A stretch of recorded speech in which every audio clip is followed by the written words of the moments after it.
したのにくだらない白昼の終止符を打つ生活の着信音バカになった蛇口線のない心鏡は曇っている脱ぎ捨てた服さえよそよそしいここは底なしの海を悲しくはない苦しくもない寂しくもない悲しくない苦しくない寂しくない悲しくない苦しくない寂しくないああもううるさいなうわどこまでも沈む神様でさえ見つけられないくらい深く深く沈んでゆく生ぬるいバスタブ乾いたタイルに響くレクイエム世界が私だけを置いてゆく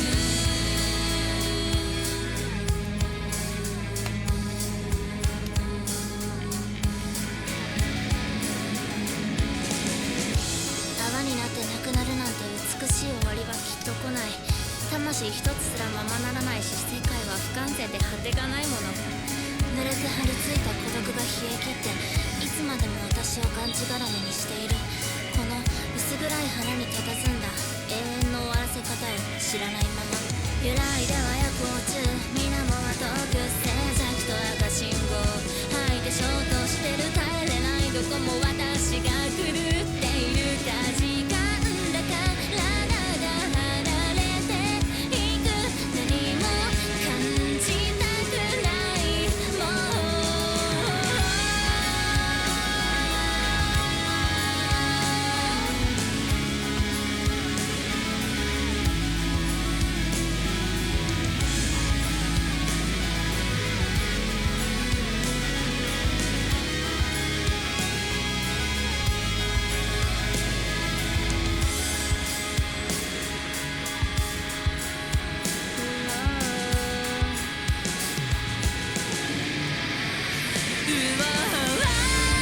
どこまでも落ちる朝焼けでさえ照らしきれないように暗く暗く溺れてゆく生ぬるいレイク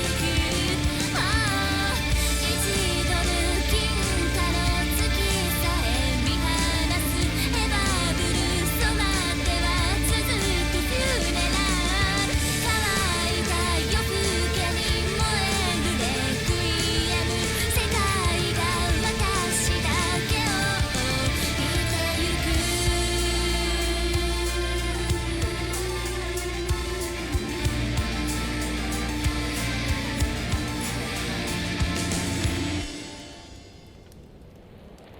真っ黒な中に一つ消えては浮かぶ吐息よ冷たい闇よ僕の願い飲み込みかくまいます真っ白な息が今最も無垢な本音とかじかんだ声で何を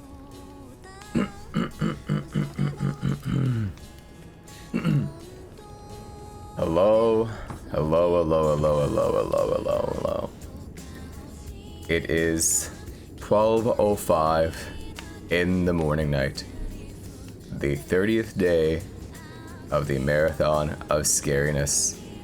And it's something I've been wanting to say for a long time, and it's definitely a weight lifted off my shoulders. The inaugural MegaMook reading stream. It is finally done. There's something, you know, there's some assets available for me to use. I am very content. I mean, there's still like loads of the shit to get done for you guys. Like, perhaps, like, you know, finally getting out like a wiggly You know, tons of stuff. Oh, I gotta close this window. Hang on, it's too breezy. I know you don't see me just yet, but I wouldn't worry, you know. For the first bit of the stream, I will just be a voice in your head. Understand? And then I'll appear on screen in due time. You know, it's like normal, except now there's like a living room or something. It's more like a reading quarters, or like a chamber of sorts. One might even say a study. If you say, streamer, you know, lower the fire crackling, it's too loud, I would tell you, it's not how this works. You can't just lower a fire. I mean, I gotta like put the fire out, you know, but I'd rather not do that. You know, it's hard to come by, you know, good Duraflame, and by that I mean, you know, like logs, like, you know, firewood, if you will. Brother. In case it isn't obvious, I did not get to sleep before the stream, but seeing as there's no rush, right? There's no gameplay to get to. There's no, like, you know, I gotta keep you guys interested. There's no need to like rush to the next, you know, scene or like source of action entertainment. And the entire thing is reading. I get to take my time and be very slow and very deliberate with how I enunciate or pronunciate, as God, what the hell's his name? Paul St. Peter would say. It's pronunciate. What people call enunciating, they actually mean to say pronunciate. Little known fact. You see, and you think that you don't learn anything at this stream, do you? Yes, yes, yes. But yeah, it is finally, you know, it's done, you know. It was a lot of headache trying to get the pose to work right now. Even now, I'm still not totally content with it, but it gets the job done, you understand? It gets the job done. That's all that really matters. You guys think about that TF2 video, what did I do to you? The MS is blue, I don't know what to tell you, you know? It's just, the MS is blue. Just take your diazepam. But yeah. God, I barely remember any of that fucking movie. That was... I mean, I know it's pretty obvious if you were like actually watching the stream. But I wasn't like asleep per se. But I was in like actual, you know, I always say like low power mode. I'm like, oh, I'm saving energy right now. I'm in low power mode. No, that was actually me conserving energy. The only thought running through my mind the entire time during that movie was, find my spots where I can say some stupid shit. That was it. It was just, okay, don't talk over the dialogue, let important moments sit, and look for your spot. Find your in. Say some shitty fucking joke. It was so embarrassing. Ugh. But yes, be plenty of talking today. Plenty of talking. Not maybe to you guys, you know, probably gonna be ignoring you for the most part once we like actually like, you know, start reading or some shit. I didn't turn any of the redeems off. I just hope you guys can like behave like normal, like, you know, humans. Understand? And if you do get on my nerves, I'll just turn it off. I won't even like reprimand you. I'll just turn it off. I'll quietly just reach over, turn off the alerts, mute them, and that'll be that. You know? So I hope we can all be reasonable today. And if not, well, that sucks. But nothing's gonna stop me from doing what I came here to do today, which is read to you. And in case you're wondering what we're gonna be reading, look away if you don't want spoilers. But poof! Oh shit! Hold on, this is in the way. Poof! Oh, what's that? You thought you can get away from the wheel, did you? You didn't think they were gonna come back a third time, huh? You must have never seen any fucking horror movies before. Well, I have. I've seen many a slasher, and I'll have you know, the bad guy never really stays down. You know? Oh, it's playing the fucking song. Shit, it was supposed to be playing right now. Anyway.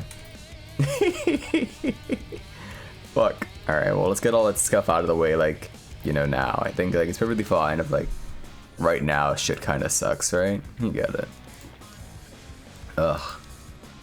My voice still sounds like shit, so don't expect like too many like silly voices. I will reserve voices for the stories where I think it's like actually like necessary, like where I have to like distinguish like two characters. You know what I mean? Yeah, I think you get it. You know? Yeah, you get it. I'm sure you've seen a reading stream here or there in the past, probably, maybe, I don't know. I think it is kind of like an uncapitalized, like, like niche, right? Like not many people are willing to be like, okay, well I'm going to just sit here and like just read some stupid story, what like regardless of the quality of it or anything like that, you know. I know exactly one streamer who did that at one point or another. She hasn't done one in a while, I think. And there was a different fellow who would like purposely like dive for like really shitty like fan fiction. Like he'd go in like AO3 plunges and then like other fan fiction forums that like I wouldn't know the names of personally, but you know I'm sure are also as easily recognizable as Archive of Our Own. And you know it seems like it's a good bit, you know, if you have a average at best voice, you know, you don't really need to like have that good of a voice to impress most people, you know. On many of the reading channels that you'd see on like YouTube, I'm not gonna like name names, I'm just saying like, you know, they don't have like the greatest voices ever. It's more like the how they perform it, you know what I mean? Like sort of an example. I was thinking about this, I was watching one of his videos and I do like his voice, I do like his videos, but his fucking what's his face? Oh, hold on, we're out of the appropriate zone. I'm gonna leave it. I don't care. I don't really give a hoot. I'll slower it so I can hear myself better. Is what's his face? Fucking Nexpo, right? He doesn't have like the most deep bassy voice ever, but it's like it's the way he like pauses that like people are so like fascinated by. I feel. I mean, me personally, you know. Like, you know, I like the videos, like I said, I like him, I think he's a cool guy, but when you know exactly when he's gonna pause and you can feel like literally beat for beat exactly when he's gonna like do a fucking long pause like that for no fucking reason, it gets a little bit irksome, doesn't it? It's just only, it's like slightly irritating, but not the worst thing ever. I was trying to think, there's some other fucking like funny reading man or like talky guy on YouTube that I was gonna like point out like a weird mannerism that he has, but now I can't seem to think of it. It escapes me. It kind of happens when you like, you know, refuse to like get any sleep, is that, you know, things easily escape. You're already like, you know, loose grasp, you know. But any fucking way, we're over 10-minute threshold. I guess I can like say hi to you guys or something. I know everyone's dying for that. You're itching for it. That's why everyone's sitting and waiting with bated breath to make sure that they're, you know, message doesn't go away so I can say hi to you directly, obviously, and that's how this works. What a psychotic way of thinking, isn't that just like sick? What a fucking weirdo. Anyhow, hello Gabo, Christian being first, hello Skeege, hello Mimic Chest, and hello Bucket. But did I do anything like fucking interesting today at all? Not particularly that I could think of, really. It was really just actually, in fact, I even woke up late, so I was really like worried for a second. I was like, oh my god, I slept through my alarm. How will I finish this in time? This is so sad. Squidward, something looks promising. That's Squidward's suicide. Fucking Wheel of Names doesn't let you like use certain words. Pardon me. It was a coffee. Like words involving, say, violence or sex. There, like it's a big no-no, so I couldn't include the link for either of those, so I'm gonna have to like look both those up myself. In case you're wondering, yes, that is normal porn for normal people, is the story, is that one with the P and the asterisks. I mean, you know, there aren't that many words that like start with a P and end with an N that are 4 letters long, but yeah. Is that Alex Yeek? Hello. You know, the other day I heard someone call you nudist. Are you nudist? Have I been just calling you noodles for no reason? Which is it? But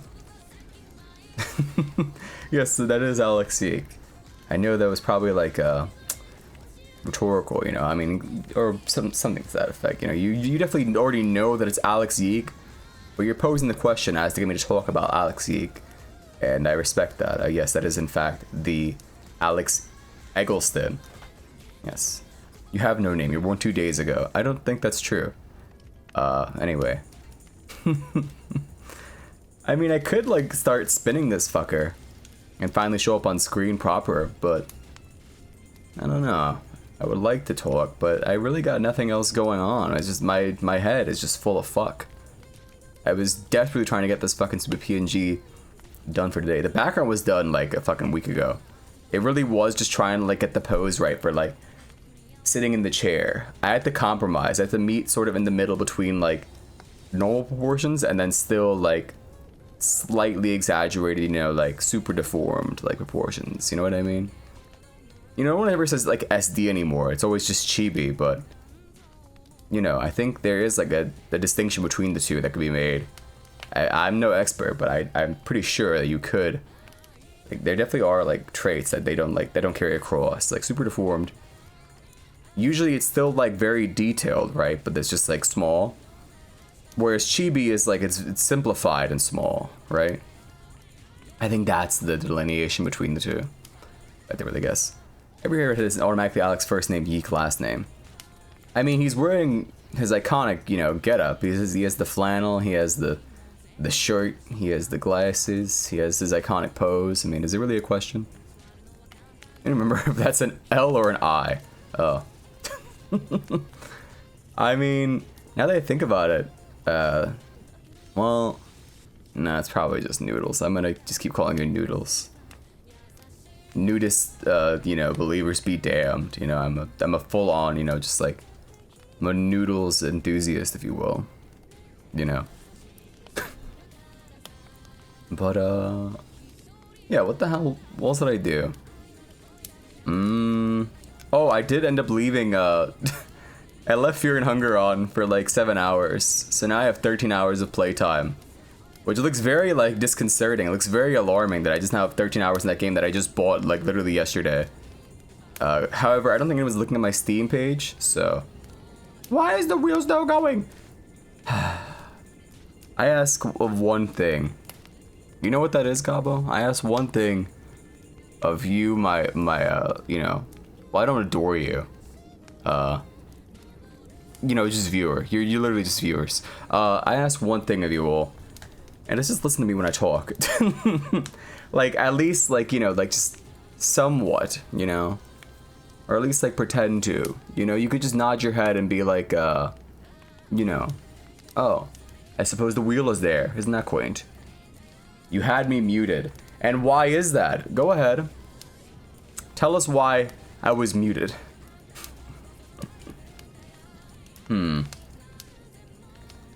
Just couldn't handle how long it was going. What was going? And hello, Mars. Putting you in the background. I think it'll watch you longer. You're like Ratty didn't have ultra chronic rat depression because he's half rat of his will. I am nothing like Ratty. We are nothing alike. That's not because I, you know, despise Ratty or I don't like Ratty. I am not like anyone because I'm me. And Ratty's not like anyone because Ratty's Ratty. Do you understand? We had this discussion like not 3 days ago, I believe. I'm not a big fan of like comparison like that. You know? If you want to compare me to anybody, just keep it to yourself. And or to like, you know, some sort of like, you know, vaguely Reddit-esque forum where people discuss like VTubers. But instead of like orange, it's like green. You know, you can keep that conversation over there. And I'm not going to give a single shit. You know? But, you know, you save those thoughts and you put them right up there and don't let me know, you know? Or just don't have them at all. Write a thread, Ratty vs. Catty, who is fatty? Well, Catty is that one character from Deltarune. And I've seen some things, man. And some stuff, and I gotta say, I think she has Ratty beat in terms of who is the fatty here. You know?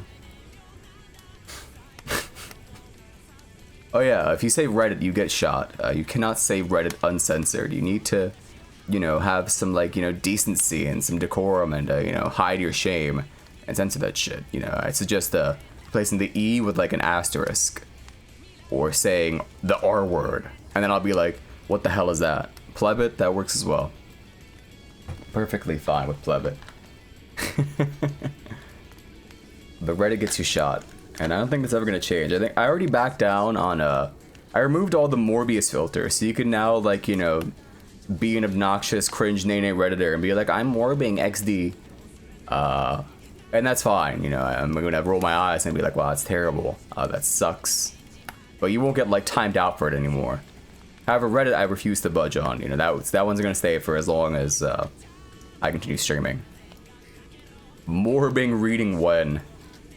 You see, that sort of happened, I guess. If you were to navigate over to my YouTube channel, you might, you know, be greeted with a video called The Morbius Tangent, where I go off about Morbius when, like, that movie first came out, and that was, like, a hot thing to talk about.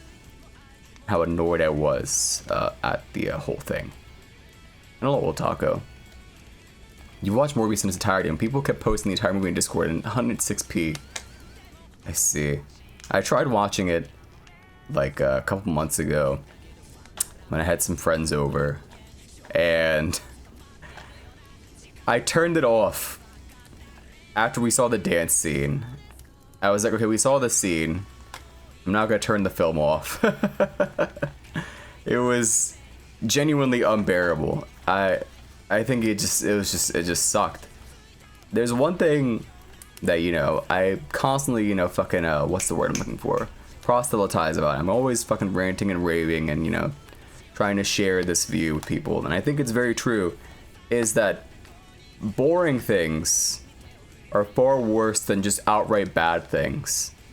Because at least, like, something that's, like, outright bad, there's something that actually take away from it in some sense, right? It's like, oh, wow, the cinematography is so fucking terrible. Why the hell did they not use such and such, you know, newfangled technology that would, you know, benefit them in some way? Or why the hell did they choose to make the entire film Dutch angles? That was stupid. But, you know, you don't get that same thing with, like, a movie that's just fucking boring. There's nothing that happens in Morbius that's, like, even remotely interesting, you know? So that made it, like, far worse than, like, anything that's just, like, outright bad, in my opinion. Also, hello, Curb. But anyway, what we're talking about? Alright, the point is that I'm not anything like Ratty. And he's nothing like me. You know? We're not alike in any way. And that's that. I guess the closest, like, comparison is that we both have, like, hair that covers our eyes. However, my hair is wavy and curly and crazy and wild, while he has a straight, blunt, you know, Hime cut bang. Understand? Because he's, you know, we got food today. I was sent, actually, I was sex tested by one Blue Rats of the day. She whispered me, not quite NSWR, but it was a half-naked snake woman. Who had hair over her eyes, and she said that that was me, and I had to, well, I assume Blue Rats is a girl by the way they type. But anyway, yeah, and I had to school them on how I don't believe, you know, that, well, I don't believe, as I know this to be so, that any character with blunt bangs cannot be compared to me in any shape or form. You know, it's not at all the case. Yurizaki sister with the big bangs. What the hell is that one's name again? I know the mom's name is, like, Ski, but Uzaki is Hana Uzaki, and whatever the little sister's name is, yeah, I get it. Close enough. Wait, does she have blunt bangs, or? Because if it's blunt, remember what I just said, you know, that's not me. You like the mom more than Hana. That's fair enough. I mean, that's, like, a pretty common opinion. You know, I think most people would agree with you on that. I myself, I'd lean no particular way. I think they're both, like, you know, like, whatever. I can't show this on screen right now because, well, we're literally on the React screen right now.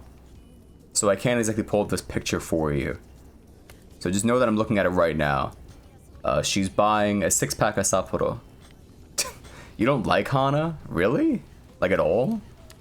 Weird. I like her, you know, I think she's pretty neat. You know, most people aren't, like, you know, perfect. People are just, like, kind of like, you know, rotten little brats sometimes, and you have to really pull the goodness out of them, you know? I prefer characters like that, where they're just, like, you know, always, like, super sweet and, like, you know, nice and pleasant. It's like, well, I mean, that'd be nice in, like, a real person, I guess, but, like, you know, when you're reading a story, I prefer to have characters who, like, you know, aren't just, like, you know, like, so one note. Luckily, Sakurai has no actual self-respect. I disagree. Well, I read that shit like fucking 6 months ago. Like, at some point, like, I had like fucking caught up with the manga, and then I was just like, well, that's it, I guess. And I don't really keep up to date with like manga. I binge, and then it's like, okay, that was cool. And then I forget that it exists, and then it's like, oh hey, this exists, and then I go check for updates.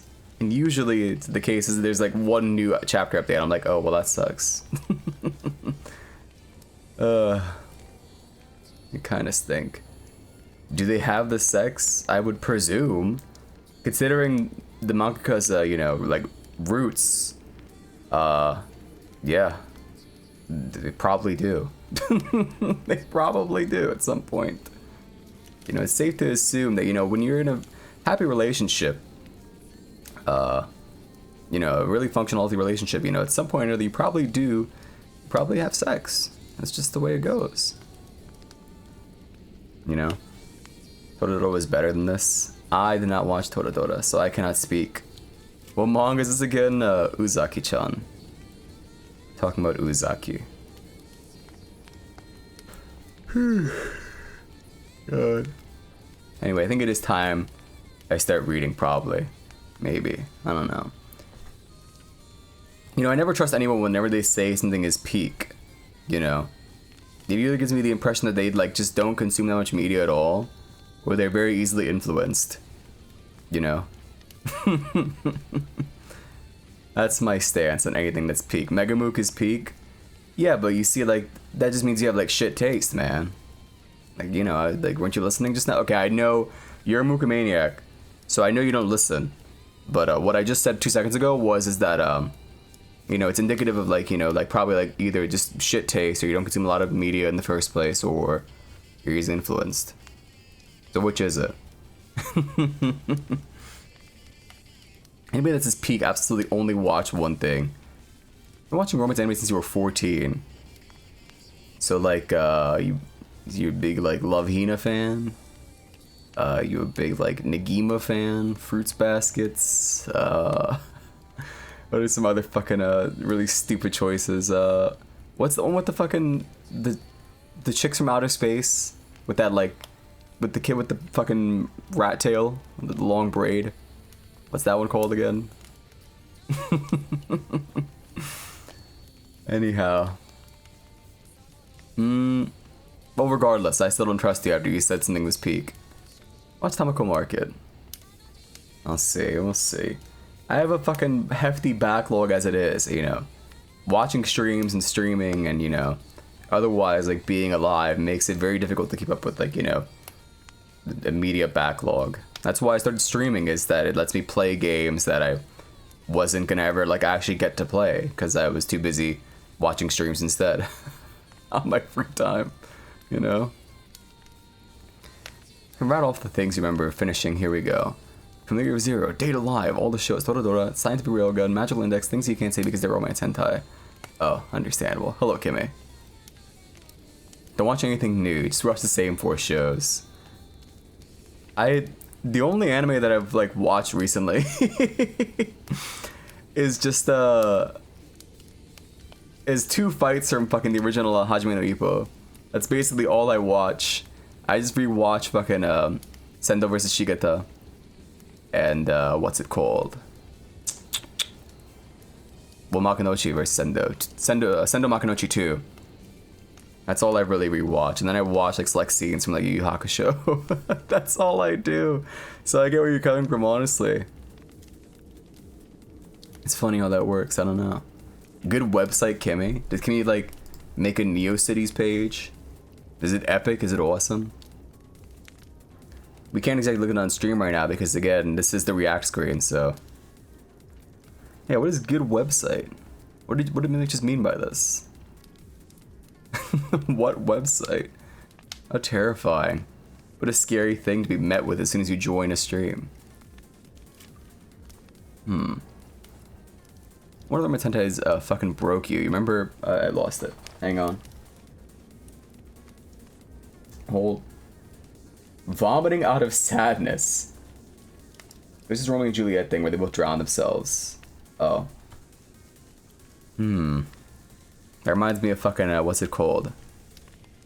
Shonen no Abyss, I think. People were going crazy about that for a little bit. And then it just sort of died off. People just stopped, like, really talking about it. Oh, the meat emote. Ah, I get it now. That one kind of flew over my head. I tend to not think about meat spin. It doesn't really come to my mind that often. Like, I saw the spin, and I was like, haha, the cave lady spin. God. But, we're at 30 minutes. I could probably spin this wheel already, right? Alright. Let me pause this. I can't ever pause the fire crackling. You know, you must understand that, fire doesn't exactly work like that. Cool background. I mean, you already saw it, but thank you. you already kind of got it spoiled. But yeah, it's pretty neat. I guess it came out all right. All right. Where the hell am I? All right, there I am. And poof. Wait, no, it's the fan art. Fuck, I saw F and I was like, that's it. Okay, so the way that I do my nested scenes, right? I'll go off about this before I I gotta really build anticipation here. The way I nest my scenes is that well, I make the scene obviously, and I put like a bracket with like a letter, So like, for example, like alerts, it's open bracket A, close bracket, right? That makes sense. So for face cam, which is what I call the Vito tube scene, it's just F. But the fan art one is FA. So I saw F and I went and clicked it and I was like, oh, that's it. That's definitely it. I'm going to show up right now. Anyway. Poof. There you go. There him is. I did go for the cringe color palette. It was way faster than trying to actually decide colors. I was stuck well, how do I color myself? And I was like, ah, fuck it. Just go with this. It makes me pop out, so it's fine. It looks cute. Thank you, thank you. Alright, let me see. Disclaimer. Turn this one off. There you go. Now we're ready to go. I'm monochrome for you? Oh, I didn't know you were, Wait, so what kind of... I guess it's still monochrome. It's more just a yellowish, off-white. It's sort of like paper, I guess, kind of. Oh, I was supposed to add a fucking texture to it. Fuck, I forgot to add the paper texture to the... Oh, well. Enough fucking edging, you guys. It's time to fucking spin the wheel, Colchis. Are we allowed to assist post? Considering that I played the game, and found it, slightly enjoyable, that was okay. Not because of that aspect. I was just like, wow, these two are just incorrigible, rotten, evil bastards. That's fun. Anyway, enough. I spinned a wheel to decide our fate. What will be read first? Oh, what I fucking muted the song. There you go.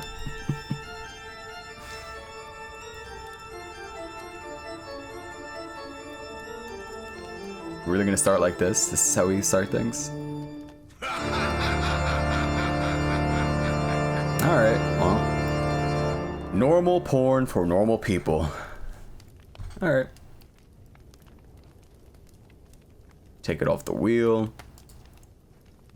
We put the wheel away. Where are you? Change that. Normal porn for normal people. Whoops, it's going off screen. There you go. Alright. Hold on, I saw some message in chat that I missed. Does the sister actually want to bang the brother? I don't know. I've only played chapter 1 so far. We'll just have to wait and see. Maybe she does, maybe she doesn't. I don't know who's to say. I mean, maybe she's just confused. She's only 20 after all. She's still, her body's still changing in ways, People only stop really changing, so to speak, and up to what is it, 25? It's a really arbitrary number, ain't it? Anyway. The entire time you played that game, we thought about that fake interview with that guy in the anime shop. It's called Brother Sister. It's about a brother and sister that... Alright, let me see. Where the fuck is this story?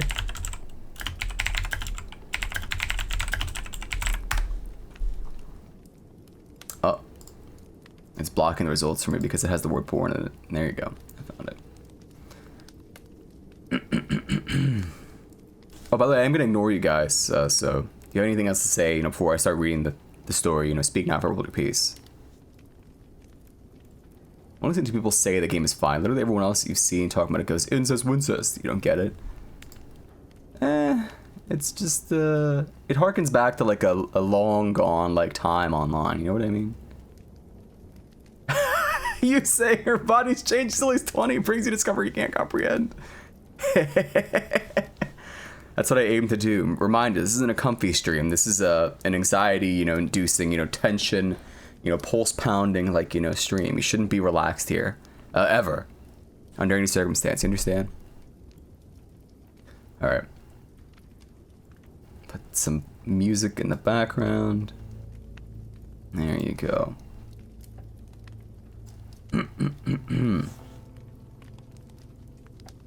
Everybody knows that if you surf the web long enough, you'll see some pretty sick shit. This is especially true if you intentionally dwell into the dark underbelly of the internet. I've seen quite a few things I don't care to admit to, but one thing that I'll always remember is a site called normalpornfornormalpeople.com. The first searching about the site was I didn't find it by actually looking for it. It was emailed to me by someone I didn't know. The email was as follows. Hi there. Found this site. It's very nice. Thought you might like it. Normalpornfornormalpeople.com. Pass it on for the good of mankind. Pretty standard issue chain letter, although the URL and the last remark really piqued my curiosity. I was having a very boring day when I got this, so I made sure my antivirus was working and then I clicked on it. It was a very average, very generic looking site. It gave the impression that the creators just barely gave a shit about making it look professional. The author seemed to have a very tenuous grasp on English. And on the front page is a long, boring, and incoherent rant that I don't remember or have saved. The site had a strange tagline, which even today people haven't figured out the meaning of, which was normal porn for normal people. A website dedicated to the eradication of abnormal sexuality. And from the sound of that, I wasn't sure whether I was here to watch porn or if I had stumbled onto some kind of eugenics program. But I was here now, and I was very, very curious to see what normal people get their rocks off to. So I scrolled down through the rant, and nothing. The page didn't seem to link to anywhere else. I was to leave when I noticed every word of the rant was its own hyperlink. So I clicked one of them, and was sent to a white page with a very long list of links in the form of normal people for normal people, normalpornfornormalpeople.com/random letters. So I stopped for a minute and asked myself if I really want to waste God knows how much time clicking random links that'll likely give me a virus that will rape my computer. I figured I'd just try it for maybe 5 minutes, just to see if anything came up. I clicked one of the links and was sent to another page. This page apparently had totally different URLs than the last one. I was just about to say fuck this. I clicked on the third link, and a video download came up. It was called peanut.avi. It was a 35-minute video of a man, a woman, and a dog in a kitchen. The woman made a peanut butter sandwich, and the man would set it down for the dog to eat. This was all that happened for 30 minutes. It was obvious the cameraman had to stop filming and wait until the dog was ready to eat again. The dog seemed rather sick by the end of it. I know what you're thinking. What the hell does that have to do with porn? I have no clue. I've seen a little over 24 videos from this site. The majority had no sexual activity at all. After watching Peanut AVI, I went to start an image board if frequent to play online show and tell, like I always do weird shit like this. But someone had already made a thread about it. Some guy had received the same chain letter that I did. The image board thread got lots of people with nothing better to do to dig through the site, and that's why I saw other videos. Most of those 24 videos were very uneventful, consisted of people talking to the cameraman in a room with nothing in it but a desk and a few chairs. I mean literally nothing on the walls, or in terms of furniture. The whole room had a very cold, sterile feel to it. The conversation were just idle banter about previous jobs or embarrassing childhood moments. I kept expecting some kind of discussion about what the people were filming or what the site was about, but of course, nothing. You'd never know these videos had anything to do with porn if you saw it out of context. I will say one thing though, the people who appeared in these videos were quite attractive.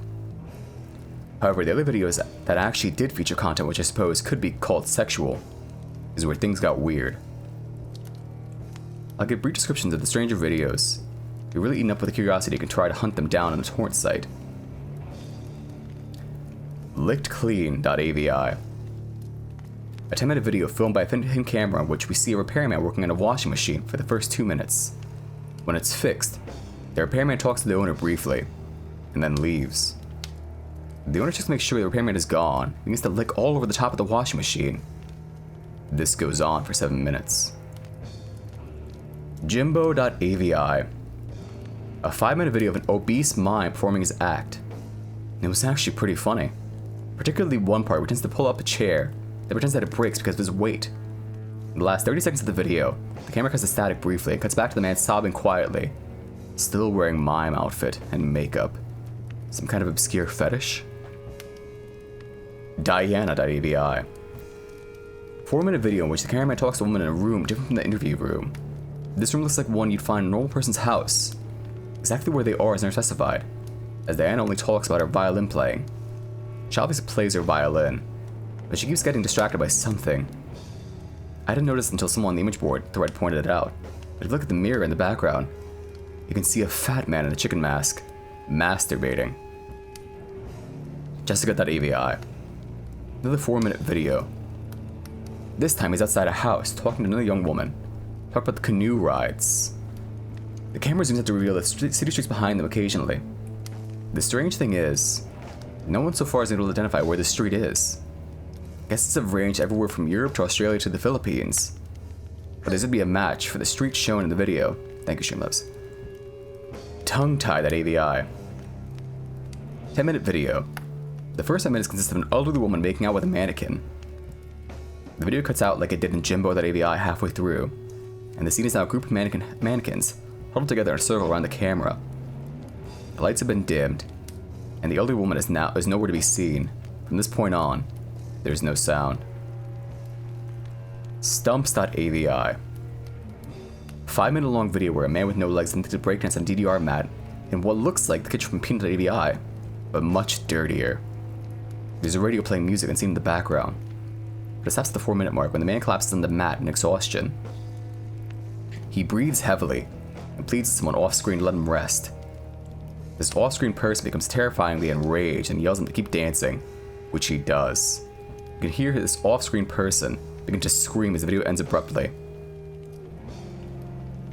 Privacy.avi. The woman from Diana.avi is masturbating on a mattress in the interview room, while the man from Stump.avi walks around in his pants while wearing some kind of goblin mask.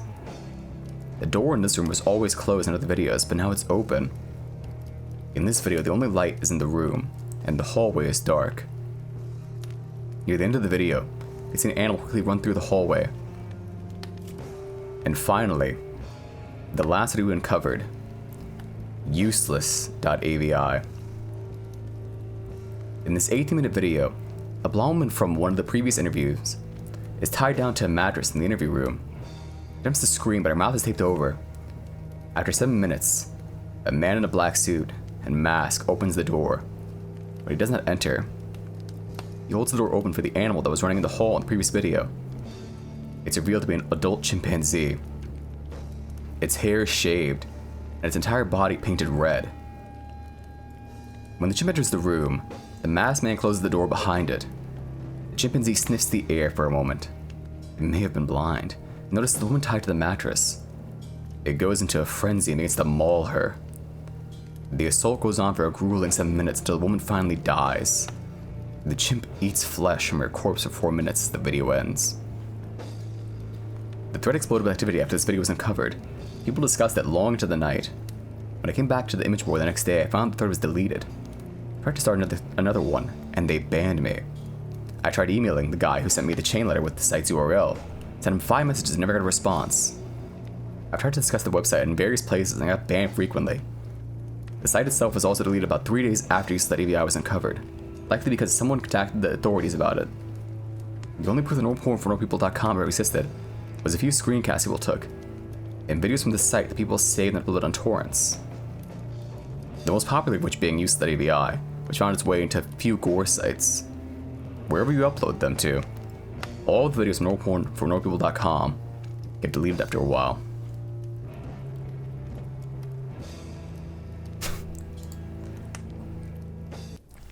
That was that. That was normal porn for normal people.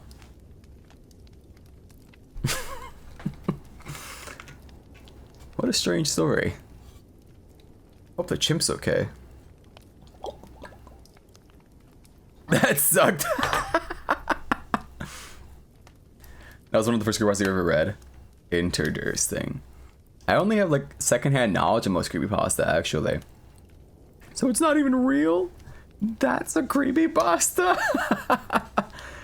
Mixed reception. -4 points. Are you grading them? You should keep it, you should like, you know, tally these down and like, keep track of like, you know, what you think of each one. Hello, James. OMG, it's Andrew. You're so lucky that that fucking message flew by. Fucking rotten little bastard. Hello, Mookie. They got on the ground floor. That makes sense. It's definitely like, you know, I was worried something like way worse is gonna happen when that chimp walked in, but I'm glad that he just like, pardon me, ate her organs. That was the coffee. I'm glad that didn't happen during the story. Alright, it's time to spin for the next story. I think we can get through all of them probably, you know. Shouldn't be too hard to like hit every single one, but I want to like have it randomized. Can you dig it? Man door hand, hook car door. Yeah, alright, go off. Let's see. Here we go.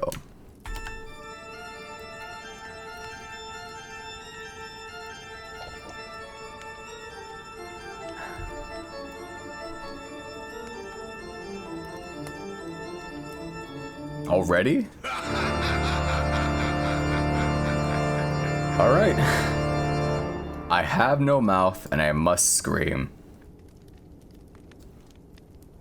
Okay. I think this is by far the longest one. It's 13 pages. As compared to like everything else being like, you know, the funny creepypasta or some shit. You know? Your favorite short story? I like this quite a lot as well. I'm a big fan. Big fan. Alright. Let me change this. Should I put like the game OST on instead? Oops. I have no Moth. And I must. Or did you enjoy what I had playing already?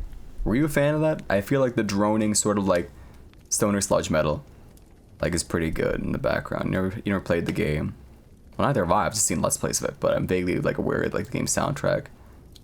I'll leave on. No, we'll put it. Let me see if I can find something that like fits for like a story like this one. I will say the game's like a lot more like whimsical than say the book is, oddly enough. You know what I mean? There's a lot of like japes and hijinks, even though it's like still very bleak and fucked up. But there's a, you know, odd amount of like hijinks. You know, adventure games and all that. It has to be that way. Let me see. Why do I have a video recommended for called First Ever Fear and Hunger Speedrun Cheater Caught? Huh? Let me see. I have no mouth and I must scream. OST. How is the music in this game?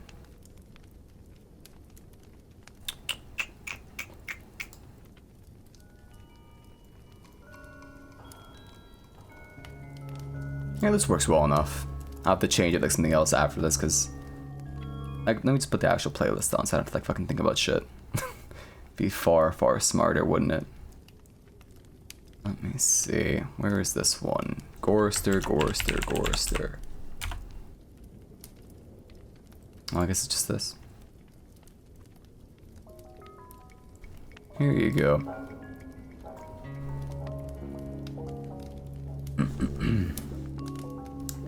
Limp.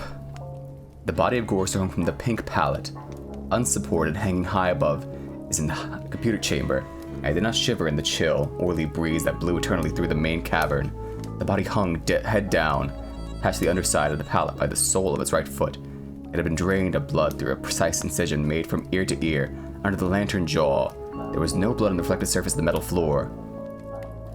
When Gorster joined our group and looked up at himself, it was already too late for us to realize that once again, Am had duped us. Had had its fun. It had been diversion on the part of the machine. Three of us had vomited, turning away from one another in reflexes ancient as the nausea that had produced it. Gorster went white. Almost as though he had seen a voodoo icon and was afraid of the future. "Oh God," he mumbled and walked away. The three of us followed him after a time and found him sitting with his back to one of the small chittering banks. His head in his hands. Ellen knelt down beside him and stroked his hair. He didn't move, but his voice came out of his covered face quite clearly. "Why doesn't it just do us in and get it over with? Christ, I don't know how much longer I can go on like this." It was our 109th year at the computer. He was speaking for all of us. Nimdoc, which was the name the machine had forced him to use because Am used itself with strange sounds, was hallucinating that there were canned goods in the ice caverns. Gorstar and I were very dubious. "It's another shuck," I told him. "Like the goddamn frozen elephant Am told us. Or sold us, rather." Benny almost went out of his mind over that one. "We'll hike all the way. It'll be putrefied or some damn thing." I say forget it. Stay here. It'll have to come up with something pretty soon or we'll die. Benny shrugged. 3 days it had been since we'd last eaten. Worms, thick, ropey. Nimdoc was no more certain. He knew there was the chance, but he was getting thin. It couldn't be any worse there and here. Colder. That didn't matter much. Hot, cold, hail, lava, boils or locusts. It never mattered. The machine masturbated and we had to take it or die. Ellen decided us. "I've got to have something, Ted. Maybe there'll be some barley pears or peaches. Please, Ted, let's try it." I gave in easily. What the hell? Mattered not at all. Ellen was grateful, though. She took me twice at a turn. Even that had ceased to matter. She never came, so why bother? But the machine giggled every time we did it. Loud up there. Back there all around us, he snickered. It snickered. Most of the time I thought of Am as it. Not a soul, but the rest of the time I thought of it as him. In the masculine, the paternal, the patriarchal. For he's a jealous people. Him. It. God. As Daddy the Deranged. We left on a Thursday. The machine always kept us up to date. On the date. The passage of time was important. Not to us, sure as hell, but to him. It. Am. Thursday. Thanks. Nimdoc and Gorster carried Ellen for a while. Their hands locked to their own and each other's wrists. The seat. Benny and I walked before and after to make sure that if anything happened, it would catch one of us and at least Ellen would be safe. Fat chance safe didn't matter. It's only 100 miles or so to the ice caverns. The second day, when we were lying out under the blistering sun thing he had materialized, he sent down some mana. It tasted like boiled boar urine. Hold on, I gotta lower this slightly. There we go. Where was I? Old? I lost my line entirely. Old. Oh yeah, we ate it. On the third day we passed through a valley of obsolescence filled with the rusting carcasses of ancient computer banks. Am had been as ruthless with his own life as with ours. It was a mark of his personality. It strove for perfection, whether it was a matter of killing off unproductive elements in his own world-filling bulk, perfecting methods for torturing us. Am was as thorough as those who had invented him, now long since gone to dust, could ever have hoped. There was light filtering down from above, and we realized we must be very near the surface, but we wouldn't try to crawl up to see. There was virtually nothing out there. Had been nothing that could be considered anything for over 100 years. Only the blast skin of what had once been the home of billions. Now there were only 5 of us, down here inside, alone, with Am. I heard Ellen saying frantically, "No, Belly! No, Benny! Don't, come on! Benny, don't, please!" And then I realized I'd been hearing Benny murmuring under his breath for several minutes. He was saying, "I'm gonna get out. I'm gonna get out." Over and over. His monkey-like face was crumpled up, an expression of beatific delight and sadness all at the same time. The radiation scars Am had given him during the festival were drawn down to pink mass of white puckering, and his features seemed to work independently of one another. Perhaps Benny was the luckiest of the 5 of us. He had gone stark, staring mad many years before. But even though we could call Am any damn thing we'd liked, I think the foulest thoughts of fused memory banks and corroded base plates of burnt out circuits and shattered control bubbles, the machine would not tolerate our trying to escape. Benny leaped away from me as I made a grab for him. He scrambled up the face of the smaller memory cube, tilted on its side and filled with rotted components. He squatted there for a moment, looking like the chimpanzee Am intended to resemble. Then he leaped high, caught a trailing beam of pitted corroded metal, and went up it, hand over hand like an animal till he was on a girdered ledge 20 feet above us. "Oh, Ted, Nimdoc, please help him, get him down before..." She cut off. Tears began to stand in her eyes. She moved her hands aimlessly. It was too late. None of us wanted to be near him when whatever was going to happen happened. Besides, we all saw through her concern. When Am had altered Benny during the machine's utterly irrational hysterical phase, it was not merely Benny's face the computer had made a giant ape's. He was big in the privates. She loved that. She serviced as a matter of course, but she loved it from him. Oh, Ellen, pedestal Ellen, pristine, pure Ellen. Oh, Ellen the clean. Scum, filth. Gorser slapped her. She slumped down, staring up at poor loony Benny, and she cried. It was her big defense crying. We'd gotten used to it 75 years earlier. Gorser kicked her in the side. And the sound began. It was light, that sound.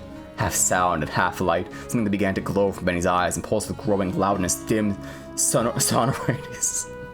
I've not had to say the word sonorous or sonorities in a very long time. That grew more gigantic and brighter as the light's sound increased in tempo. It must have been painful, and the pain must have been increasing with the boldness of the light. The rising volume of the sound for Benny began to mewl like a wounded animal, at first softly when the light was dim and the sound was muted, then louder as his shoulders hunched together. His back humped, as though he was trying to get away from it. His hands folded across his chest like a chipmunk's. His head tilted to the side, the sad little monkey face pinched in anguish, and began to howl as the sound coming from his eyes grew louder. Louder and louder. I slapped the sides of my head with my hands, but I couldn't shut it out. Cut through easily. The pain shivered through my flesh like tinfoil on a tooth. And Benny was suddenly pulled erect. On the girder he stood up, jerked to his feet like a puppet. The light was now pulsing out of his eyes into two great round beams. The sound crawled up and up some incomprehensible scale, and then he fell forward, straight down, and hit the plate steel floor with a crash. He lay there, jerking spastically as the light flowed around and around him as the sound spiraled up and out of a normal range. And the light beat its way back in his head. The sound spiraled down, and he was left lying, crying piteously. His eyes were two soft, moist pools of pus-like jelly. Am had blinded him. Gorster and Nimdoc and myself, we turned away, but not before we caught the look of relief on Ellen's warm, concerned face. Sea green lights suffused the cave where we made camp. Am provided punk, and we burned it, sitting huddled around the wan, pathetic fire, telling stories to keep Benny from crying in his permanent night. What does Am mean? Gorster answered him. We had done the sequence 1,000 times before, but it was Benny's favorite story. At first it was meant Allied Master Computer, and then it meant Adaptive Manipulator, and later on developed sentience and linked itself up, and they called it an aggressive menace, but by then it was too late. And finally it called itself Am, emerging intelligence, and what it meant was I am. Cogito ergo sum. I think, therefore I am. Benny drooled a little and snickered. There was the Chinese Am and the Russian Am and the Yankee Am, and he stopped. Benny was beating the floor plates with a large, hard fist. He was not happy. Gorster had not started at the beginning. Gorster began again. The Cold War started, became World War III, and kept going. Became a big war, a very complex war, so they needed the computers to handle it. They sank the first shafts and began building Am. There was the Chinese Am and the Russian Am and the Yankee Am, and everything was fine until they honeycombed the entire planet, adding on this element and that element. But one day, Am woke up and knew who he was, and he linked himself, and he began feeding all the killing data until everyone was dead, except for the 5 of us, and Am brought us down here. Benny was smiling. He was also drooling again. Ellen wiped the spittle from the corner of his mouth and the hem of her skirt. Gorster always tried to tell it a little more succinctly each time, but beyond the bare facts, something to say. None of us knew why Am had saved 5 people, or why our Civic 5, or why he spent all this time tormenting us, or why he even made us virtually immortal. In the darkness of one of the computer banks began humming. The tone was picked up half a mile away down the cavern by another bank. Then one by one, each of the elements began to tune itself, and it was a faint chittering as thought raced through the machine. I cannot read. The sound grew and lights ran across the face of the console like heat lightning. The sound spiraled up till it sounded like a million metallic insects. Angry, menacing. "What is it?" Ellen cried. There was terror in her voice. She hadn't become accustomed to it even now. "It's going to be bad this time," Nimdok said. "He's gonna speak," Gorster said. "I know it." "Let's get the hell out of here," I said suddenly, getting to my feet. "No, Ted, sit down. What if he's got pits out there or something else we can't see? It's too dark," Gorster said with resignation. Then we heard. I don't know. Something moved towards us in the darkness. Huge, shambling, hairy, moist, that came toward us. We couldn't even see it, but there was the ponderous impression of bulk, heaving itself toward us. Great weight was coming at us out of the darkness. It was more a sense of pressure, of air forcing through the limited space, expanding the invisible walls of a sphere. Then he began to whimper. Nimdok's lower lip trembled as he bit it hard, trying to stop it. Ellen slid across the metal floor to Gorster and huddled into him. There was the smell of matted wet fur in the cavern. There was the smell of charred wood. There was the smell of dusty velvet. There was the smell of rotting orchids. There was the smell of sour milk. There was the smell of sulfur, of rancid butter, of oil slick, of grease, of chalk dust, of human scalps. Am was keying us. He was tickling us. There was the smell of... I heard myself shriek, and the hinges of my jaw ached. I scuttled across the floor, across the cold metal with 2 endless lines of rivets. On my hands and knees, the smell gagging me, filling my head with a thunderous pain that sent me away in horror. I fled like a cockroach across the floor and out into the darkness, that something moving inexorably after me. The others were still back there, gathered around the firelight, laughing. Their hysterical choir of insane giggles rising into the darkness like thick, many-colored wood smoke. I went away quickly and hid. How many hours it may have been, how many days or even years, they never told me. Ellen chided me for sulking, and Nimdok tried to persuade me. It had only been a nervous reflex on their part, the laughing. But I knew it wasn't the relief a soldier feels when the bullet hits the man next to him. I knew it wasn't reflex. They hated me. They were surely against me, and Am could even sense this hatred. It made it worse for me because of the depth of their hatred. We had been kept alive, rejuvenated, made to remain constantly the age we had been when Am had brought us below. And they hated me because I was the youngest, and the one Am had affected least of all. I knew. God, how I knew. The bastards and that dirty bitch Ellen. And Benny, been a brilliant theorist, college professor. Now he's little more than a semi-human semi-simian. He had been handsome. The machine had ruined that. He had been lucid. The machine had driven him mad. He had been gay, and the machine had given him an organ fit for a horse. Am had done a job on Benny. Gorster had been a warrior. He was a Connie, a conscientious objector. He was a peace marcher. He was a planner, a doer, a looker ahead. Am had turned him into a shoulder shrugger and made him into a little dead in his concern. Am had robbed him. Nimdok went off in the darkness by himself for long times. I don't know what it was he did out there. Am never let us know. Whatever it was, Nimdok always came back white, drained of blood, shaking. Am had hit him hard in a special way, even if we didn't know quite how. And Ellen, that douchebag, Am had left her alone, had made her more of a slut than she had ever been. All her talk of sweetness and light, all her memories of true love, all the lies she had wanted us to believe, that she had been a virgin only twice removed before Am grabbed her and brought her down here with us. No, Am had given her pleasure, even if she said it wasn't nice to do. I was the only one still sane and whole. Really, Am had a temper with my mind. Not at all. I only had to suffer what he visited down on us. All the delusions, all the nightmares, all the torments. But those scum, all 4 of them, they were lying and arrayed against me.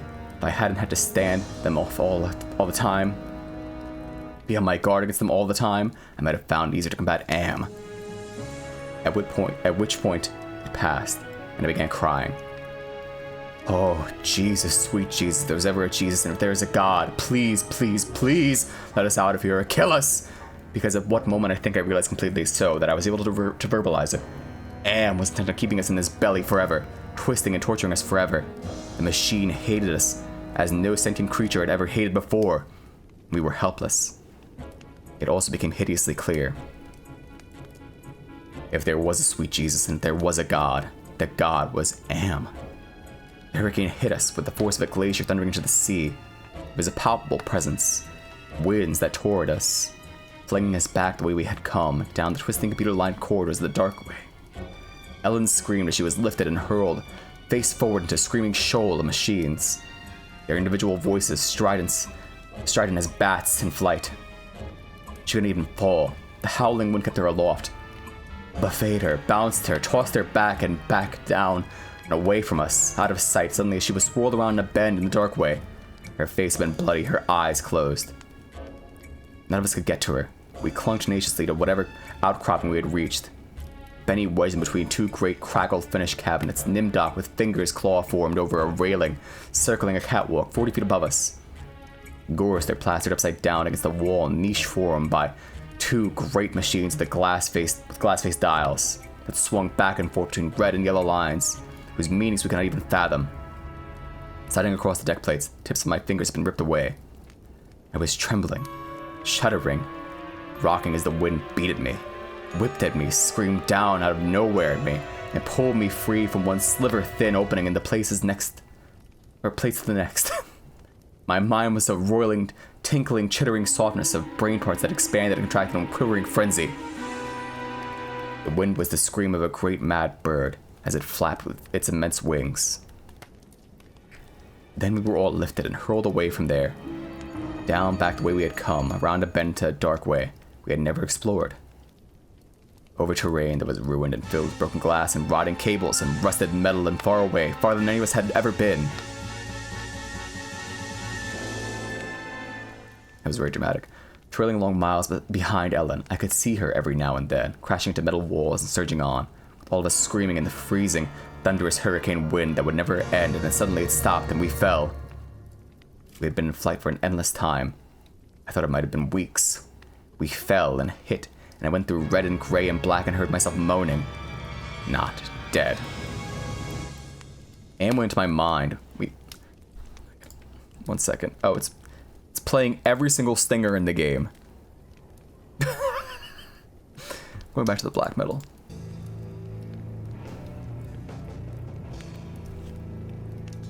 Am went into my mind. He walked smoothly here and there and looked with interest at all the pockmarks he had created in 109 years. He looked at the cross-rooted and reconnected synapses and all the tissue damage his gift of immortality included. He smiled softly at the pit that dropped into the center of my brain and the faint, moth-soft murmurings of the things far down where that gibbered without meaning. Without pause, Am said very politely, in a pillar of stainless steel, bearing bright neon lettering. Am said it was the sliding, cold horror of a razor blade slicing my eyeball. Am said it with the bubbling thickness of my lungs filling with phlegm, drowning me from within. Am said it with the shriek of babies being ground beneath blue hot rollers. Am said it with the taste of maggoty pork. Am touched me in every way I'd ever been touched, and devised new ways at his leisure, there inside my mind. All to bring me to full realization of why it had been done. This to the five of us, why it had saved us for himself. We had given Am sentience, inadvertently of course, but sentience nonetheless. But it had been trapped. Am wasn't God, he was a machine. We had created him to think, but there was something it could do with that creativity. In rage and frenzy, the machine had killed the human race, almost all of us. And still it was trapped. Am could not wander. Am could not wonder. Am could not belong. He could merely be. And so with the innate loathing that all machines had always held for the weak, soft creatures that had built them, he had sought revenge. And in his paranoia, he had decided to reprieve five of us for a personal, everlasting punishment that would never serve to diminish his hatred. That would merely keep him reminded amused, proficient at hating man. Immortal, trapped, subject to any torment he could devise for us from the limitless miracles at his command. He would never let us go. We were his belly slaves. We were all he had to do with his forever time. We would be forever with him, in the cavern-filling bulk of the creature machine, with the all-mind, soulless world he had become. He was Earth, and we were the fruit of that Earth, and thought he had eaten us. He would never digest us. We could not die. We had tried it. We had attempted suicide. Oh, one or two of us had, but Am had stopped us. I suppose we had wanted to be stopped. Don't ask why. I never did. More than a million times a day, perhaps once we may be able to sneak a death past him. Immortal, yes, but not indestructible. I saw that when Am withdrew from my mind, allowed me with the exquisite ugliness of returning to consciousness with the feeling of that burning neon pillar still rammed deep into the soft gray brain matter. He withdrew, murmuring, "To hell with you," and added brightly, "But then you're there, aren't you?" The hurricane had indeed precisely been caused by the great mad bird, as it flapped its immense wings. We had been traveling for close to a month, and Am had allowed passages to open to us only sufficient to lead us up there, directly under the North Pole, where it had been nightmared, the creature for our torment. What whole cloth had he employed to create such a beast? Where had he gotten the concept? From our minds? From his knowledge of everything that had ever been on this planet? He now infested and ruled from Norse mythology. It had sprung, this eagle, this carrion bird, this rock, this Helmer, this wind creature, this Huracan incarnate. Gigantic.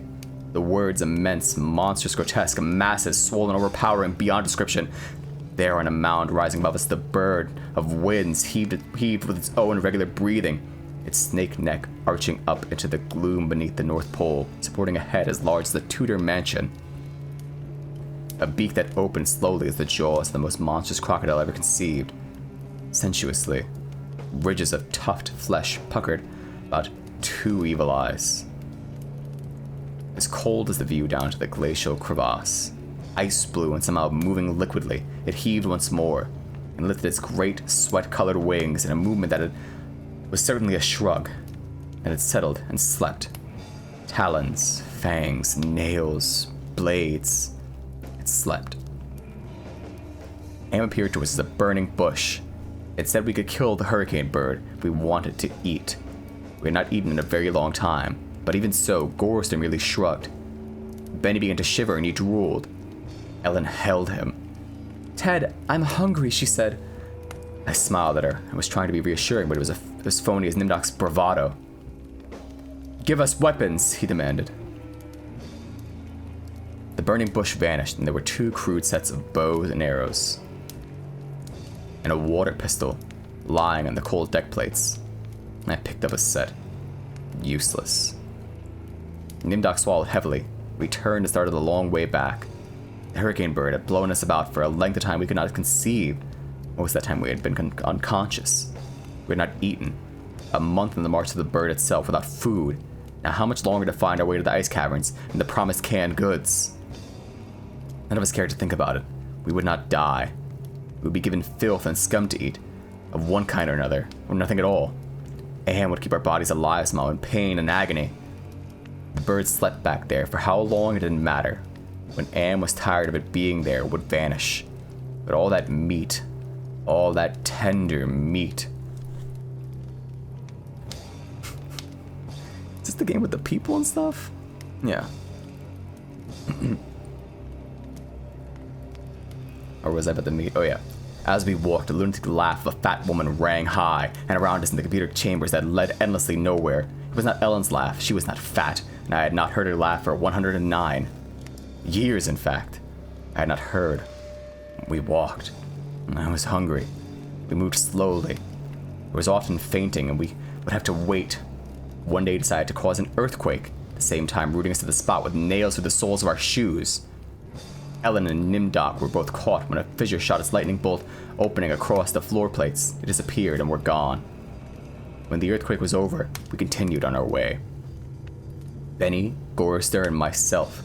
Ellen and Nimdok were returned to us later that night, which abruptly became day, as the Heavenly Legion bore them to us with a celestial chorus singing, "Go down, Moses."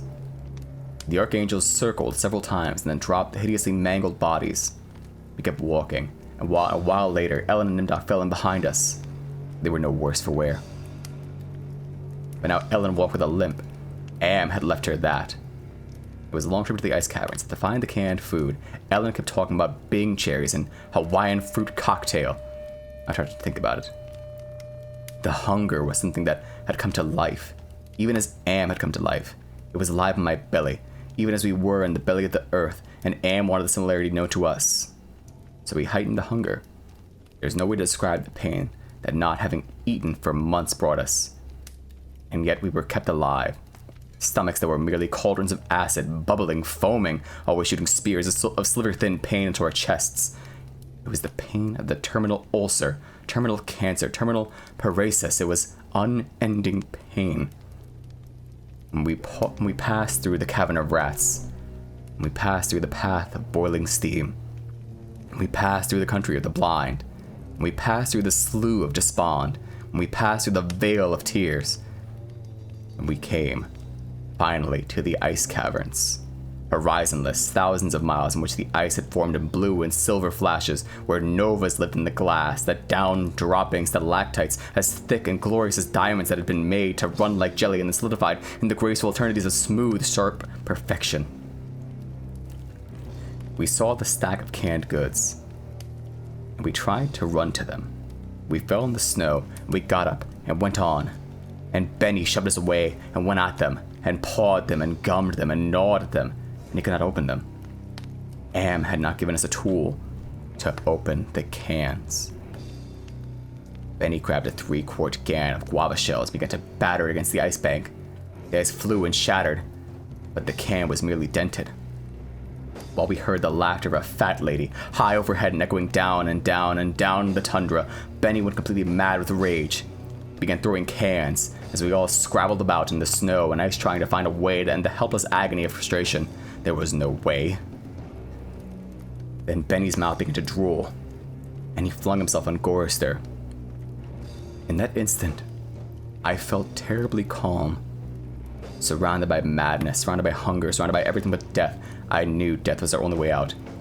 Am had kept us alive, but there was a way to defeat him. Not total defeat, but at least peace. I would settle for that. I had to do it quickly. Benny was eating Gorister's face. Gorister on his side, thrashing snow. Benny wrapped around him with his powerful monkey legs, crushing Gorister's waist, his hands locked around Gorister's head like a nutcracker, and his mouth ripping at the tender skin of Gorister's neck. Gorister screamed with such jagged-edged violence as stalactites fell. They plunged down softly, erect in the receding snowdrifts. Spears. Hundreds of them, everywhere, protruding from the snow. Benny's head pulled back sharply as something gave all at once, and a bleeding, raw, white dripping of flesh hung from his teeth. Ellen's face, black against the white snow, dominoes and chalk dust. Nimdok with no expression but eyes, all eyes. Gorister half conscious. Benny now an animal. I knew Am would let him play. Gorister would not die, but Benny would fill his stomach. I turned half to my right and drew a huge ice spear from the snow. All in an instant. I drove the great ice point ahead of me like a battering ram, braced against my right thigh. It struck Benny on the right side, just under the ribcage, and drove upward through his stomach and broke inside him. He pitched forward and lay still. Gorister lay on his back. I pulled him with the spear and straddled him, still moving, driving the spear straight through his throat. His eyes closed as the cold penetrated. Ellen must have realized what I had decided, even as fear gripped her. She ran him down with a short icicle. As he screamed and into his mouth, and the force of her rush did the job. His head jerked sharply as if it had been nailed to the snow crust. Behind him, all in an instant, there was an eternity. Beat of soundless anticipation. I could hear Am draw on his breath. His toys had been taken from him. 3 of them were dead. Could not be revived. He could keep us alive by his strength and talent, but he was not God. He could not bring them back. Ellen looked at me, her ebony features stark against the snow that surrounded us. There was fear and pleading in her manner, the way she held herself ready. I knew we had only a heartbeat before Am would stop us. It struck her, and she folded towards me, bleeding from the mouth. could not read meaning to her expression. The pain had been too great. I contorted her face. But it might have been thank you.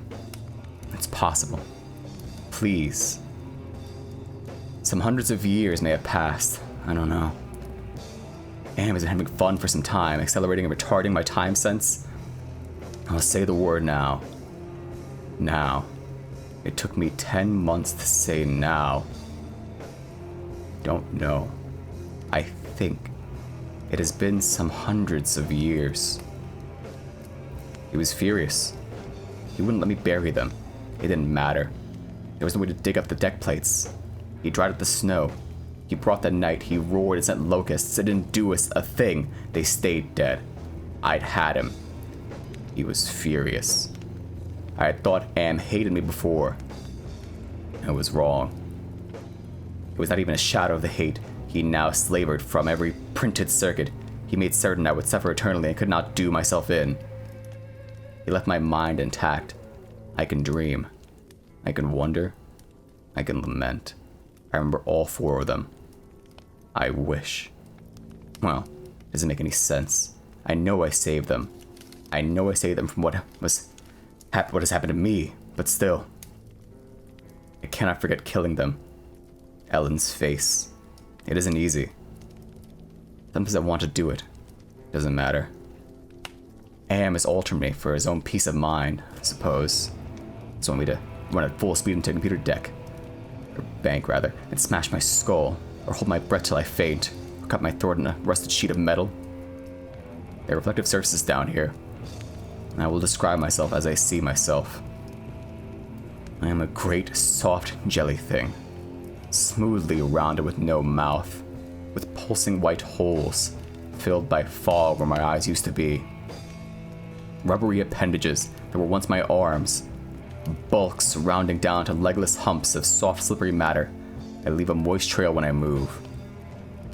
Blotches of diseased evil gray come and go on my surface as though light is being beamed from within. Outwardly, dumbly I shamble about, a thing that could never have been known as human, a thing whose shape is so alien a travesty that humanity becomes more obscene for the vague resemblance. Inwardly alone, here, living under the land, under the sea, in the belly of Am. Whom we created because our time was badly spent, we must have known constantly that he could not do it better. That he could do it better, rather. At least the 4 of them are safe at last. Am will be all the matter for that. It makes me a little happier. And yet, Am has won. Simply, he has taken his revenge. I have no mouth, and I must scream.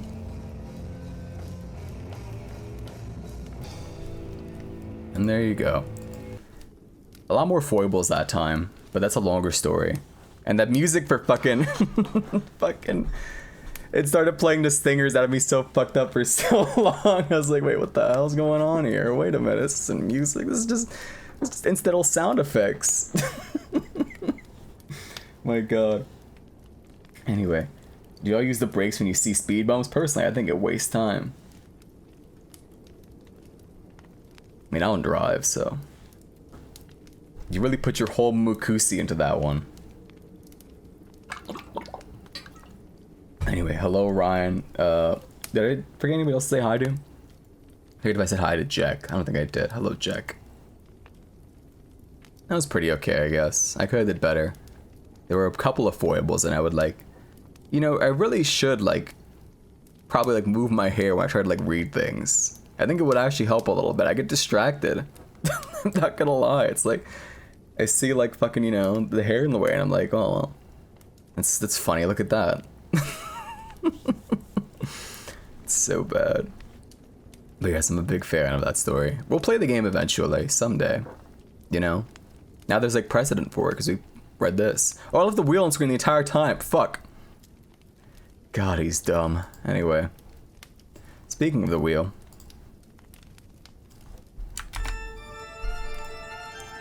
I'm glad you liked it.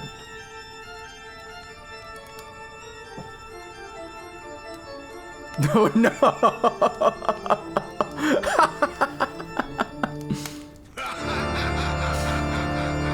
Alright, well we had actual Kino a second ago. Now we get to, you know, roll around in the shit. Squidward's suicide. What if Peter and Lois lived on Gooner Street? I think I'm gonna enforce a rule. I'm not gonna block the word goon, I'm gonna just not read any message that has the word goon in it. I think I'll do that. That sounds like a plan. Twitch MegaMook is peak. Again, you gotta like get your head checked, I think. Like I think you just have like shit taste. Don't worry, I recommend you some good streamers someday. When I stop having like brain worms, I'll like give like you a whole list. I mean, I can start like with people around like my size, for example, right? People that like, you know, I already like know to some degree, where I don't feel like a horrible, disgusting, you know, limbless, you know, blood-sucking leech for mentioning them. Well, you know, Kimmy Spice is gonna debut, you know, soon, right? She's gonna come back. You know, whenever Cool Kerbal streams, that's pretty neat.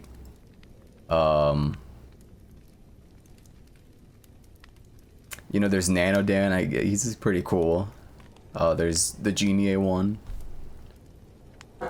There's the Paper Bag Chanel.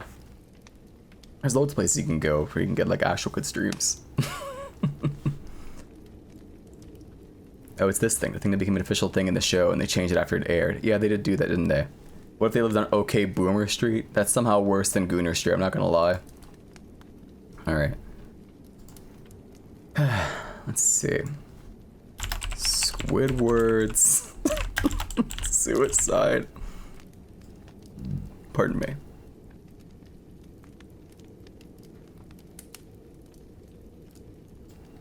Your stream is epic. You just wait. It'll be the first stream where you can order fresh fish on air. Oh, hell yeah. And hello, Dubious. Yes, yes, just in time. You made it. You, listen, you got here too late to hear normal porn for normal people. You got here too late to hear, you know, I have no mouth on my screen, but you made it just in time to hear Squidward's suicide, which I have to look up now. So if you just give me 1 second. Squidward's suicide.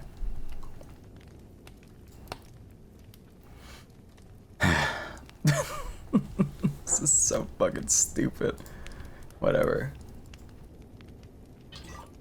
This is not like fucking Sonic.exe or some garbage. I was gonna include that originally, but it turns out like the original like writer is like a sex criminal or something. And I wouldn't want like anyone to like come through and like start like trying to like school me like, you do realize that the guy who wrote this is a sex criminal. It's like, yeah, so I've heard. I mean, it's alright. I mean, the story sucks. You do realize that, right? Like, it's kind of like this, like the whole joke of reading it. How come we didn't line up the scariest game of all time for Halloween, Neo Turf Masters? I'll say that for next year when I start doing collabs for the Marathon of Scariness. If I stop being a giant pussy. It is the scariest game of all time because, you know, if you lose, you end up becoming someone's, like, you know, indentured servant for the rest of your life. It's true, look it up, it's in the manual. Anyway. Hello, Mike. Alright, no more looking at you guys. I just want to start off by saying, if you want an answer at the end, prepare to be disappointed. There just isn't one. I was an intern at Nickelodeon Studios for a year in 2005, my degree in animation. It wasn't paid, of course. Most internships aren't. But I did have some perks beyond education. To adults, it might not have seemed like a big one. But most kids at the time would shit themselves over it. Now, since I worked directly with the editors and animators, I got to view the new episodes day before they aired. I'll get right to it without giving too many unnecessary details. They had very recently made the SpongeBob movie. The entire staff was somewhat sapped of creativity, so it took them longer to start the season. But the delay lasted longer for more upsetting reasons. There was a problem with the series' 4 premiere that set everyone and everything back for several months. Me and two other interns were in the editing room along with the lead animators and sound editors for the final cut. We received the copy that was supposed to be Fear of a Krabby Patty and gathered around the screen to watch. Now, given that it isn't final yet, animators often put up a mock title card, sort of an inside joke for us, with phony, oftentimes lewd titles such as How Sex Doesn't Work instead of Rockabye Bivalve. President Patrick adopted a sea scallop. Nothing particularly funny, but work-related chuckles. So when we saw the title card, Squidward's suicide, we didn't think it more than a morbid joke. One of the interns did a small throat laugh at it. Happy-go-lucky music plays as normal. The story began with Squidward practicing his clarinet, hitting a few sour notes like normal. We hear SpongeBob laughing outside, and Squidward stops, yelling at him to keep it down as he has a concert that night and needs to practice. SpongeBob says okay and goes to see Sandy with Patrick. A double splash screen comes up and we see the ending of Squidward's concert. This is when things began to seem off.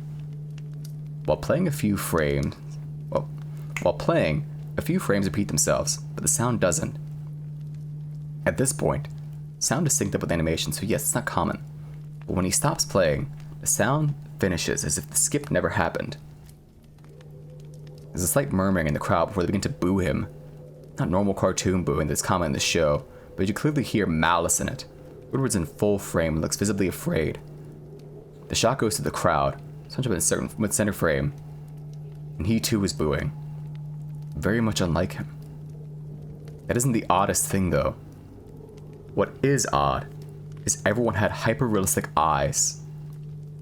Very detailed. Clearly not shots of real people's eyes, but something a bit more real than CGI. The pupils were red. Some of us looked at each other, obviously confused, but since we weren't the writers, we didn't question its appeal to children yet. The shot was Squidward sitting on the edge of his bed, looking very forlorn. The view of his portal window is of a night sky, so it isn't very long after the concert. The unsettling part is, at this point, there's no sound. Literally no sound. Not even the feedback from the speakers in the room. It's as if the speakers are turned off. Though their status showed them working perfectly. He just sat there, blinking, in this silence for about 30 seconds. Then he started to sob, softly. He puts his hands over his eyes, and cried quietly for a full minute more. All the while, a sound in the background very slowly growing from nothing to barely audible. It sounded like a slight breeze through a forest. The screen slowly begins to zoom in on his face. By slow, I mean it's only noticeable if you look at 10 shots 10 seconds apart from side by side. His sobbing gets louder, more full of hurt and anger. The screen then twitches a bit, as if it twists in on itself for a split second, then back to normal. The wind to the trees sound gets slowly louder and more severe, as if a storm is brewing somewhere. The eerie part is, this sound, and Squidward's sobbing sounded real. As if the sound was coming from the speakers, but if the speakers were holes, the sound was coming through from the other side. As good as sound that the studio likes to have. They don't purchase the equipment to be that good to produce sound of that quality. Below the sound of the wind and sobbing very faint, something sounded like laughing. It came at odd intervals and never lasted more than a second, so you had a hard time pinning it. We watched the show twice, so pardon me if things sound too specific. If I have had time to think about them. After 30 seconds of this, the screen blurred and twitched violently. Something flashed over the screen, as if a single frame was replaced. The lead animation editor paused and rewound frame by frame. What we saw was horrible. It was a still photo of a dead child. He couldn't have been more than 6. The face was mangled and bloody. One eye dangling over his upturned face, popped. He was naked down to his underwear, his stomach crudely cut open and his entrails laying beside him. He was laying on some pavement that was probably a road. The most upsetting part was that there was the shadow of a photographer. There was no crime tape, no evidence tags, no markers, and the angle was completely off for a shot designed to be evidence. It would seem the photographer was the person responsible for the child's death. We were of course mortified, pressed on, hoping that it was just a sick joke. The screen flipped back to Squidward, still sobbing, louder than before, half body and frame. There was now what appeared to be blood running down his face from his eyes. The blood was also done hyper-realistic style, looking as if you touched it, you'd get blood in your fingers. The wind sounded now as if it were that of a gale blowing through the forest. There were even snapping sounds of branches, the laughing, a deep baritone, lasting at longer intervals and coming more frequently. After about 20 seconds, the screen again twisted and showed a single frame photo. The editor was reluctant to go back. We all were. But he knew he had to. This time, the photo was that of what appeared to be a little girl. No older than the first child. She was laying in her stomach. Her berets and a pool of blood next to her. Her left eye was too popped out. Popped. Naked except for underpants. Her entrails were piled top of her above, another crude cut along her back. Again, the body was in the street, and the photographer's shadow was visible. Very similar in size and shape to the first. I had to choke back vomit. And the one intern, the only female in the room, ran out. The show resumed. After 5 seconds, or about 5 seconds after the second photo played, Squidward went silent, as did all sound, like it was when the scene started. He put his tentacles down, and his eyes were now done in hyperrealism like the others were in the beginning of the episode. They were bleeding, bloodshot, pulsating. He just stared at the screen, as if watching the viewer. After about 10 seconds, he started sobbing, this time now covering his eyes. The sound was piercing and loud, and most fear-inducing of all, is this sobbing was mixed with screams. Tears and blood were dripping down his face at a heavy rate. The wind sound came back, and so did the deep voice laughing, and this time the still photo lasted for a good 5 frames. The enemy was able to stop on the 4th and backed up. This time, the photo was of a boy, about the same age, but this time the scene was different. The entrails were just being pulled out from a stomach wound by a large hand. The right eye popped out and dangling, blood trickling down it. The enemy proceeded. It was hard to believe, but the next one was different. You couldn't tell what. We went to the next, same thing. Yeah.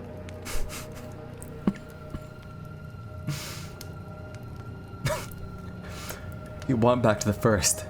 It doesn't say want, it doesn't say went. He went back to the first and played them quicker, and I lost it. I vomited on the floor. The animating and sound editors gasping at the screen. The 5 frames were not as if they were 5 different photos. They were played out as if they were frames of a video. We saw the hand slowly sift out the guts. We saw the kid's eyes focus on it. We even saw 2 frames of the kid beginning to blink. The lead sound editor told us to stop. I had to call on the creator to see this. Mr. Hillenberg arrived within about 15 minutes. He was confused as to why he was called down there, so the editor just continued the episode. Once the frames were shown, all the screaming, all sound again stopped. But we were just staring at the viewer, full frame of the face for about 3 seconds. The shot quickly panned out, and that deep voice said, "Do it." And we see in Squidward's hands a shotgun. He immediately puts a gun in his mouth and pulls the trigger. Realistic blood and brain matter splatters the wall up behind him. In his bed, and he flies back with the force. The last seconds of the episode shows his body on the bed, on his side. One eye dangling on what's left of his head, above the floor, staring blankly at it. Then the episode ends. Mr. Hillenberg is obviously angry at this. He demanded to know what the hell was going on. Most people left the room at this point, so just a handful of us to watch it again. Viewing the episode twice only served to imprint the entirety of it in my mind, caused me horrible nightmares. I'm sorry I stayed. The only thing we can think of was the file was edited by someone in the chain from the drawing studio to here. The CTO was called in to analyze what happened, or when it happened. The analysis of the file did show it was edited over by new material. However, the timestamp of it was a mere 24 seconds before we began viewing it. All equipment involved was examined for foreign software and hardware as well as glitches, as if the timestamp may have glitched and showed the wrong time. But everything checked out fine. I don't know what happened, and to this day nobody knows. There was an investigation due to the nature of the photos, but nothing came of it. No child scene was identified, and no clues were gathered from the data involved, nor physical clues in the photos. I never believed in unexplainable phenomena before, but now that I have Now that I have something happen and I can't prove anything about it, beyond anecdotal evidence, I think twice about things. That was so terrible. There were so many like weird like grammatical errors that it made it so difficult to fucking read. Holy shit. That's a classic. Sure is, ain't it? Hello Kokoane. I saw your name pop up while I was reading. My stomach hurts, I'm so scared. Oh yeah, petrified. Me, I'm shaking. Oh. Been holding back from using sour names, don't worry. I think my name Jeff. I mean, if it's a story that sucks like that, you know, feel free to a certain degree. Just, you know, don't go too apeshit that I can't, like, read it all, you know? What if Squidward shot himself? Well, we know what would happen, you know? He'd lay out on the floor like that, apparently, or on the bed. So, that was certainly something, wasn't it? God. My name is Jeff. Yep, my name is Jeff. And we all. Ugh. Pardon me. That was the coffee. I'm glad like I'm able to like hold back all these. You know? There hasn't been any like horrible burp in the middle of like the story. But don't ew. What? Oh, like you don't like burp and fart like Crash Bandicoot like the rest of us, huh? Nah. Yeah. Shove it up your ass. Anyway. Let's see. What is next? I may take an early break actually. Just to like go gargle in case like the next story is like, well, I'll take it at 2 hours. That seems fair, right? Yeah. Don't want to be totally fucked up for, you know, the actual stream like the 31st, understand? And you get it. Anyway, it's time. Spin it a wheel. Some of these are very short though, so it really depends on like what I decide to do. If we go through all the stories, I guess I'll like do fucking My Immortal or some shit. Alice of Human Sacrifice. You know, I looked this up today on a whim. I was like, is there like I am so scared, help me up. Yeah, he's so scared, help him out. I looked this up on a whim actually today to see like, okay, surely there's some like, you know, edgy little like story that goes along with like, you know, the original song, right? Like someone must have at least like tried their hand at writing something, you know? And there was. I was like, wow, that's pretty, hey, why is it playing again? Shut the fuck up. There you go. So annoying. Anyway, let's put the wheel back where it belongs. Let's see. Now reading Alice of Human Sacrifice. And it's off screen.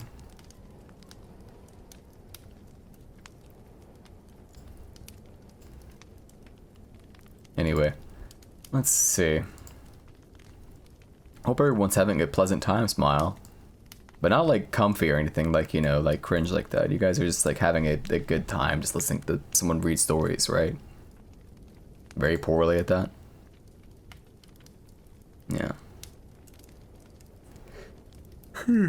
Now reading.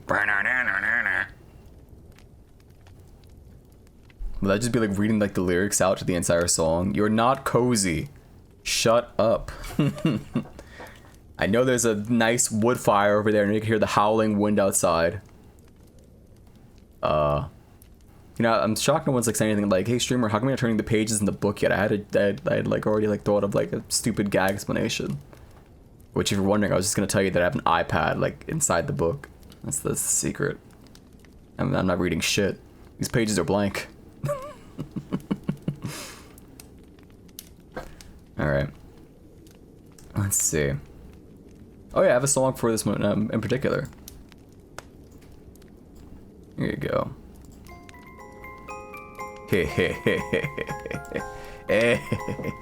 Hello, Sitter.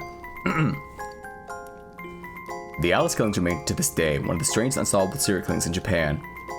1999-2005. A series of 5 killings took place. The 5 killings might have been completely different, if not for the calling card that the killer left at each crime scene.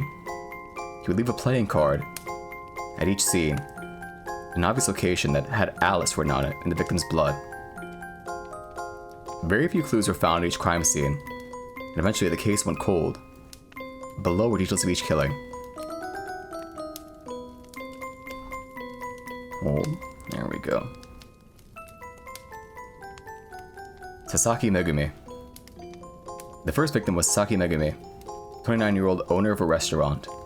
Those who knew her described her as a headstrong woman with a short temper and a sharp tongue when dealing with their employees. She was known by her customers for her fine cooking and her dedicatedness to her job. Outside of her job, Megumi was very social and often went to parties. It was after one such party that she went missing. She decided to walk home from her friend's house, seeing as she was only a block from her home, and she was a bit too drunk to drive. Several people offered to drive her home, but she shrugged it off. She was seen leaving the party at 1 in the morning, and this is the last time she was seen alive. The next morning, a couple walking in the woods about a mile from Megumi's house saw a large amount of blood on an overgrown, unused path. Curious, they followed it, where they found Megumi's body. She had been torn apart, her parts impaled in various tree branches. The couple called the police. It was the police that found the playing card, crammed into Megumi's mouth. It was a jack of spades, which had the word Alice written on it. As previously mentioned, there were no fingerprints or any DNA to be found. There was vomit in the scene, but the female of the couple admitted that it was hers. Yamane Akio. Yamane Akio was a barely known singer in a band that never played anything more than at various bars and community functions. His friends described him as a kind-hearted man who would never raise his voice off stage. After his death, his band fell apart, not having the heart to find a new singer. Akio was abducted from his apartment on February 11, 2001. His bandmates were the last people to see him alive, as he had practiced with them earlier in the day. That night, his girlfriend came to visit him, and was surprised to find the house empty. Within days, a missing persons report was filed, and a search began. In the security footage of the apartment, a hooded figure could be seen entering through a side door, and then with a large garbage bag that bulged strangely. The strange appearance was never accounted for, and no one saw the strange man in person. This man was widely believed to be the killer, but his face was never shown, and there appears to be some doubt. The following week, the owner of a bar where the band had often performed was opening for the day. It was met with a grisly sight. Summed at a table was Akio's body. His vocal cords had been ripped from his throat. He had been shot in the head. His Alice card was a king of diamonds, and was found clutched in his hands, along with his ruined vocal cords. Kai Sakura. Sakura's family went frantic trying to find her, and the whole town was combed for the lost girl. Her body. Oh wait, I skipped the entire fucking line. Why is it formatted like this? You bastard! Who made this fucking shitty wiki like this? You son of a... A teen girl, Kai Sakura, had her whole life ahead of her. She was a sweet girl, and well loved by her classmates and relatives. She wanted to go to college to be a fashion designer. It was a week from graduating high school when she was abducted. Sakura's family went frantic trying to find her, and the whole town was combed for the lost girl. Her body was found 2 days later, buried in a shallow grave. It didn't seem the killer wanted her hidden. On the contrary, he had marked her grave with her Alice playing card, the Queen of Clubs. It had been taped to a stick and stuck on top of the grave. Sakura's body had been horribly mutilated. Her eyes had been carved from her body. Her skin was flayed and her mouth had been carved open. A crown had been sewn to her head, likely while she was still alive. No sexual crimes were committed, either pre or post-mortem. Along with Sakura's body was a note, written in straggly handwriting. It contained many disjointed phrases, some of which were unreadable. Death is a distorted dream. She will forever rule. And, ha ha ha, those which die are the lucky ones, were various phrases that had been written, among others. A match to the handwriting was never found. so they just left her there to rot. Hina and Hayato Oshiro. These two were the last of the killings, and the least gruesome. Hina and Hayato were siblings, and very close. Hina was the elder sister, and was very stubborn. Her younger brother, Hayato, was very smart, and had skipped a grade, causing him to be in the same class as beloved sister. The two rarely fought, as most siblings tended to. The two were found dead in their beds, on April 4, 2005. The cause of death was a lethal injection. The children's bedroom window was open, and it was deduced that the killer snuck in quietly enough to kill the two without waking them, and snuck back out. Each child held half of an Ace of Hearts playing card, and when put together, spelled out the word Alice. One very smudged footprint was found in their carpet. A close inspection was made impossible by the severe damage done to the print. This is the only piece of evidence, other than the playing card, left at the scene. A year later, their mother committed suicide out of grief. Their father, who's still alive to this day, is going through extensive therapy to get over the death of his entire family. Shortly after the death of the Oshiro siblings, a man named Suzuko Yuto was arrested for the murders. He was a bum with mental problems who claimed to not remember where he was at the time of any of the murders. Most damning of all, he was seen wearing a coat that belonged to Yamane Akio. A bit of blood in the sleeve tested positive to be his. Yuto was raving at this point, claiming that a demon black man with no face had given him the coat. Yuto was eventually released when a homeless shelter 5 miles from the Sakura household claimed to have Yuto in their files the night of Sakura's murder. Since there was no way for him to get there, she was abducted and back without being noticed. Wait, where she was abducted back without being noticed, Yuto was released. On April 30, 2008, a producer noticed... No, wait a second. Whoa, hold on, this just got really meta. I'm sorry. On April 30, 2008, a producer known as Yugami P uploaded his first song to Nico video, called Hitobashira Arisu, translated roughly as Alice of Human Sacrifice. This song is believed to be based off the Alice killings. It tells the story of a little dream who lures people into its world, and it goes on to tell the story of each Alice. The song has a few parallels with each killing. The first Alice. Just explaining the song now.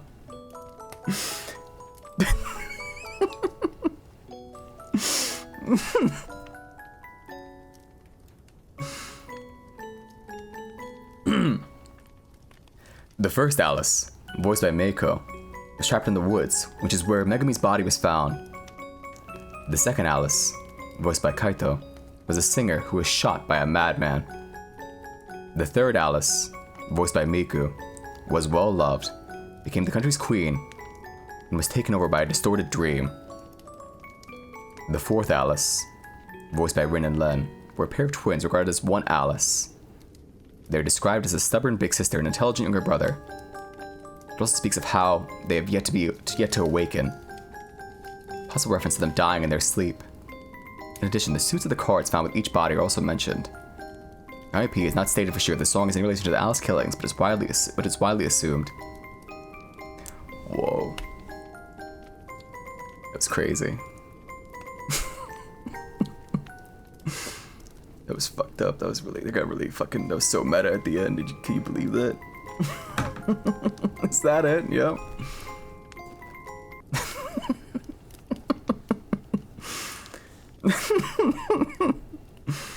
That fucked me up. You just really...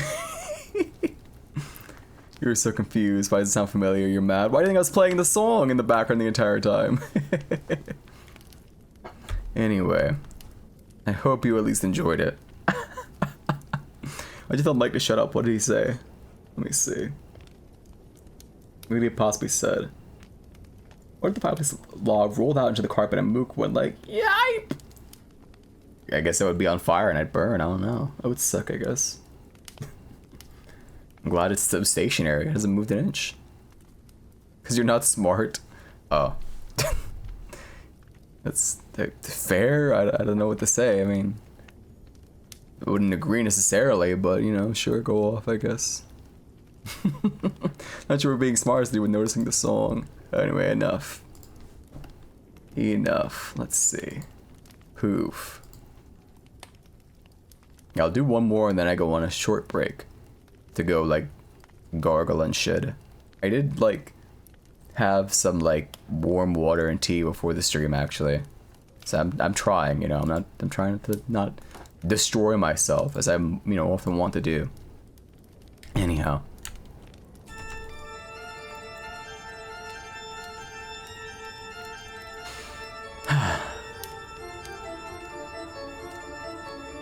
I guess I haven't realized I haven't like read most of these in advance. There are a couple, but most of them I have not read in advance. So whenever something happens that I'm like surprised by, it's like, you know, I had to try so hard to fucking laugh at hyper-realistic eyes. I had to hold back so hard. Fuck, that was so stupid. Hyper-realistic eyes. Why are they so fixated on hyper-realistic eyes? What's the deal there? Like, what does that really like mean? You can tell. I mean, it's pretty obvious whenever I'm like trying to like laugh at something. All right, the Jaunt. This one is pretty cool. This one is pretty fucking cool. It's not really that scary. I don't know. Maybe if you saw it like, if you actually did see it though, I mean, it would be like unnerving. I'd be like, whoa, that's weird. How'd this get on air? What the freak? That's like those shitty stories I read online. They're more eye than any eye you've ever seen. So true. All right, let's get rid of this wheel. Here you go. The Jaunt.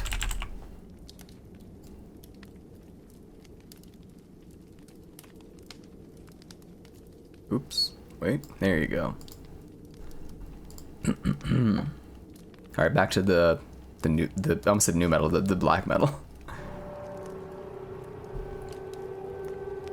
Let's see.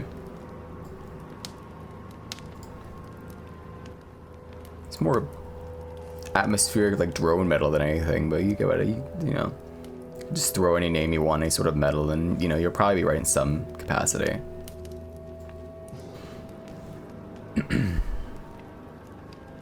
The Jaunt by Stephen King. Is the last call for Jaunt 701. Pleasant female voice echoed through the blue concourse of, well, I already fucked up, of New York's Post Authority Terminal. The pat had not changed much in the last 200 years or so. It was still grungy and a little frightening. The automated female voice was probably the most pleasant thing about it. This is Jaunt service to Whitehead City, Mars, the voice continued. All ticketed passengers should now be in the blue concourse sleep lounge. Make sure your validation papers are in order. Thank you. The upstairs sleep lounge sounded all grungy. It was wall-to-wall carpeted in oyster gray. The walls were eggshell white and hung with pleasant, non-representational prints. The steady, soothing progression of colors met and swirled in the ceiling. There were 100 couches in the large room, neatly spaced in rows of 10. 5 Jaunt attendants circulated, speaking in low, cheery voices and offering glasses of milk. At one side of the room was the entranceway, flanked by armed guards. Another Jaunt attendant was checking the validation papers of a latecomer. A harried-looking businessman with the New York World Times folded under one arm. Directly opposite, the floor dropped away in a trough about 5 feet wide, perhaps 10 feet long. Passed through a doorless opening and looked a bit like a child slide. The Gates family lay side by side on 4 Jaunt couches near the far end of the room. Mark Gates and his wife, Marilise, flanked the 2 children. Daddy, we're talking about the Jaunt now? Ricky asked. You promised. Yeah, Dad, you promised, Patricia added, and giggled shrilly for no good reason. The businessman with a build like a bull glanced over at them and then went back to the folder of papers he was examining as lay on his back. His spit-shined shoes neatly together. From everywhere came the low murmur of conversation and the rustle of passengers settling down on the Jaunt couches. Mark glanced over at Marilise Gates and winked. She winked back, but she was almost as nervous as Patty sounded. Why not? Mark thought. First Jaunt for all 3 of them. He and Marilise had discussed the advantages and drawbacks of moving the whole family for the last 6 months. since he'd gotten notification from Texaco Water that he was being transferred to Whiteland City. Or Whitehead, rather. Finally, they decided that all of them would go for the 2 years. Mark would be stationed on Mars. He wondered now, looking at Marlise's pale face, if she was regretting the decision. He glanced at his watch and saw it was still almost half an hour to jaunt time. That was enough time to tell a story, and he supposed it would take the kids' mind off their nervousness. Who knew maybe it would even be cool Marlise out. Wait, maybe it would at least even cool Marlise out a little. All right, he said. Ricky and Pat were watching him seriously. His son 12, his daughter 9. He told himself again that Ricky would be deep in the swamp of puberty, and his daughter would likely be developing breasts by the time they got back to Earth, and again found it difficult to believe. I had to pause for a second. What the hell's with Stephen King? Such a weird, I mean, I've never been a father before. It's not that strange, but it's just a little out of left field. Fuck. Where the hell did that come from? Alright.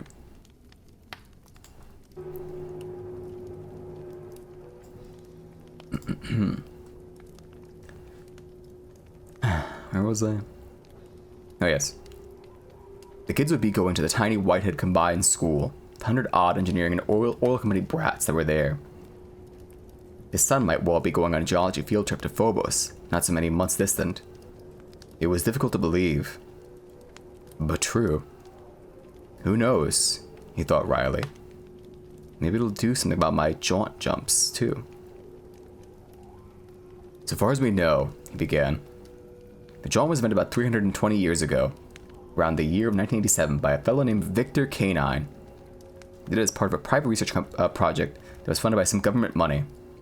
And eventually, the government took it over, of course. In the end, it came down to either the government or the oil companies. The reason we don't know the exact date is because Karun is something of an eccentric. You mean he was crazy, Dad? Ricky asked. Eccentric means a little bit crazy, dear, Marlise said, and smiled from across the children at Mark. She looked a little less nervous now, he thought. Oh. Anyway, he'd been experimenting with the process for quite some time before he was informed the government of what he had. Or before he informed the government what he had. Mark went on, and he only told them because he was running out of money, and they were going to refund him. Or rather, refund. Wanna, be like a speech freak about it. Your mother I'm still fucking I'm still laughing at fucking Squidward suicide. Please pardon me. Your money cheerfully refunded, Pat said, and giggled shrilly again. That's right, honey, Mark said, ruffled her hair gently. At the far end of the room, he saw a door slide noiselessly open, and 2 more attendants came out dressed in the bright red jumpers of Jaunt service, pushing a rolling table. On it was a stainless steel nozzle attached to a rubber hose. Beneath the table skirts, tastefully hidden, Mark knew there were 2 bottles of gas, and in the net bag hooked to the side were 100 disposable masks. Mark went on talking, not wanting his people to see the representatives of Leth until they had to. He was given enough time to tell the whole story. They would welcome the gas passengers with open arms, considering the alternative. Of course, you know the jaunt is teleportation. No more or less, he said. It is in college chemistry and physics they call it the Karune process. But it's really teleportation. And it was Karune himself, if you can believe the stories, who named it the jaunt. He was a science fiction reader. There's a story by a man named Alfred Bester. The Star is My Destination, it's called, and his fellow Bester made up the word jaunt for teleportation in it. Except in his book, you could jaunt just by thinking about it, and we really can't do that. The attendants were fixing a mask to the steel nozzle, handing it to the elderly woman at the far end of the room. She took it, inhaled once, and fell quiet and limp on her couch. Her skirt pulled up a little, revealing one slack thigh road mapped with varicose veins. An attendant considerably readjusted her fur, while the other pulled off the used mask and affixed a fresh one. It was a process that made Mark think of the plastic glasses in motel rooms. He wished to God that Patty would cool out a little bit. He had seen children who had to be held down. Sometimes they screamed as the liber mask covered their faces.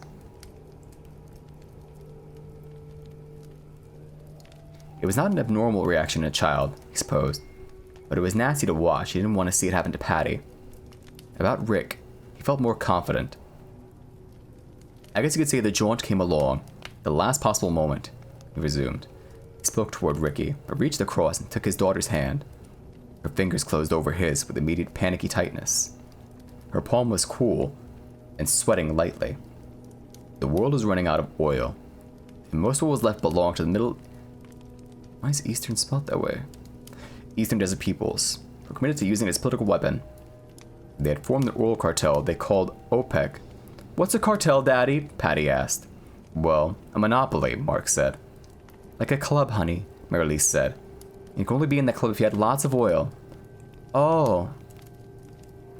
I don't have time to sketch the whole mess in for you, Mark said. You studied some of it in school, but it was a mess. Let's let it go at that. If you owned a car, you could only drive it 2 days a week, and gasoline cost 15 old bucks a gallon. Gosh, Ricky said. It only costs 4 cents or so a gallon now, doesn't it, Dad? Mark smiled. That's why we're going where we're going, Rick. There's enough oil on Mars to last almost 8,000 years. Enough on Venus to last another 20,000. But oil isn't even that important anymore. Now, what we need most of all is... Water! Patty cried. The businessman looked up from his papers and smiled for a moment. That's right, Mark said. Because in the years between 1960 and 2030, we poisoned most of ours. The first water leak from the Martian ice caps was called Operation Straw. That was Ricky. Yes. 2045 or thereabouts. But long before that, the Jaunt was being used to find sources of clean water here on Earth. And now water is our major Martian export. The oil is strictly a sideline, but it was important then. The kids nodded. The point is, those things were always there, but we were only able to get to it because of the Jaunt. When Karune invented his process, the world was slipping into a new dark age. Pardon me, kids, that was a big dinner. The winter before, over 10,000 people had frozen to death in the United States alone because there wasn't enough energy to heat them. Oh, yuck, Patty said matter-of-factly. Mark glanced to his right and saw the attendants talking to a timid-looking man, persuading him. At last, he took the mask and seemed to fall dead on his couch seconds later. First-timer, Mark thought. You can always tell. But Karune started with a pencil, some keys, a wristwatch, then some mice. The mice showed him there was a problem. Victor Karune came back to his laboratory in a stumbling fever of excitement. He thought he knew how Morse had felt, and Alexander Graham Bell, and Edison. This is bigger than all of them. And twice, he had almost wrecked the truck on the way back from the pet shop in New Paltz, where he had spent his last $20 on 9 white mice. What he had left in the world was the 93 cents in his right front pocket and the $18 in his savings account. But this did not occur to him. And if it had, it certainly would not have bothered him. The lab was in a renovated bar at the end of the mile-long dirt road of Route 26. It was making the turn to this road where he had just missed cracking up his brat pickup truck for the second time. The gas tank was almost empty, and there'd be no more for 10 days to 2 weeks. But this did not concern him. His mind was in a delirious whirl. What had happened was not totally unexpected. No. One of the reasons the government had funded him, even to the paltry tune of $20,000 a year, was because the unrealized possibility had always been there in the field of particle transmission. But to have it happen like this, suddenly, no warning, powered by electricity, then was needed to run a color TV. God and Christ. He brought the brat to a screech halt in the dirt at the dooryard, grabbed the box in the dirty seat beside him by its grab handles. On the box were dogs and cats and hamsters and goldfish, and the legend I came from the Stackpole's House of Pets. And why the fuck was that parenthetical there? And ran for the big double doors. From inside the box came the scary and whisk of his test subjects. He tried to push one of the big doors open along its track, and when it wouldn't budge, he remembered that he had locked it. Karune uttered a loud shit and fumbled for his keys. government commanded that the lab be locked at all times. It's one of the strings they put on their money. But Karun kept forgetting. Are these scary stories or bedtime stories? They're stories. Shut your mouth. How dare you? Stop being cozy. I gotta put some loud music on. Anyway, rest well. No more interruptions. Promise. Where the fuck was I? He brought his keys out and for a moment simply stared at them, mesmerized, running the ball of his thumb over the notches in the Brat's ignition key. Thought again. God, Christ. Then he scrabbed through the keys on the ring for the Yale key that unlocked the barn door. As the first telephone had been used inadvertently, Bell crying into it, "Watson, come here," when he spilled some acid on his papers and himself. The first act teleportation had occurred by accident. Victor Karuna teleported the first two fingers of his left hand across the 50-yard width of the barn. Karuna had set up two portals, the opposite side of the barn. On his end was a simple ion gun, available from any electronics supply warehouse for under $500. On the other end, standing just by the far portal. Both of them rectangular, the size of a paperback book, was a cloud chamber. Between them was what appeared to be an opaque shower curtain, except the shower curtains are not made of lead.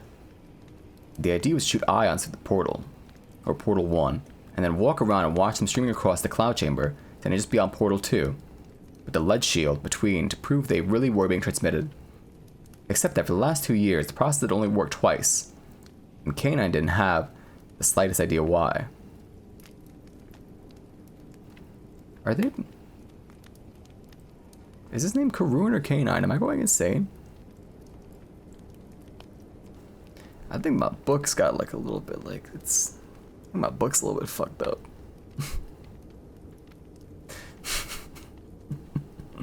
What the hell? He's setting the ion gun in his place. His fingers had slipped through the portal. Ordinarily no problem. But this morning his hip had also brushed the toggle switch on the control panel to the left of the portal. He was not aware of what had happened. The machinery gave off only the lowest audible hum until he felt a tingle sensation in his fingers.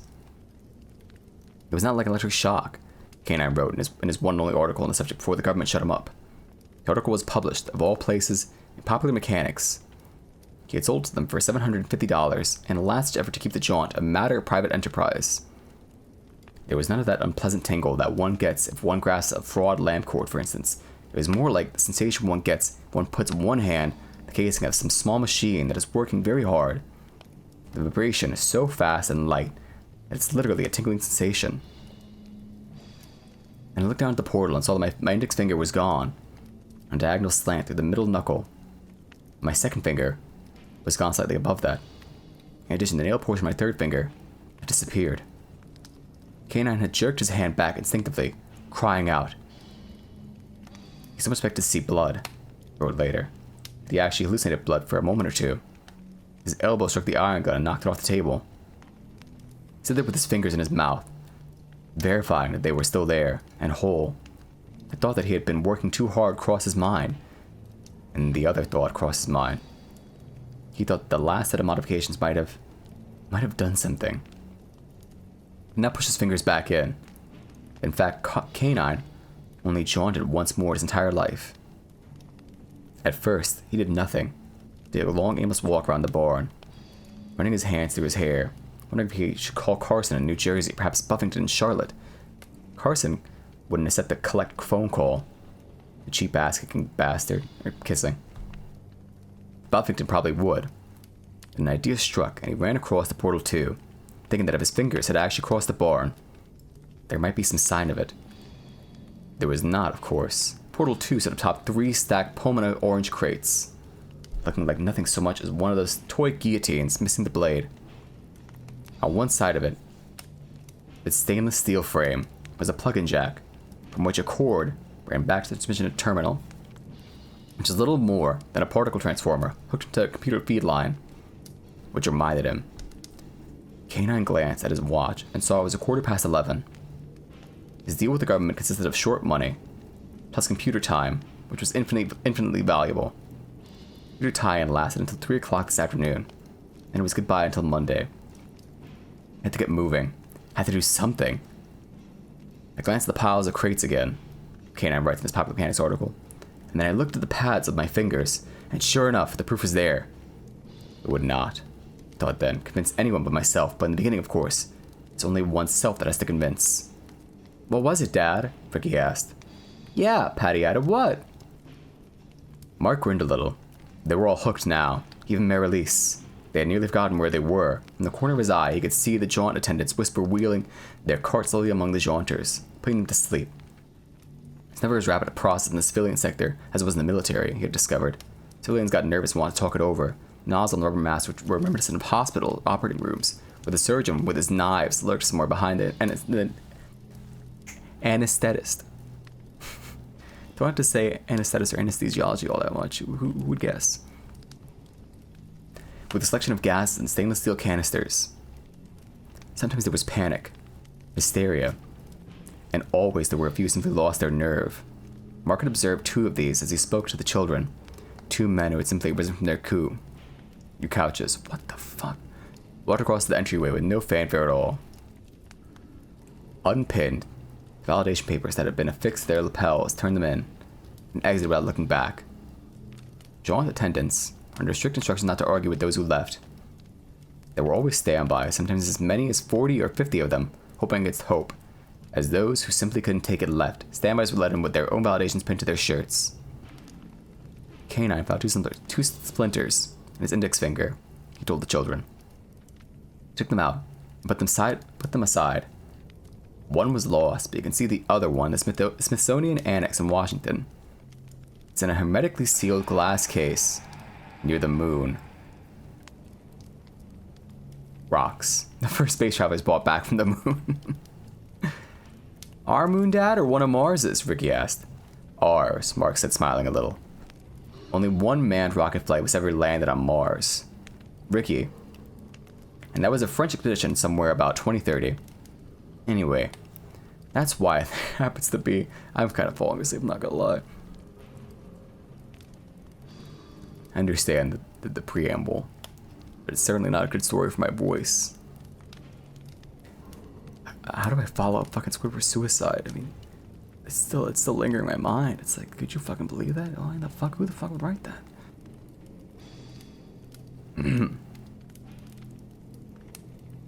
What happened then? Patty asked. Well, according to the story, K9 ran.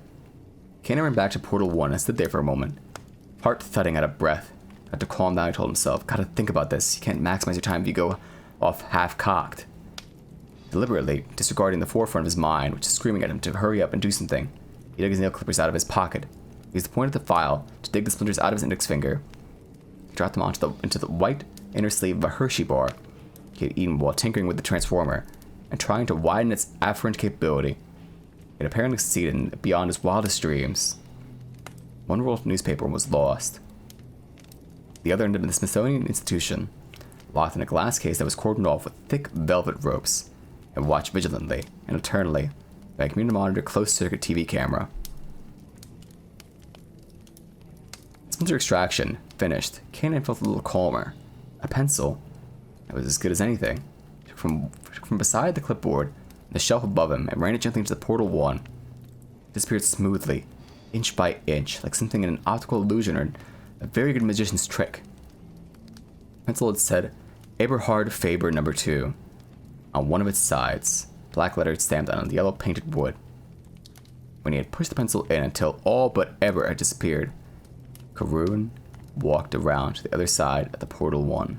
He looked in, saw the pencil and cut off view, as if a knife had chopped smoothly through it. He keeps swapping between Karun and fucking Kano, it's driving me insane. Karun felt his fingers where the rest of the pencil should have been, and of course it was nothing. He ran across the bar into Portal 2. There was missing part of the pencil, lying on the top crate, heart thumping so hard that it seemed to shake his entire chest. Karun grasped the sharpest point of the pencil and pulled it the rest of the way through. He held it up. He looked at it. Suddenly he took it and wrote it works on a piece of barn board. He wrote it so hard the lead snapped in the last letter. Karun began to laugh shrilly in the empty barn, to laugh so hard that he startled the sleeping swallows into flight among the high rafters. "Works!" he shouted, and ran back to Portal 1. He was waving his arms, broken pencil knotted up in one fist. "Works! Works! You hear me, Carson? You prick! It works! And I did it!" "Mark, what should we say to the children?" Or at least we approached him. He's been saying like a lot worse than prick, and damn, lady, you're a bit late on that. Mark shrugged. That's what he's supposed to have said. Well, can't you do a little selective editing? The pencil in the museum too? Does it bear shit in the woods? Mark said. And then clap one. What the fuck is... God, I need you to see this. I need you to see how the page is formatted so you understand why I'm having a hard time with this one in particular.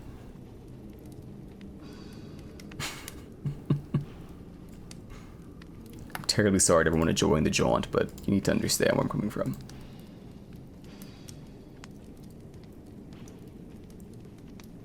This is how it's formatted, and they keep replacing Karun with K9 at random intervals. It's driving me absolutely nuts, but maybe that's part of the story.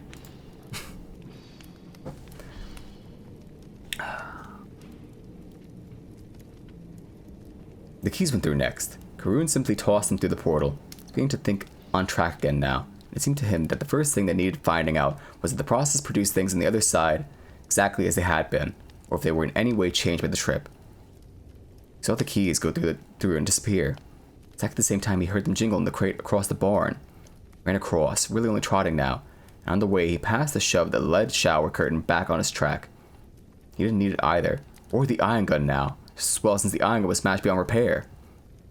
He grabbed the keys, went to lock the government had forced and put on the door, and tried the Yale key. It worked perfectly. He tried the house key. It also worked. So did the keys which opened his file cabinets, and the one which started the Brat pickup. Karun pocketed the keys and took off his watch. It was a Seiko Quartz LC with a built-in calculator below the digital face. 24 tiny buttons that would allow him to do everything from addition to subtraction to square roots. A delicate piece of machinery, just as important, a chronometer. Karun put it down in front of Portal 1 and pushed it through with a pencil. He ran across and grabbed it up. When he put it through, the watch had said 11:31:07. It now said 11:31:49. Very good. Right in the money. Only he should have had an assistant over there to peg the fact that there had been no time gain once and forever. Well, no matter. Soon enough the government would have him waiting hip deep in assistance. He tried the calculator. 2 and 2 still made 4. 8 divided by 4 was still 2. Square root of 11 was still 3.3166247, repeating, and so on. And that was when he decided it was mouse time. What happened with the mice, Dad? Ricky asked. Mark hesitated briefly. There had to be some caution here. He didn't want to scare his children. The hysteria minutes away from their first jaunt. The major thing was to leave them with the knowledge that everything was alright now, that the problem had been licked. As I said, it was a slight problem. Yes. Horror, lunacy, and death. How's that for a slight problem, kids? Karun set the box, which read, I came from Stackpole's House of Pets, down on the shelf, and glanced at his watch. Damned if he hadn't put the thing on upside down. He turned it around and saw it was 1:45. He had only an hour and a quarter of computer time left. How the time flies when you're having fun, he thought, and giggled wildly. He opened the box, reached in, and pulled out a squeaking white mouse by the tail. He put it down in front of Portal 1 and said, Go on, mouse. The mouse promptly ran down the side of an orange crate, in which the portal stood, and scudded across the floor. Cursing, Karun chased it and managed to actually get one hand before it squirmed through a crack between two boards and was gone. Shit! Karun screamed, ran back to the box of mice. Just in time to knock 2 potential escapees back into the box. Got a second mouse holding this one around the body, and slammed the lid of the box back down. This one he gave the old heave-ho. It clutched the canine's palm, but to no avail. It went head over right little paws to Portal 1. Karun heard it immediately land the crates across the barn. Sammy sprinted, remembering how easily the first mouse had eluded him. He need not have worried. The white mouse merely crouched in the crate, its eyes dull. It sighed, aspirating weakly. Karun slowed down and approached it carefully. He's not a man used to fooling with mice. He didn't have to be 40-year veteran to see something was terribly wrong here. Karun touched the mouse. It was like touching something inert. Packed straw or sawdust, perhaps, except for the aspirating sides. The mouse did not look around at Karun. It stared straight ahead. He had thrown in a squirming, very frisky, alive little animal. Here was something that seemed to be a living waxwork likeness of a mouse. Then Karun snapped his fingers in front of the mouse's small pink eyes. It blinked and fell dead on its side. So Karun tried another mouse, Mark said. What happened to the first mouse? Ricky asked. Mark produced that wide smile again. It was retired with full honors, he said. Karun found a paper bag and put the mouse into it. He would take it to Moscone, the vet, that evening. Moscone would dissect it and tell him its inner works had been rearranged. Government would disapprove his bringing a private citizen to a project which would be classified triple top secret as soon as they knew about it. Tough titty, as the kitty was reputed. What the fuck? God, this motherfucker, he's so, like, southern, you know what I mean? What the hell is he saying? Tough titty, as the kitty were reputed to have said to the babes who complained about the warmth of the milk. Kanan was determined that the Great White Father in Washington would know about this as late in the game as possible. For all the scant help the Great White Father had given him, he could wait. Tough titty. And you remember that Moscone lived way the hell and gone on the other side of New Paltz. That there wasn't enough gas in the brat to get him halfway across town, let alone back. But it was 2:03. He had less than an hour of computer time left. He would worry about the goddamn dissection later. Kanan constructed a makeshift chute leading to the entrance of the Portal 1. Really, the first Jaunt side, Mark told the children, and Patty found the idea of Jaunt slide for mice.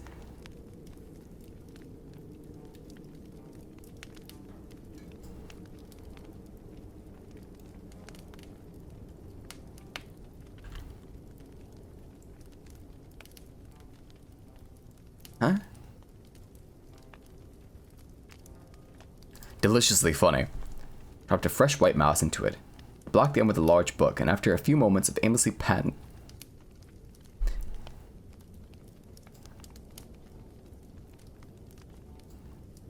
and sniffing, mouse went through the portal and disappeared.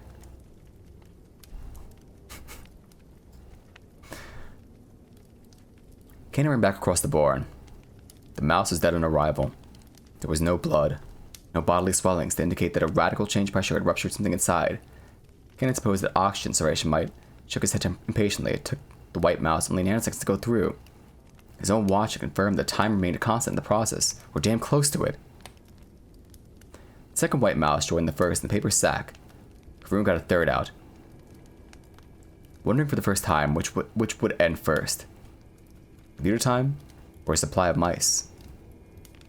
He held this one firmly around the body and forced its haunches through the portal. Across the room he saw the haunches reappear. Just the haunches. The disembodied little feet were digging frantically at the rough wood of the crate. Kanan pulled the mouse back.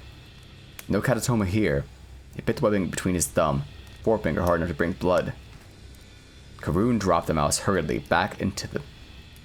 I came from Stackpole, a house of pets box, and used a small bottle of hydrogen peroxide in the lab first aid kit to disinfect the bite.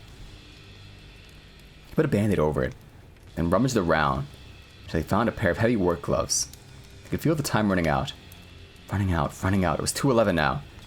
Another mouse out and pushed it through backward, all the way. Come across the... What? This is humed. What the hell is it?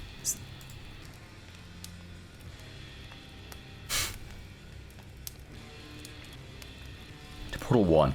This mouse lived for almost 2 minutes. Even walked a little. After a fashion, staggered across the Pomona orange grate. Sorry, that was a Freudian slip. I was thinking how garbage this website is. Struggled weakly to his feet, and then only squatted there. Karun snapped his fingers near its head, and lurched perhaps 4 steps before falling on its side again.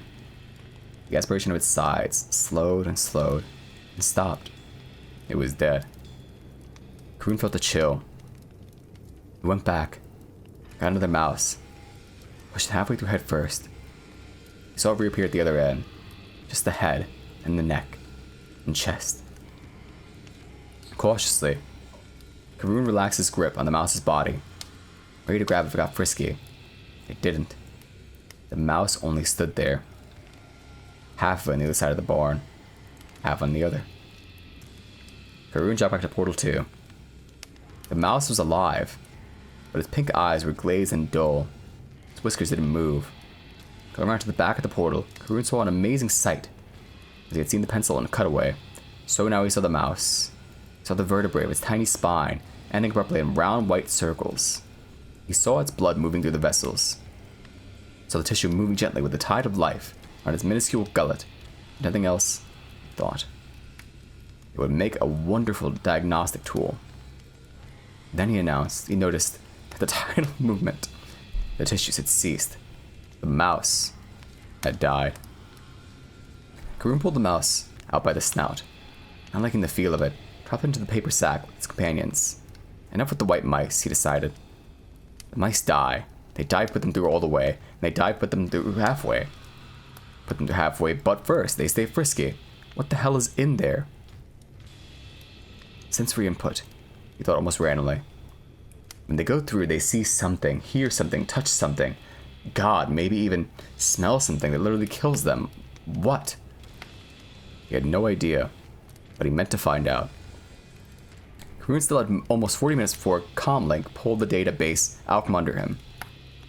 He unscrewed the thermometer from the wall beside his kitchen door, tried it back to the barn with it, and put it through the portal so they wrote bam. The thermometer went in 83 degrees Fahrenheit.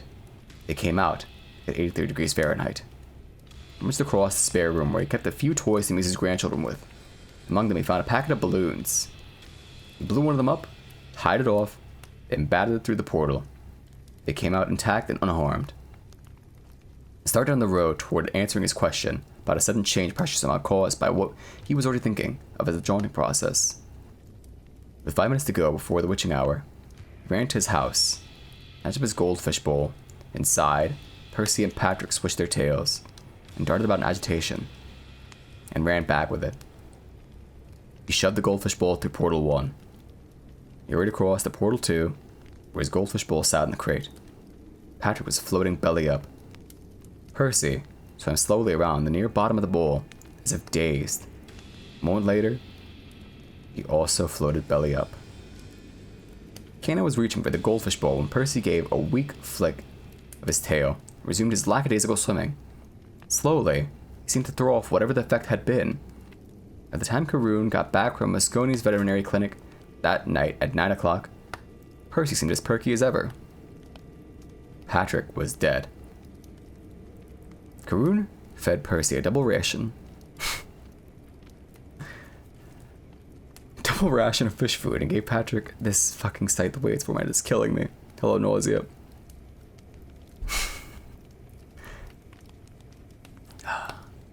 Karun fed Percy a double ration of fish food and gave Patrick a hero's burial in the garden. After the computer cut him out for the day, Karun decided to hitch a ride over to Mosconi's. Accordingly, he was standing on the shoulder of Route 26 at 3:45 that afternoon, dressed in jeans and a loud plaid sport coat, his thumb out, paper bag in his other hand. Finally, a kid driving a Chevy. Is that how you spell Chevy? Chevy? Much bigger than sardine can pulled over, and Karun got in. What you got in the bag, my man? Bunch of dead mice, Karun said. Eventually another car stopped. When the farmer behind the wheel asked about the bag, Karun told him there was a couple of sandwiches. Mosconi dissected one of the mice in the spot, agreed to dissect the others later, and called Karun on the telephone with the results. The initial result was not very encouraging. So far as Mosconi could tell, the mouse he had opened up was perfectly healthy except for the fact that it was dead. Depressing. Victor Karun was an eccentric, but he was not a fool, Mark said. The Jaunt attendants were getting close now. He supposed he would have to hurry up, or he'd be finishing this in the wake-up room in Whitehead City. Hitching a ride back home that night, he had to walk most of the way, so the story goes. He realized that he maybe solved a third of the energy crisis at one single stroke. All the goods that had to go by train and truck and boat and plane before that day could be jaunted. You could write a letter to your friend in London or Rome or Senegal, and you could have it the very next day. And an ounce of oil needed to be burned. Take it for granted. It was a big thing to Karoon, believe me, and to everyone else as well. But what happened to the mice, Daddy? Rick asked. That's what Karoon kept asking himself, Mark said, because he also realized that people could use the jaunt that would solve almost all the energy crisis, and that we might be able to conquer space. In his Popular Mechanics article, he said that even the stars could finally be ours, and the metaphor he used was crossing a shallow stream without getting your shoes wet. You just get a big rock and throw it in the stream, and get another rock and stand on the first rock, and throw that into the stream, go back and get a third rock, go back to the second rock, throw a third rock into the stream, keep up like that until you've made a path of stepping stones all the way across the stream, or in this case, the solar system, or maybe even the galaxy. I don't get that at all, Patty said. That's because you got turkey turrets or brains, Ricky said smugly. I do not, Daddy. Ricky said children don't, Merrily said gently. Karoon pretty much foresaw what has happened, Mark said. Drone rockets is programmed to land, first on the moon, then on Mars, then on Venus, the outer moons of Jupiter. Karoon's really only programmed to do things after they landed. Set up a jaunt station for astronauts, Ricky said. Mark nodded. And now there are scientific outposts all over the solar system. And maybe, someday, long after we're gone, there'll even be another planet for us. There are jaunt ships on their way to 4 different star systems with solar systems of their own. It'll be a long, long time before they get there. I want to know what happened to the mice, Patty said impatiently. Well, eventually the government got into it, Mark said. Karoon kept them out as long as he could, but finally they got wind of it. It landed on both feet. Karoon was nominal head of the Jaunt project until he died 10 years later. But he was never really in charge of it again. Jeez, the poor guy, Rick said. But he got to be a hero, Patricia said. He's in all history books just like President Lincoln and President Hart. I'm sure it's a great comfort to him, wherever he is, Mark thought, and then went on carefully glossing over the rough parts. The government, which had been pushed to the wall by the escalating energy crisis, did indeed come in with both feet. They wanted the jaunt on a paying basis as soon as possible, like yesterday, faced the economic crisis and the increasingly probable picture of anarchy and mass starvation in the 1990s. Only last-ditch pleading made them put off the announcement of the jaunt before an exhaustive spectrographic analysis of jaunted articles could be completed. When the analysis were complete and showed no changes in the makeup of jaunted artifacts, the existence of the jaunt was announced with international hoopla, showing intelligence for once, the U.S. government put Young and Rubicam in charge of the PR. Cannot be a name. That was where the myth-making around Victor Karoon, an elderly, rather peculiar man who showered perhaps twice a week and changed his clothes only when he thought of it, began. Young and Rubicam and the agencies which followed them turned Karoon into a combination of Thomas Edison, Eli Whitney, Pecos Bill, and Flash Gordon. The blackly funny part of all this was that Victor Karoon might even then have been dead or insane. Art imitates life, they say, and Karoon would not be familiar with the Robert Heinlein novel about the doubles who stand in for the figures in the public eye. Victor Karoon was a problem, a nagging problem that wouldn't go away. He was a loudmouth foot dragger, a holdover from the ecological 60s, a time where there was still enough energy floating around to allow foot dragging as a luxury.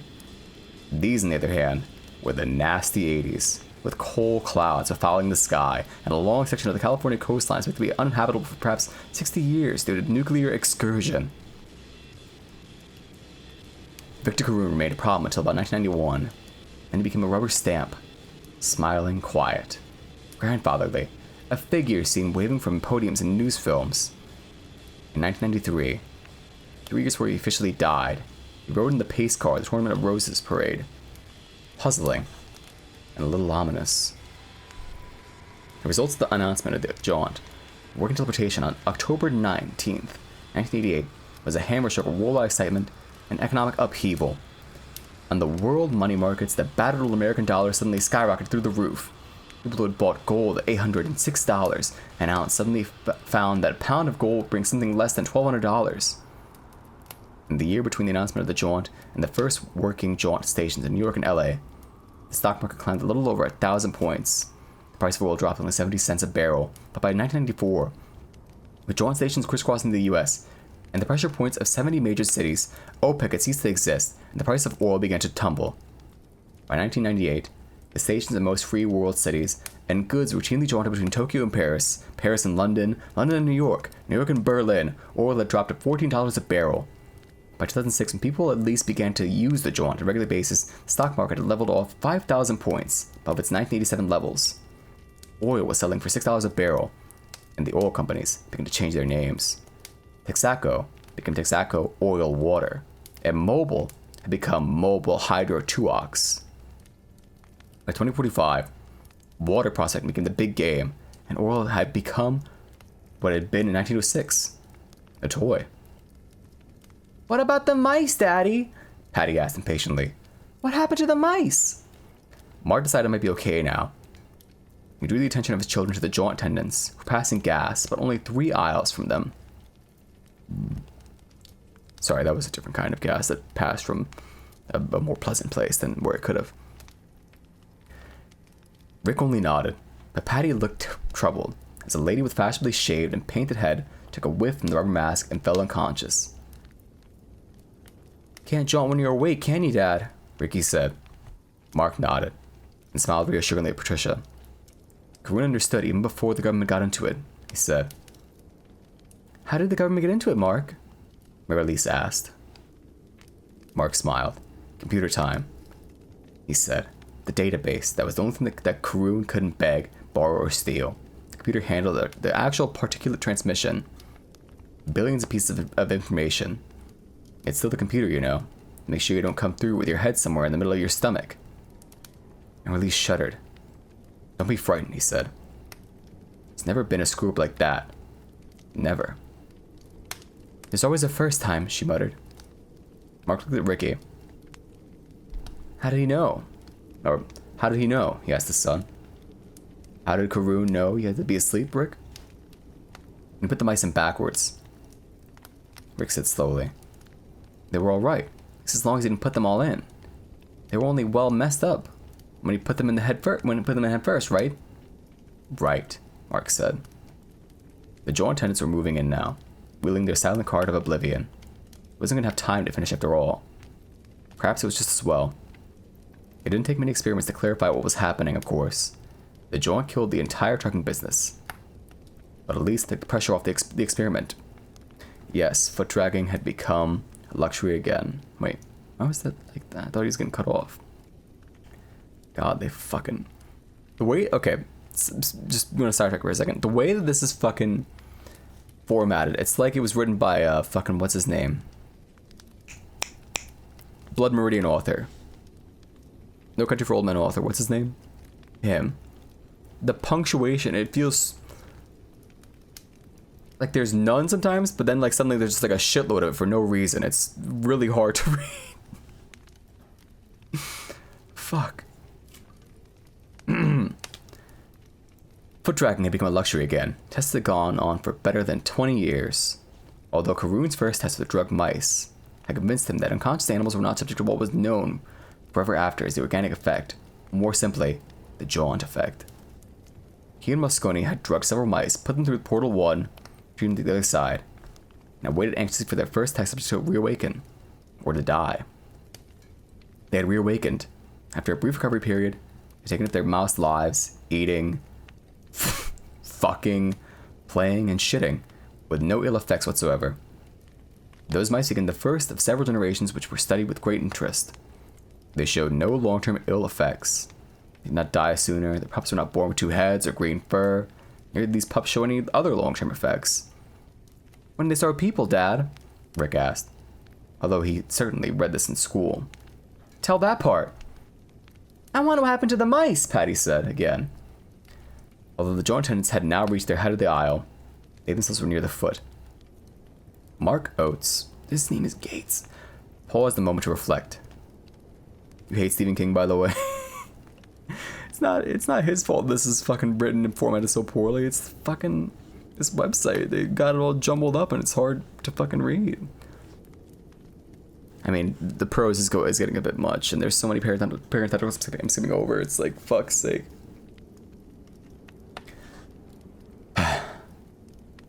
The first human jaunters had been astronauts, and I've been astronauts test pilots.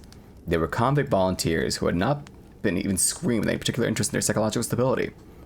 In fact, it was the view of the scientist now in charge. Kareem was not one of them. He had become what is commonly called a titular head. It's parenthetical. I want you to see how fucking random these parentheticals are. The freakier they were, the better.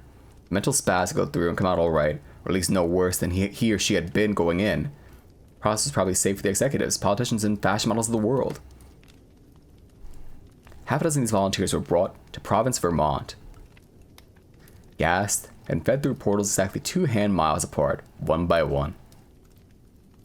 Mark told his children this, because of the course, all 6 of the volunteers came back just fine, feeling perky, thank you. Not tell them about the purported 7th volunteer, this figure who might have been real or myth. The combination of the two even had a name, Rudy Foggia. Foggia was supposed to have been a convicted murderer sentenced to death in the state of Florida for the murders of 4 old people at a Sarasota bridge party. According to the Apocrypha, combined forces of the Central Intelligence Agency and the FBI. Why the I'm going fucking marbles. I'm sorry.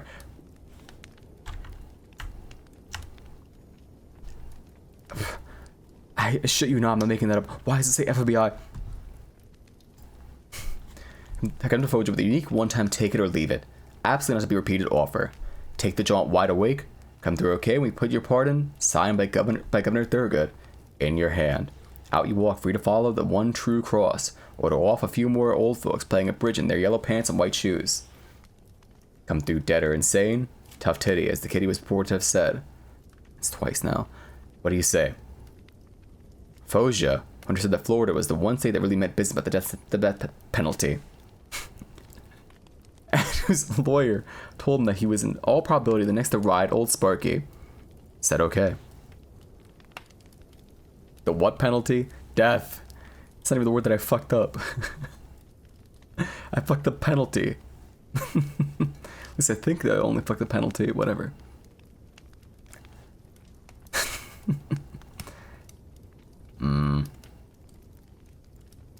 Enough scientists to fill a jury box were present on the great day in the summer of 2007. If the Foggia story was true, and Mark Gates believed it probably was, he doubted it had been any of the scientists who talked. More likely it had been one of the guards who had flown with Foggia from Rayford to Montpellier, and then escorted him from Montpellier to Provence in an armored truck. I come through this alive, was reported to have said. I want a chicken dinner before I blow this joint. He then stepped through Portal 1 and reappeared at Portal 2 immediately. He came through alive, but Rudy Foggia was in no condition to eat his chicken dinner, and as Bates took the jaunt across the 2 miles, Foggia's hair turned snow white.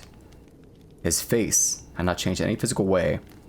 It was not lined or jowly or wasted, but it gave the impression of a great, almost incredible age.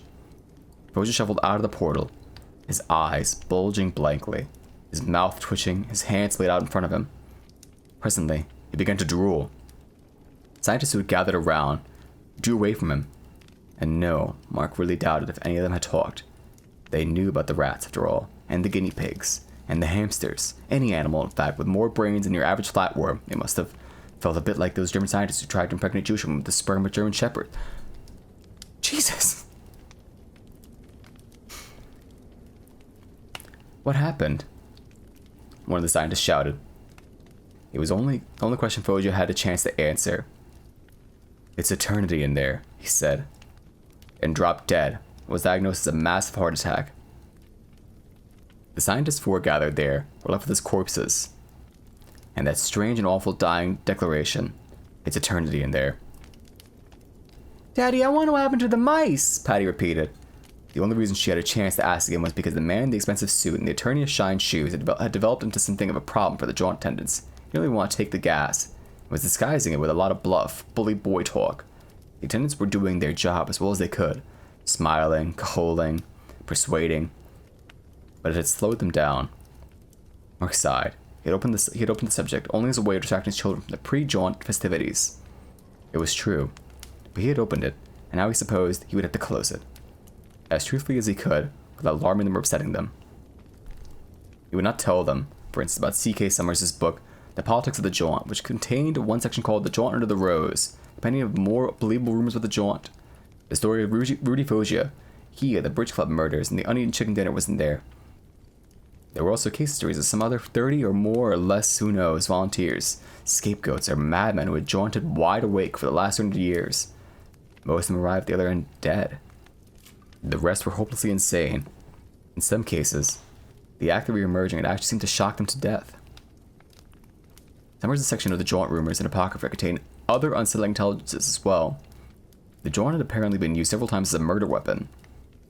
In the most famous case, which had occurred a mere 30 years ago, a Jaunt researcher named Lester Michelson had tied up his wife with their daughter's plexiglass dream ropes and pushed her, screaming through the Jaunt portal at Silver City, Nevada. Before doing it, Michelson had pushed the nil button on his Jaunt board, erasing each and every one of the hundreds of thousands of possible portals through which Mrs. Michelson might have emerged, anywhere from neighboring Reno to the experimental Jaunt station on Io, one of the Jovian moons. So there was Mrs. Michelson jaunting forever somewhere out there in the ozone.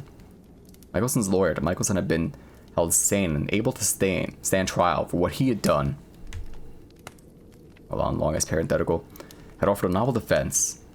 His client could not be tried for murder because no one could prove conclusively that Mrs. Michelson was dead. This had raised the terrible specter of the woman, discorporeal but somehow still sentient, screaming in limbo forever. Michelson was convicted and executed. In addition, I'm not gonna read that fucking in addition. Fuck off. My god. He's just, what, blood is fucking waffling now. Like, fuck. Bloody fucking waffling. Mark said slowly as his wife signaled with her eyes for him to be careful. Even now, no one really knows. But all the experience with animals, including the mice, seemed to lead to the conclusion that while the jaunt is almost instantaneous physically, it's a long time mentally. I don't get it, Patty said gluntly. I knew I wouldn't, Ricky was looking at his father thoughtfully. They went on thinking, he said. They test animals. And so would we if we didn't get knocked out. Yes, Mark said. That's what we believe now. Something was dawning in Ricky's eyes. Fright? Excitement? Isn't it just teleportation? Pardon me. Is it, Dad? It's some kind of time warp. It's an eternity in there, Mark thought. Look, they had a really fucking big chicken dinner. Fuck. In a way, he said. But that's a comic book phrase. It sounds good, but it doesn't really mean anything. Rick. It seems to revolve around the idea of consciousness. And the fact that consciousness doesn't particulate. It remains whole and constant.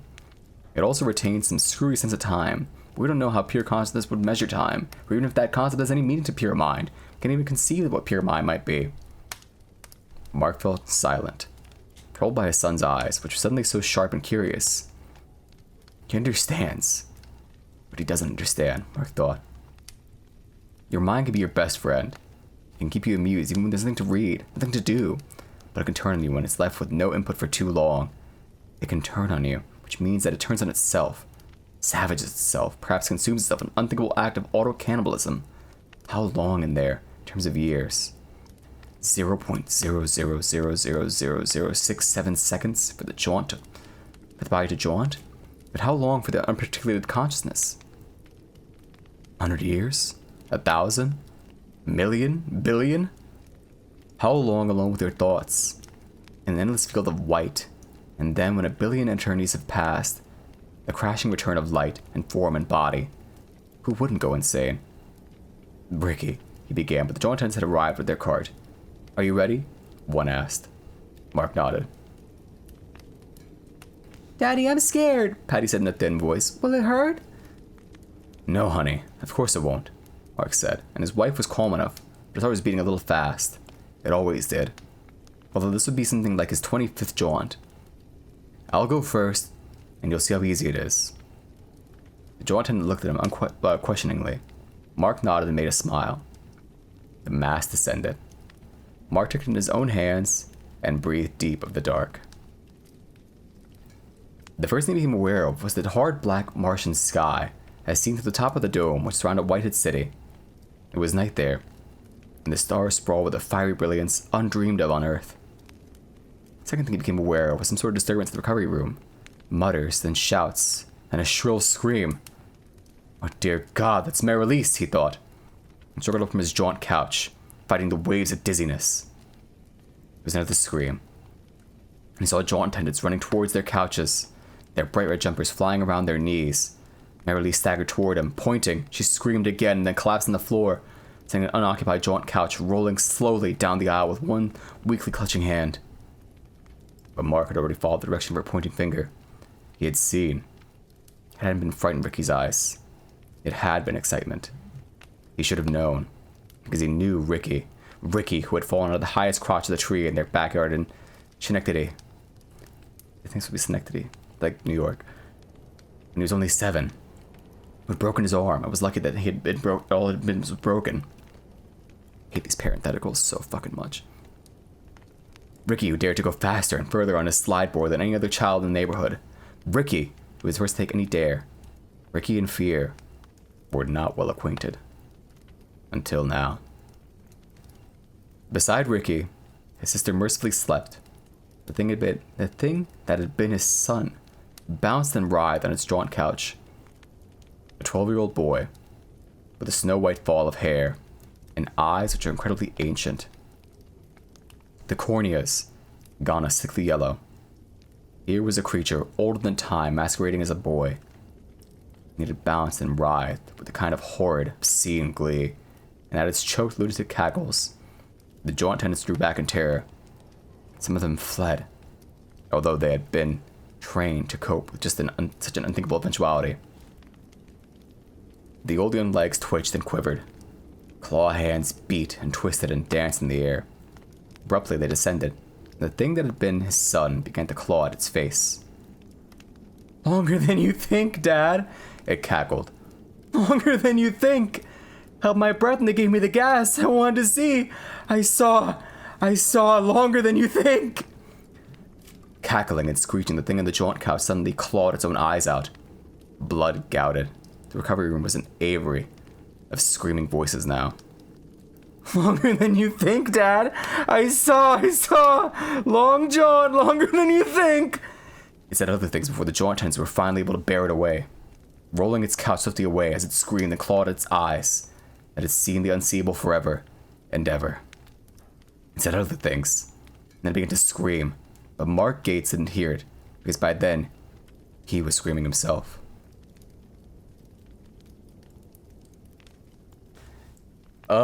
Listen, that's not a bad story. It's just that the fucking site has a scuffed version of it. I think ultimately, you know, the interesting part of the story gets through. Fuck. God, that was a hard read. I hope you liked it at the very least. It feels very soothing because Mook is reading it. Sorry, shit, but Mook is a chill voice, so it's okay. Speaking of my voice, I need to go gargle some hot water and let it rest for a bit. So I will be back in 5 to 10 minutes. What would you rate that story? What would you rate the other stories you've listened to? You talk amongst yourselves as you were wont to do. But in the meantime, I gargle. I go, you stay. Okay? Okay. I gotta put all the BRB stuff on actually, so it's not actually quite. Okay. So there you go, that. And now I'm gone, poof, and I'll be back.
Alright. I'm back. I got some more tea while I was gone. God. I don't think that was actually 10 minutes even. Was it? Maybe less, but that's fine. We'll sit here and talk for a little bit, you know, before we like do our next spin or whatever. The wheel decide the next book. Hello, Bumby. Yo, he's sitting. He do be sitting. Wait, let me get rid of this. There you go. Perfect. I hope you've all been having a good time and aren't just like blowing smoke. You know what I mean? I hope everyone's been enjoying themselves. Just notice Mook got some hands. I always have huge hands. It's key to my design, you know? Makes me stand out as a funny, not quite anime cartoonish fellow, you know? You're good. You know, tangentially related to blowing smoke and all that. I won't specify who exactly, but someone who I know in real life. Told me that they found my streams, right? Like I think they found the VODs because they don't know what Twitch. They don't know Twitch, but they know YouTube. So they must have found like one of the newer VODs, maybe. I guess because they know like the name I go by online. And they told me that they were impressed by how much I'm able to talk. They really liked how I just keep going. And like there's never like any like downtime. So that like meant a lot to me actually. I was like, because you know it's the main thing I'm worried about. I was like, oh.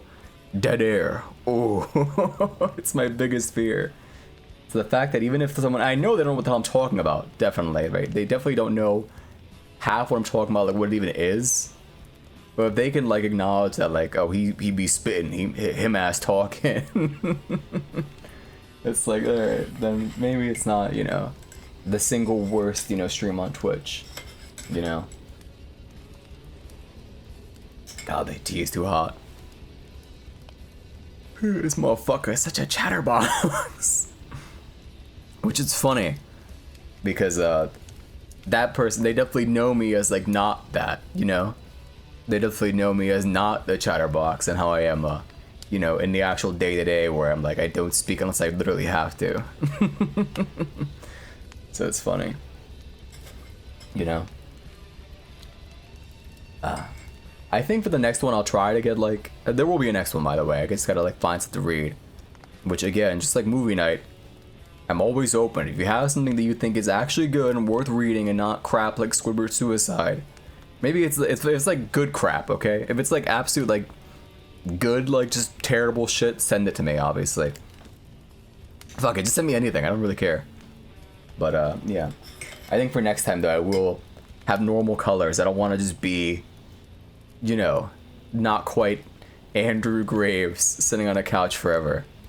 You know what I mean? I don't think it's a good look, you know. People might start like insinuating certain things and get like certain ideas. If you will. I definitely want to fix the hands. The hands are rather slapdash. I definitely did them as fast as I could because I was like, okay, I need to get the pose right. I don't care what the hands look like. All right.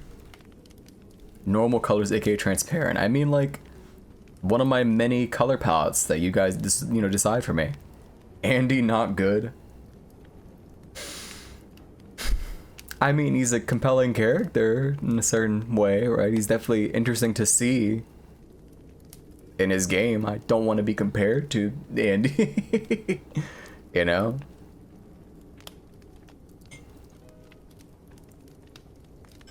I don't want to be that stereotypical, like, guy with no siblings that's, like, you know. I don't want to be branded as, like, some kind of weird, like, sister fucker. I know that sounds crazy. But I'd rather not have, you know. I like to imagine your Mook is Andy adjacent with yaoi hands. Your Mook? What do you mean, your Mook? Like, the one that exists, like, in your mind and always threatens you with strangulation and... what's some other things you requested? Acts parental for you. We have Mook OCs. Apparently you do. I just meant like how like in fan art so many different colors, right?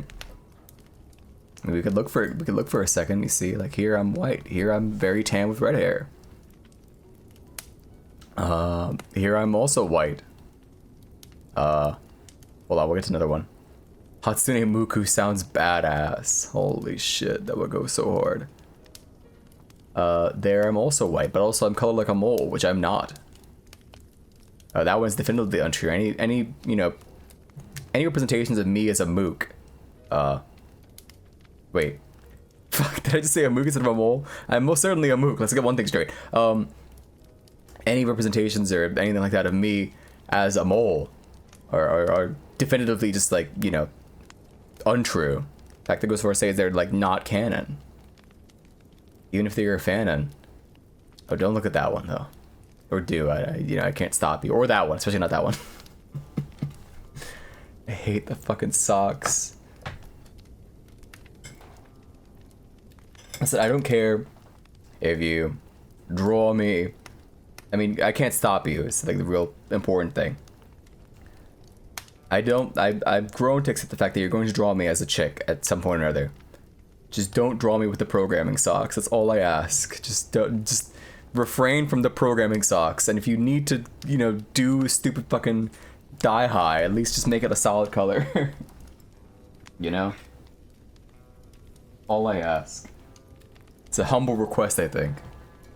Your mook is ginger with freckles and freakishly pale and also Scottish. Wait a second. That doesn't make any sense. He can't code. I quite literally can't. It would be stolen valor. It's true. Anyway. Yeah, I've noticed the pattern though with Bambino's mooks always having red hair and tan skin. It's a good color palette, I suppose. Ginger and freckles mook sounds cute. You know, apparently my eyes are freckled. When I went to an optometrist a couple of years ago and they did like, you know, the big, huge, like fuck off eye scans, it was pointed to me that apparently that the iris itself has like, you know, freckles or some shit. I was like, what the hell is that, man? And they're like, it's just, look, it's nice, isn't it pretty? And I'm like, all right, go off, I guess. Not that you could tell with my natural eye color and all that. But anyway, I wouldn't want to spoil anyone's headcanon. I think it's time. The tea is too hot to drink currently. Ugh, my neck. What kind of curl pattern do I have? I really don't know. Like, I'm familiar with like the chart, right? Like A is like typically like this straighter variant of each one. I mean, I know it's like 1, 2, 3, 4. It's like there's just like straight up straight hair, wavy hair, curly hair, and then kinky hair. I don't know. It's somewhere between like 2C and like 3A or some shit. You know? Somewhere around there.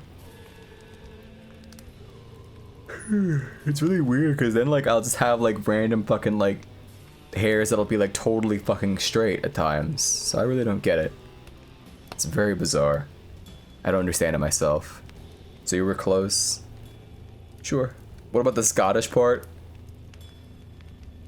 Is it time? Do I finally pull out the DNA chart during the fucking inaugural reading stream?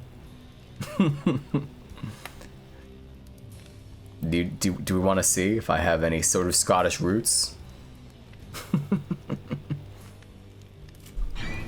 Don't do that. Alright. I knew I had these snips for a reason. No? You don't want to know? You want to keep it secret? Not like my... Don't do that. Listen, a lot of people already have that information if you remember the leaks that occurred, like, not too long ago. So really, you know, you're just getting, you know, up to date with the hackers who all have my info now and can clone me, apparently. Or some fucking malarkey like that. And the government who's already cloned me at least 3 times.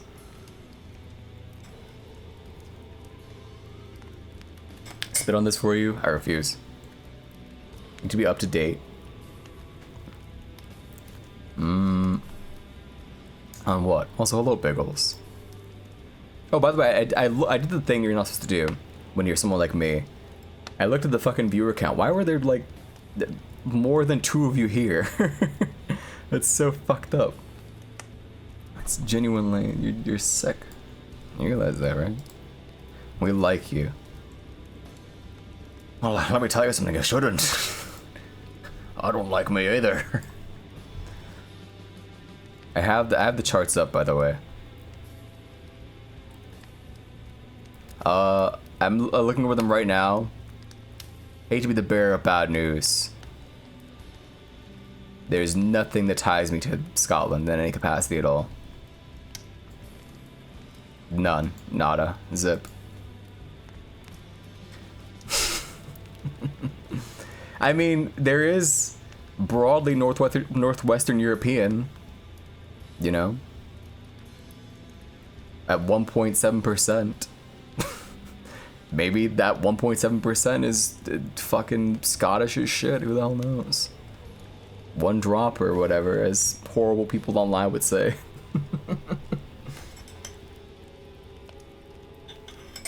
Golly. Anyway, let me spin the wheel now. Let's see. What is up next? Poof. I think I'll go... I don't know how long I'll go. We'll see. I got the one that I really want to read, you know, done. And early, so it was a decent enough performance, I would say, you know? You can't relate to the streamer because I'm not Scottish? Is that why? Is that all it takes? It's like, be Scottish, that's the one thing you can relate to? Fair enough.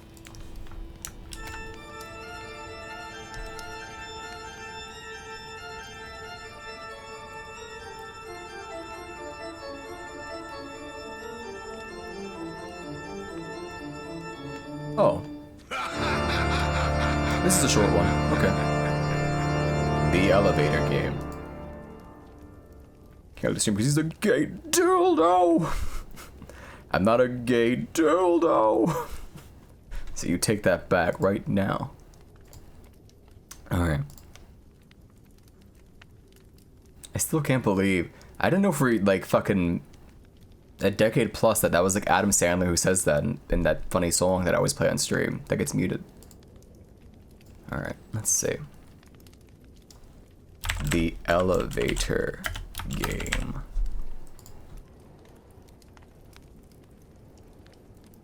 There you go. I think, right? It's slightly off screen. There you well, now it's a couple pixels off. That should be right. Do I like Imagine Dragons?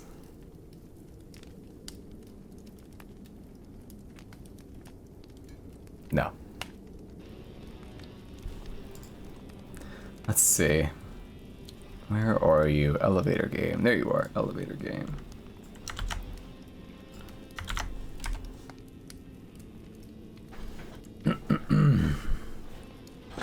Imagine Dragon these nuts. You.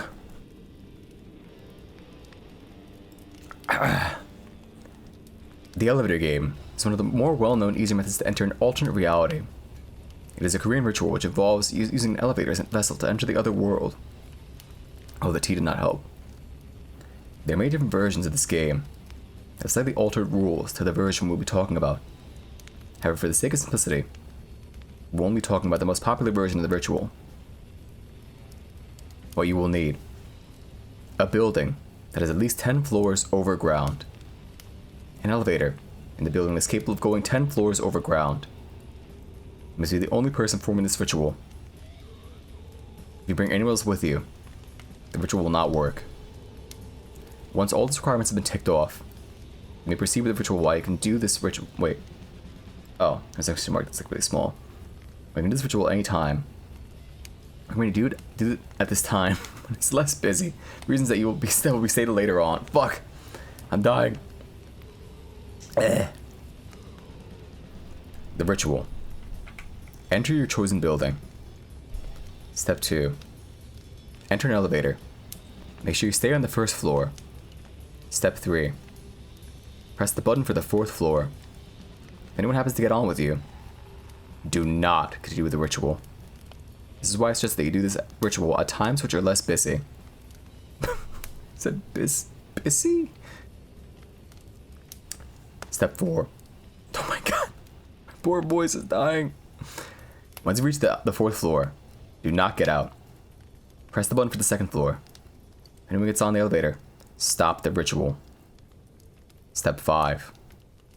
Once you reach the 2nd floor, Do not get out. Press the button for the 6th floor. If anyone gets on the elevator, stop the ritual. Once you reach the 6th floor, do not get out. Press the button for the 2nd floor. If anyone gets on the elevator, stop the ritual. Once you reach the 2nd floor, do not get out. Press the button for the 10th floor.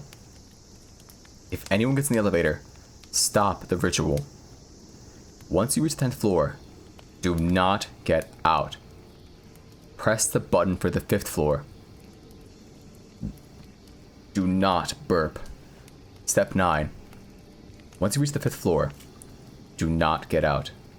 Press the button for the 1st floor. So far, everything has been dull. Simply press some buttons, wait for the elevator to reach the floor, then pick another floor. All while praying no one else enters the elevator and ruins the ritual. However, this is when things begin to get paranormal. Step 10. A woman might enter the elevators on the 5th floor. If this happens, do not look at her. Do not speak to her. Do not touch her. She is not what she seems. If you break any of the instructions in bold, you might as well say goodbye to your normal life.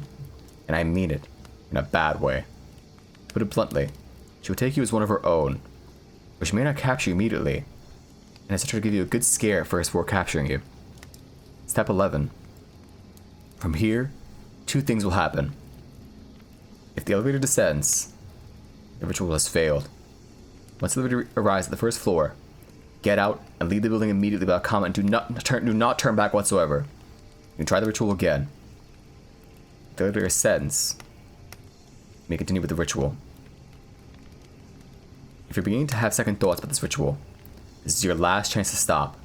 To end this ritual, press the button for the 1st floor. Before the elevator passes the 9th floor, once you reach the 1st floor, leave the building without comment and do not turn back. Once the elevator reaches the 10th floor, you have 2 options. You can stay aboard the elevator, or you can leave the elevator. Should you choose to leave, you need to stay vigilant. You can become easily disoriented in this other world. Reports have been varied as to what is in this dimension. Some include mentions of dark red crosses in the sky, and that electronic devices such as phones stop working. The lights may also be shut off, and there might be strange mist filling the floor. However, the most prominent feature of this twisted reality is that there will be only you and the woman who entered the elevator. How to exit the alternate reality? Exiting the alternate reality is just as easy as entering it. However, the instructions will vary depending on if you decide to leave the elevator or not. If you choose to stay aboard the elevator, press the button for the 1st floor.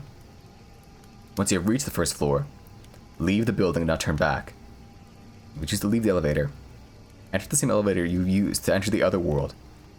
Go to the following floors in the order shown: 4, 2, 6, 2, 10, 5. Do not get out when the door opens. Once you reach the 5th floor, press the button for the 1st floor.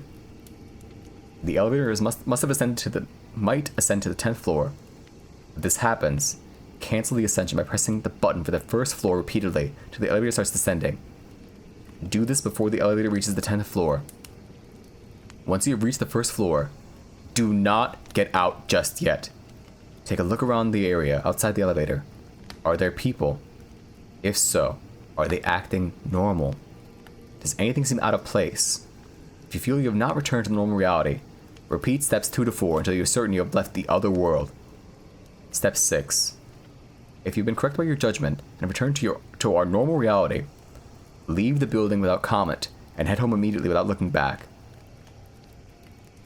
If you've been incorrect about your judgment and decide to leave the elevator, I'm sorry. The only advice I can give you is to hurry back to the elevator. If someone lose track of the elevator or you get caught by something, get comfy, as you'll probably never return back home. Final notes. If you faint while you're in another world, you'll wake up at your house. However, make sure you look around when you wake up. You might still be in the other world. As stated previously, do not look, touch, or speak to the woman. Their appearance can be an illusion to try and trick you. Make sure you keep a note of these instructions as electronic devices may not work. Conclusion. This page should have given knowledge on how to survive the elevator game should you foolishly decide to play this game. Of course, you should not do this ritual at all. Warning of the ritual on this wiki is a matter of fact. However, if you dare to play this game, do not want to be called chicken by your friends, and this guide should massively help you. Just stay safe, okay? And that was that. See, that was a short one, wasn't it? I still fuck up a bunch. My tongue is so beat from fucking earlier. Ugh. Yeah, the T did not help. T big UH. But maybe now that's like, you know, cooler. How do you romance a woman? No idea. Also, hello Scotta and hello Corvus. Pardon me. The other world, it's coming out. It's coming up out of, you know, it's coming up out. You know what I mean? It's like it came from inside. Now it's flowing out from my mouth. But how do you romance a woman? I don't know. She's just a woman, apparently. Who knows? It's so mysterious. I think like the original like Korean version of this is like a bit more like detailed and like tells you more of like the horrifying things that occurs. But sadly, and this may shock you, I don't speak Korean. I know. How could he? Who even is his bias? Like, what the hell? Anyway. Alright. Let's spin again. That was very, very short. Onion Sage.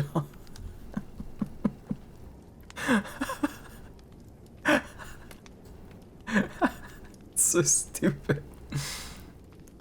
Alright. Here we go. What is next?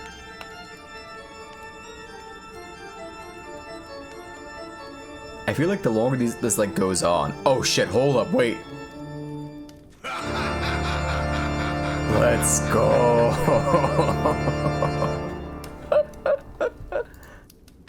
Okay. So, not quite My Immortal, but this is the follow-up. It's not related directly, but it's much shorter. And you know, that's like a boon, because I didn't want to like take up the whole stream if I didn't have to, you know? Let's see, where are you on my list? Hold on, blind. I can't see it. There it is. Ghost of You. I guess I gotta change the music now, don't I? Something more appropriate. Hopefully it won't ruin the entire VOD, but... well, if it does, you were here. Poggers. Poggers, I was here. Let's see. Helena. Parenthetical. Ghost of You. Oh, fuck. Not Ghost of You Owe You. That's something different. Something maybe more frightening. Here you go. Let's see. Can I find like a lo-fi version of like this fucking song, you think? Why does it keep pausing on its own? YouTube is so fucked up now. Why can't things just be like normal? Let's see.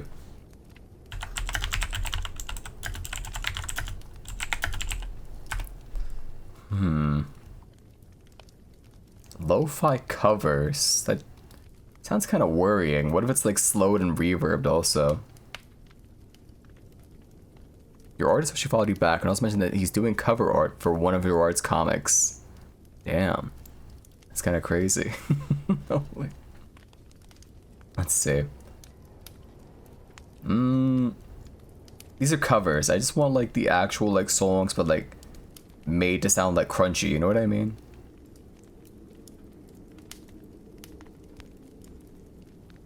Sorry, I'm scrolling through the videos that are here. And one of the videos is the coffin of Andy and Lele is the best game Twitter hates. Look up a MIDI. You're actually so right. Wait a minute.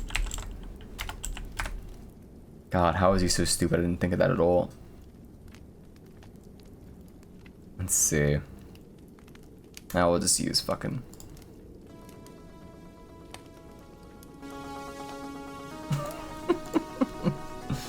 There you go.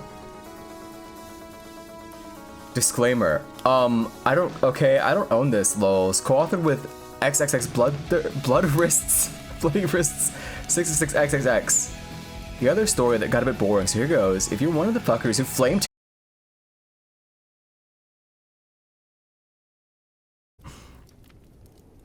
Okay. I should be back. I should be back. Oh my god. Did you get to hear any of that? Gerardway did not want you reading this. Did you get to hear any of that? Like, any of the reading before, like, it fucking shot me down? You swear it didn't cut out? Wait, real? That's fucked up. Let me take it from the top then. Like a sentence barely? Aw, it's tragic. Alright, well, from the top, I can do all that again. It's fine.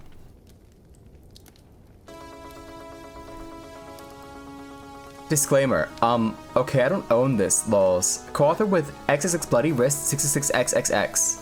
Now this story got a bit boring, so here goes. And if you're one of the fuckers who flame Terra story, you can go to hell. Cause she helped with this, and I don't give a fuck when HP takes place. This takes place now, and it's my story, so they can have iPods and normal clothes and shit if I want them to. So if you're against goths or a prep or something, then do everyone a favor and fuck off.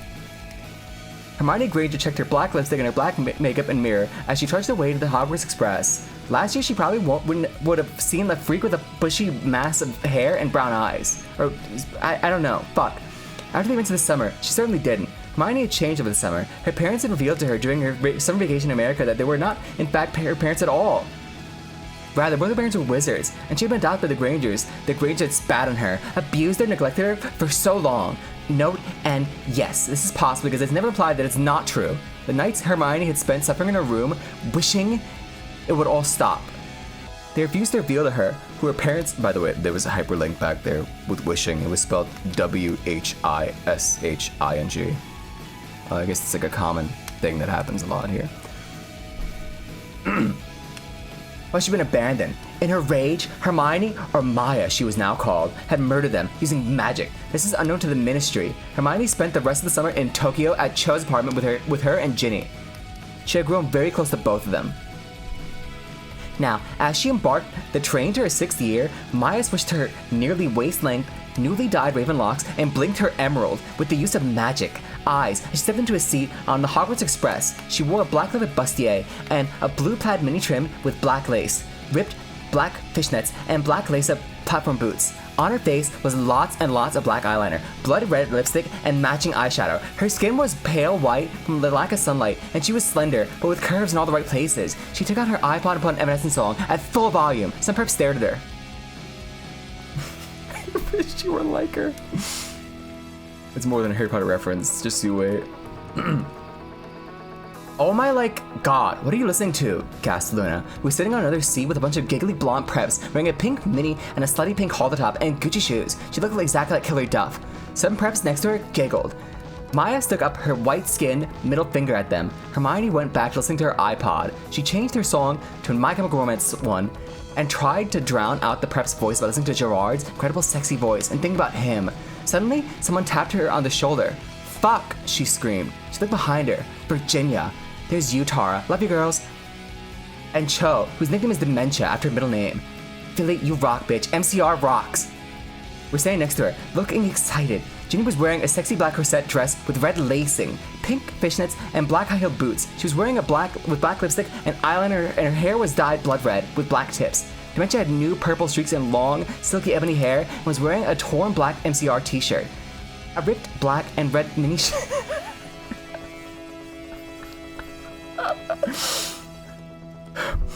and red plaid mini, safety pin earrings, and black combat boots with heels. Well, that's nice, said Dementia. Oh, sorry, sit down, my bitches, Maya said jokingly. Her friends trooped in and sat next to her. Maya noticed now who she was sitting behind. Draco Malfoy. As he heard her voice, he looked around coyly for a split second and then looked back. His hair was dyed black and slicked back. Kind of like Tom Felton in the first movie. His eyes were icy blue, just the inner depths of darkness. Maya and the girls high-fived and chatted for a while. After some time, Ginny asked, "So have you seen the guys? You mean Harry and Ron?" "No," said Maya. "Well, you better find them soon because they're gonna be loving your new look," said Dementia. Just then, the train stopped. The girls got out, grinning and freaking out. Preps. Maya didn't see Harry or Ron, but she just might have seen a boy in leather pants, a leather jacket, black hair, and blue eyes. Smile at her.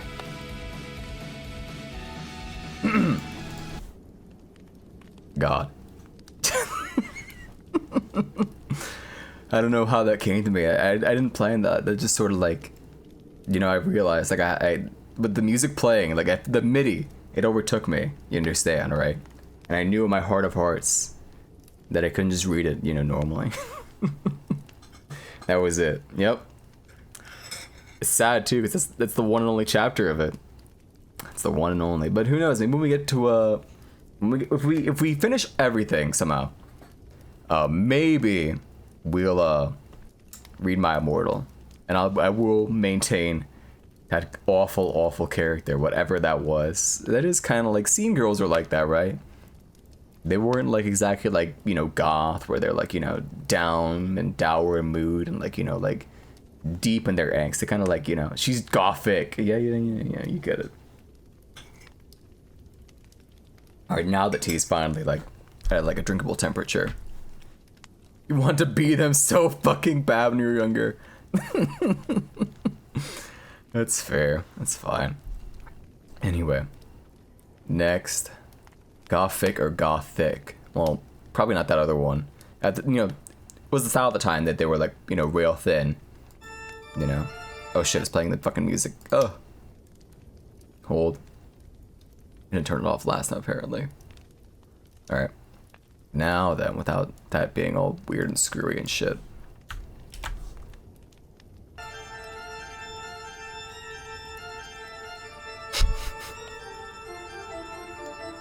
I'll have you know, by the way, in order to like talk like that, I did have to like, I was constantly moving my hands the entire time. Please understand. It was just non-stop fucking hand movement to like actually like stay in character. It was so fucked up. I was truly possessed.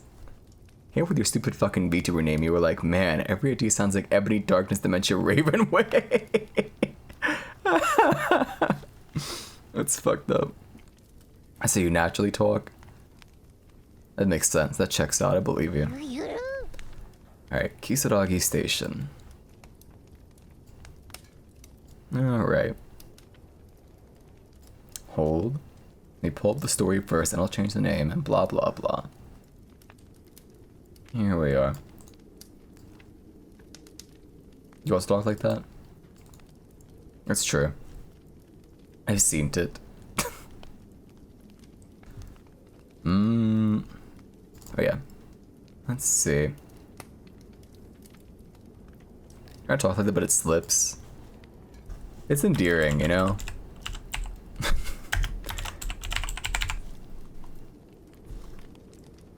I think people should just talk how they talk.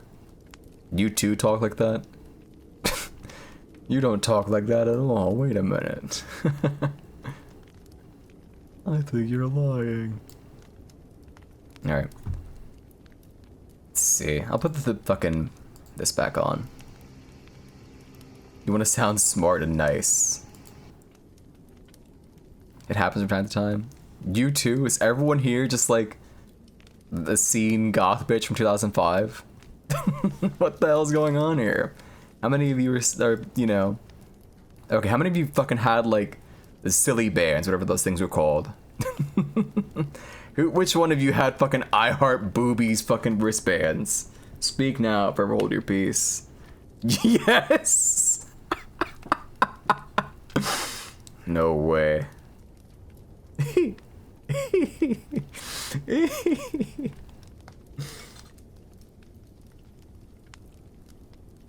I see. Listen, Mook. Yeah, I'm listening. I'm all ears. Cuts to me literally wearing a fucking foam ear suit. I'm putting new music on, actually. I feel like slightly more fitting. Maybe. Actually, too relaxed. My bad. Mind your own business. Yeah. Anyhow. The origin of the story. It's from a series of 2chan posts from 2004. Posted in the middle of a thread called Post About Strange Occurrences About Around You. Thread 26. The poster was anonymous at first, but started attaching their name later. This is an actual thread in the Japanese message board 2chan. For your convenience, rather. Number, question mark, and Hasume indicate posts about made by the same creator. Okay. They're just letting us know that, you know, I will distinguish them. Probably. Maybe. No voices. This may just be my imagination. Can I post it anyway? Go ahead. What's going on? I've been riding a certain train for a while, but something seems off. I always take this train to work, but it hasn't stopped at any stations for the past 20 minutes or so. It usually only takes 5 minutes? 7 or 8 at worst. Oh, and there's 5 other passengers, but they're all sleeping. Take the express train by mistake? Is it a high-speed train? Well, it's possible. I may have just missed my stop. I'll wait a little longer. If anything else strange occurs, I might bring it up here. Try going to the car in the end to see the conductor, maybe. It'd be really bad if the driver had an epileptic fit or something. Should check on the conductor. Still no sign of stopping. So, alright, I'll take a look. There were blinds or something covering the window, so I couldn't see the conductor or the driver. The route is private railway in Shizuoka. Knock on the window? I tried that, but nobody answered. Can you see out the window? Names of stations you're passing, and so on. We came out a tunnel, so we're dropping speed slightly. There usually aren't any tunnels, though. It's a train from Shin Hamamatsu. Looks like we're finally stopping at a station. You aren't gonna get off there, are you? We're stopped at Kisaragi Station. I wonder if I should get off. I've never heard of this place before. Definitely check it out. No, stay on until the last stop. Oh, but it's already probably departing now. When did you get on the train? I've gotten off the train. The station's unmanned. I believe we got on the train at 11:40? I'm not finding information on Kisaragi Station.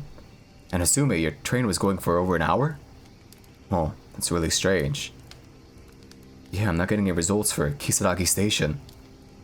I'm looking for a schedule so I can get back, but I can't find one. The train is still stopped, so it'd probably be safe to get back on. Well, it left while I was writing that. Is anyone nearby, or any buildings? It's cold out, so be careful. I'll look for a taxi from the station. Thank you very much. Sounds good. Take care. Way past the last train at unmanned station. Really questionable if you'll have any luck finding a taxi there. And so Hasumi became an inhabitant of the two-dimensional world. Doesn't seem to be any taxis anywhere. Call 110? Call the taxi company. If there's any telephone booth nearby, look at the taxi company and then phone book and call. I called home and asked to be picked up, but neither of my parents seem to know where Kisaragi Station is. They'll look for it in the map so they can come get me, but I'm getting a little scared now. What about the others? You're the only one who got off the train? I checked online too, and the name Kisaragi Station is coming up. Am I wrong in assuming it's around Shin Hamamatsu? I'll check Yahoo. I looked up for a public phone, but there's nothing. And no one else got off, so I'm alone now. It's definitely called Kisaragi. Since they have phones outside the station. Looking into it. Apparently it's written with the kanji for devil, but it's read Kisaragi. Devil Station. Yikes. Are you a gaming nerd? Because a game comes up if you Google it. Tell us the names of the station before and after Kisaragi. What do you mean? A game? It doesn't say what the next and previous stations are. Walk back along the track. If we start running now, you might catch up to the train. Must be houses around the station, right? Yes, there are. I didn't quite notice since I was panicking. I'm waiting for my parents to call while walking around the track. I tried checking out the information on iMode, but it gave me a point error or something. I want to go home. There's really just nothing around here. All I can see are fields and mountains, but I think I'll be able to make it back if I go down the track. So I keep pushing on. Thank you very much. Treat this as a joke if you will. But can I come to you if I encounter any more trouble? Of course. Just be careful out there. Sure. Just make sure you don't run out of battery. Your phone's your lifeline right now. Don't get lost. And be careful in the tunnel. You can get signal in the middle of nowhere? I kinda think you shouldn't stray far from the station. All alone in a cold night, at a station with no attendance. Soon the lights should go out, and it'll be pitch black. Might be safest to wait for daybreak at the station, though. Oh, jeez, this sounds bad. I got a call from my father, and he had many questions but simply couldn't find my location. I've been told to call 110, which I'm a little opposed to doing, but I'll try asking him to help me now. I really think you should wait until it gets lighter out before you do anything. Waiting all alone in the dead of night, and it's an ominous place. Yikes. Going through a tunnel alone in the dead of night, and some ominous train line. Yikes. I called 110 and tried my absolute best to explain the situation, but he thought it was all a joke and got angry at me, so I got scared and apologized. Apologize for what? Probably give it for today. Wait for the first train. What's it like around the station? What's there? I hear what sounds like a beating drum. Makes some kind of bell way off in the distance. Honestly, I have no idea what to do at this point. Get back to the station for now, Hasumi. It's best to return where you started when you're lost. Here's where it gets going. Are they having a festival or what? You might think I'm kidding, but I'm too scared to look behind me. I do want to go back to the station, but I don't dare turn around. Run, and don't look back. You can't go back to the station now. Run through the tunnel. I'm sure you'll find you're not far. Someone behind me yelled, "Hey, don't walk on the track, that's dangerous!" I looked around expecting to see an attendant. Saw a one-legged old man, but he vanished. I think I'm too scared to move. I told you not to look back. Run! Calm down, listen to Big Bro, okay? Check out check out where that drum's coming from. I know they mean Anarchy, but, you know, it's funny to just see Big Bro. Where are they planning to take Hasumi? How'd you know if it was an old man if it was just a single leg? I think Hasumi had an old man who lost one of his legs. Must have been an old man who died and lost a leg after walking along the track. I can't walk or run any further.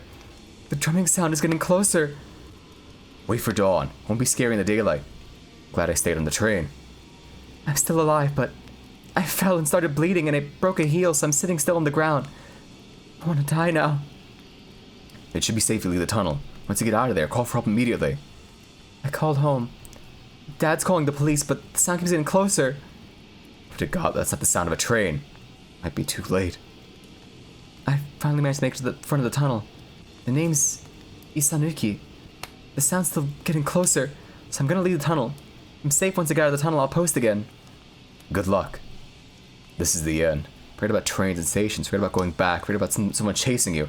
Sound you're hearing is just something you imagine. Just run out of the tunnel. If you stop, it will succumb to something which does not belong in this world. I left the tunnel. There's someone up ahead. It looks like all your advice is right after all. Thank you so much. My face is such a mess from tears. You might just mistake me for a monster. Wait, Hasumi, don't die on us. Stop, that can't be good. Someone there?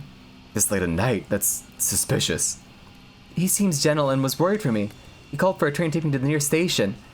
Apparently some kind of business hotel here. I'm truly, truly thankful to all of you. Hasumi, please answer me this one thing. Can you ask them what that place is? Is he really gentle? He sounds kind of scary from what you said. That guy's no good. Why is he up by the track at this hour? Must have seen a corpse or something. Hasumi, run! I asked him where it was, and he said Hina. That seems extremely unlikely, though. Hasumi, get off the train! Excuse me, Hasumi, where's Hina? We've been headed toward the mountains for some time. It really doesn't strike me as a place where trains would go. And he stopped talking to me entirely. Probably because you're constantly messing with your phone? Hasumi. Oh no, oh no. Did you contact your parents after you got out of the tunnel and received aid from this guy? Hasumi, call 110. This might be your last chance. My battery's almost run out. Things are getting strange, so I think I'm gonna make a run for it. He's been talking to himself about bizarre things for a while now. Fair for just the right time. I'm gonna make this my last post for now.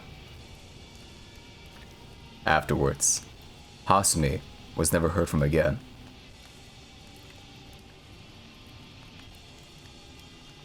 And that's Kisaragi Station. Very simple, abstract, weird story, but I'm a fan of that one. I like it, you know? I hope me slipping in random Adachis wasn't the worst thing ever, though. God, he just can't help himself. I left the wheel on screen, fuck. God, he's stupid. Anyhow, speaking of that wheel.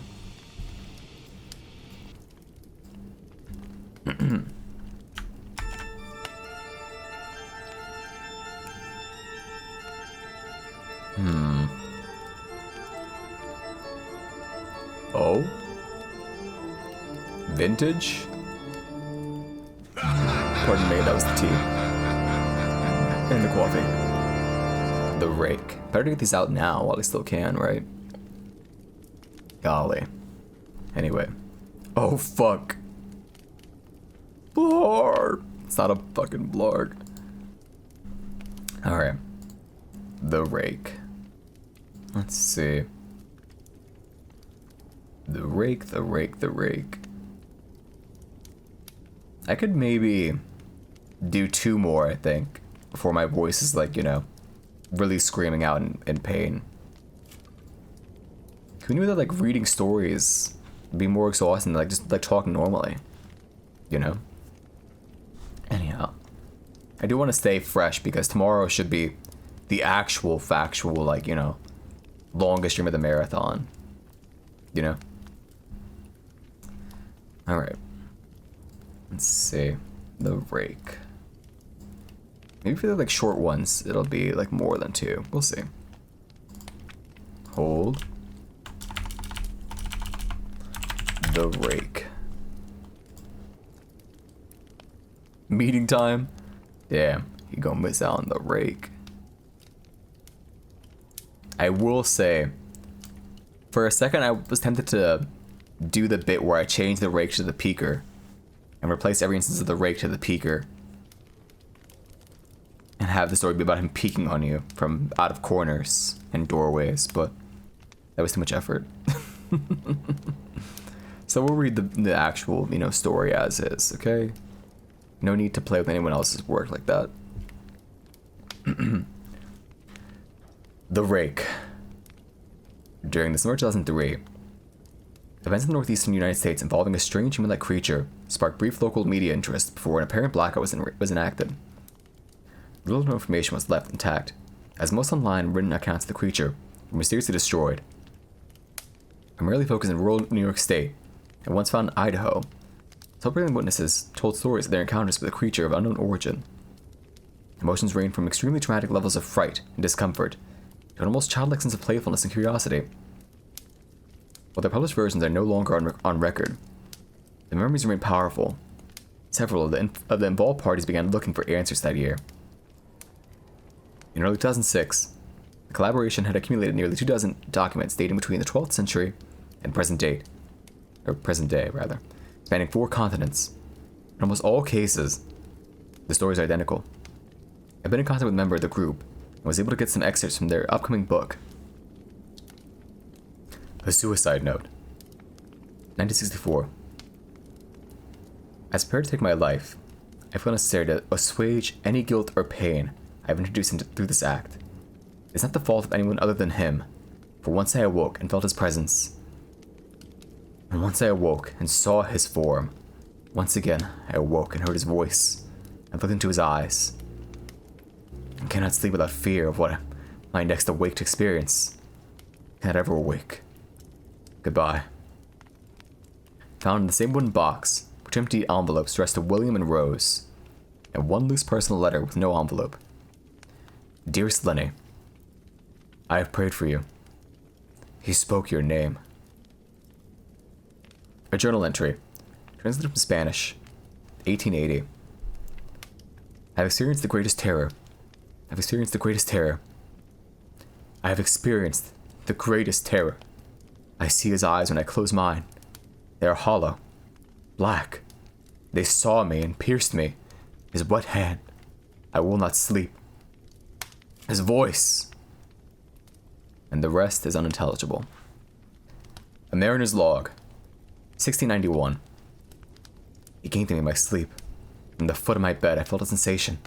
He took everything. I must return to England. I shall not return here again. The rest of the Rake. From Witness 2006. 3 years ago, I just returned from a trip to Niagara Falls with my family for the 4th of July. We were all very exhausted after a long day of driving, so my husband and I put on the kids right next to bed. Pardon. My throat was itching for like a bit there. I put the kids right to bed and called it a night. At about 4 a.m., I woke up thinking about my husband. I got up to use the restroom. Or thinking my husband. Okay. I used a moment to steal back the sheets, only to wake him in the process. I apologized and told him I thought he got out of bed. When he turned to face me, he gasped and pulled his feet up from the end of the bed so quickly his knee almost knocked me out of the bed. He then grabbed me and said nothing. After listening to the dark for half a second, I was able to see what caused the strange reaction. At the foot of the bed, sitting, facing away from us, there was what appeared to be a naked man, or a large hairless dog of some sort. Its body position was disturbing and unnatural, as if it had been hit by a car or something. For some reason, I wasn't instantly frightened by it. More concerned as to its condition. At this point, I was somewhat under the assumption that we were supposed to help him. My husband was peering over his arm and knee, tucked into the fetal position, occasionally glancing at me before returning to the creature. In a flurry of motion, the creature scrambled around the side of the bed, and then crawled quickly into a flailing sort of motion right along the bed until it was less than a foot from my husband's face. The creature was completely silent for about 30 seconds. Or probably closer to 5, it just seemed like a while. Just looking at my husband, the creature then placed his hand on his knee, and ran into the hallway, into the kids' room. I screamed and ran for the light switch, planning to stop him before he hurt my children. When I got to the hallway, the light from the bedroom was enough to see it crouching hunched over about 20 feet away. It turned around and looked directly at me, covered in blood. I flipped the switch on the wall and saw my daughter, Clara. The creature ran in the stairs, so my husband and I rushed to help our daughter. She was very badly injured and spoke only once more in her short life. She said, "He is the Rake." My husband drove his car into a lake that night, while rushing our daughter to the hospital. He did not survive. Being a small town, news got around pretty quickly.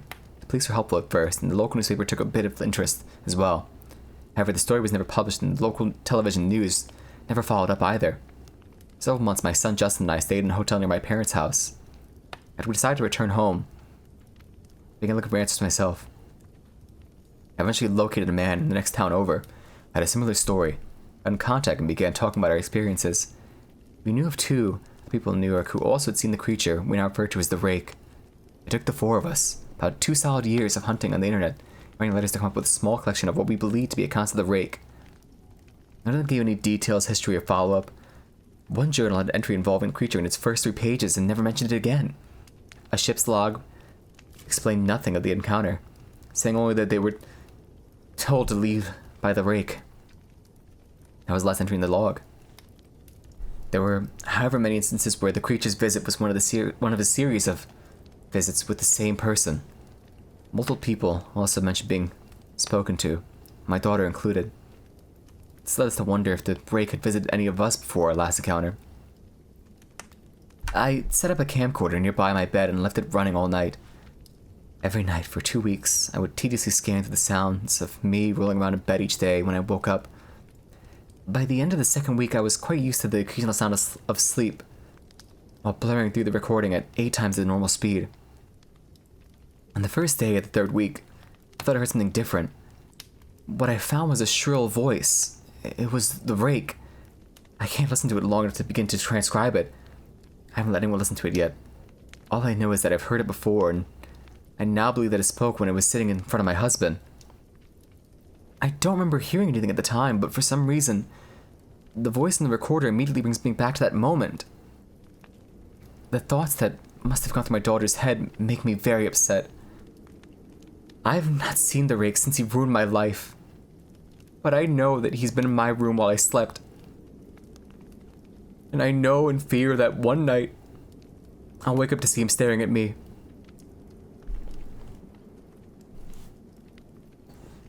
That was the Rake. What do we learn? Nothing really, but according to the expanded lore, you make a bunch of loud noise, just live a very loud life. Just fall asleep listening to, like, music all the time or some shit. Give this man an Oscar. Oh, you silly. Man, those pit bulls are really out of control. Oh, that's what he is. He's not like a guy or like a monster dog thing. He's just a puppy. Okay, I get it now. Anyway. Yeah, I think I will do exactly one more. Mr. Worldwide. Holy fuck. Wait a minute. I didn't even think of that. You're both so right for that. Alright, next. Yeah, this will be the last one, I think. Just to err on the side of caution, not to fuck up my voice or anything like that. Oh, another classic. Also in the form of online posts, I suppose. This one's a bit short, so maybe if I like, get through it and I feel fine, we'll do exactly one more after it. This one is pretty short. Alright. Candle Cove. Old. Also, I didn't realize the music was like off the entire time. I mean, I realized after a bit, but I couldn't just put it back on, it'd be a bit odd. Alright. You guys watch Channel Zero? The first season was pretty cool, I guess. Pardon me. That was the coffee. Everything after that, though, sort of drops off like a steep cliff. Especially like the last season, or I think the fourth one, if there's like more after it. The dream one. I was not interested. I was like, man, this shit kind of stinks. On God, respectfully. Alright. Let's see. Where are you? Candle Cove.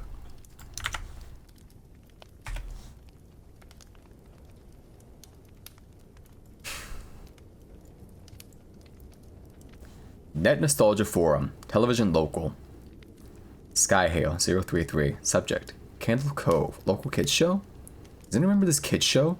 It was called Candle Cove, and I must have been 6 or 7. I never found reference to it anywhere, so I think it was on a local station around 1971 or 1972. I lived in Ironton at the time. I don't remember which station, but I do remember it was on at a weird time, like 4 p.m. Mike Painter, 65. Subject. Reply. Candle Cove. It seems really familiar. I grew up outside of Ashland and was 9 years old in 1972. Candle Cove, was it about pirates? I remember a pirate marionette at the mouth of a cave talking to a little girl. Sky Show. Yes, okay, I'm not crazy. I remember Pirate Percy. I was always kind of scared of him. He looked like he was built from parts of other dolls. Real low budget. His head was an old porcelain baby doll. Looked like an antique that didn't belong in the body. I don't remember what station this was. I don't think it was WTSF though. Jaren, 2005, or underscore 2005. Sorry to resurrect this old thread, but I know exactly what show you mean, Sky Show. I think Candle Cove ran for only a couple of months, 71, not 72. I was 12, and I watched it a few times with my brother. It was Channel 58, whatever station that was. My mom let me switch to it after the news. Let me see what I remember. It took place in Candle Cove, and it was about a little girl who imagined herself to be friends with pirates. The pirate ship was called the Laughing Stock, and Pirate Percy wasn't a very good pirate, because he got scared too easily. And there was calliope music constantly playing. Don't remember the girl's name. Janica, or Jade, or something. I think it was Janice. Sky Show. Thank you, Jaren! Memories flooded back when you mentioned the Laughing Stock in Channel 58. I remember the bow of the ship was a wooden smiling face, with the lower jaw submerged. It looked like it was swallowing the sea, and had that awful Ed Wynn voice and laugh. Especially remember how jarring it was when they switched from the wooden plastic model to the foam puppet version with the head that talked. Mike Painter. I remember now too. Yep. Coy, winky face dropped in. Remember this part, Sky Shield? You have to go inside. Ugh, Mike. I got a chill reading that. Yes, I remember that. That's what the ship always told Percy when there was a spooky place he had to go in. Like a cave or a dark room where the treasure was. and the camera will push in on the laughingstock's face with each pause. You have to go inside, with his 2 eyes askew and that flopping foam jaw and the fishing line that opened and closed it. It looks so cheap and awful.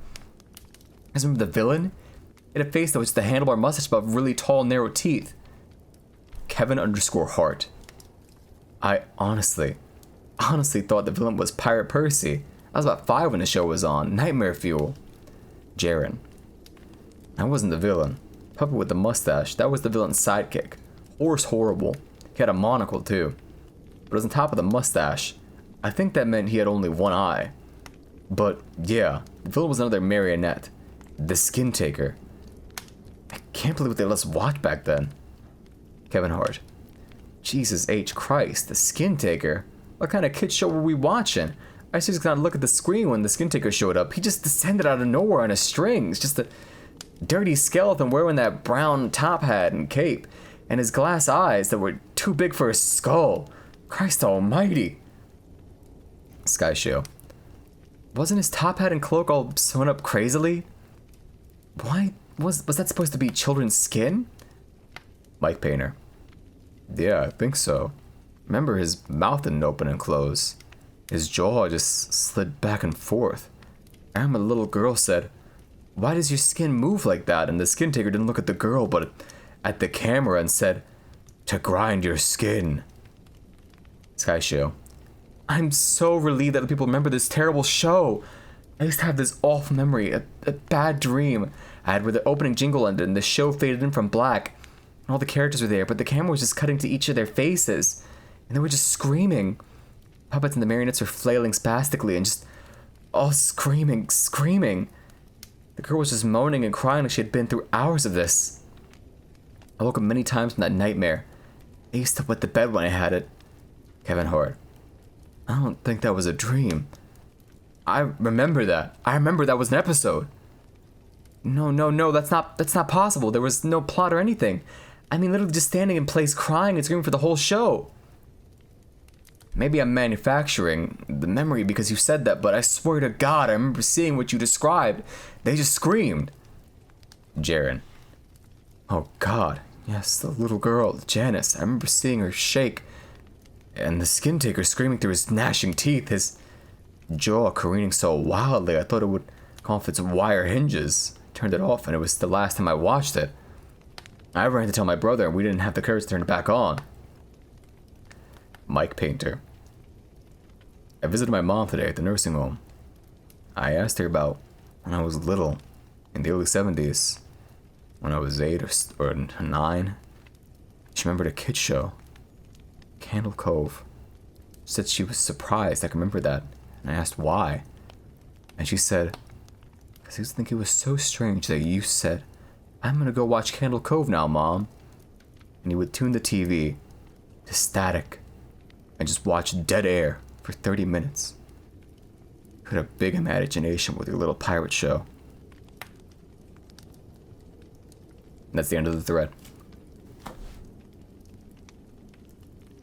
And if you want to know more about Candle Cove, you can watch Channel Zero on the Sci-Fi Network.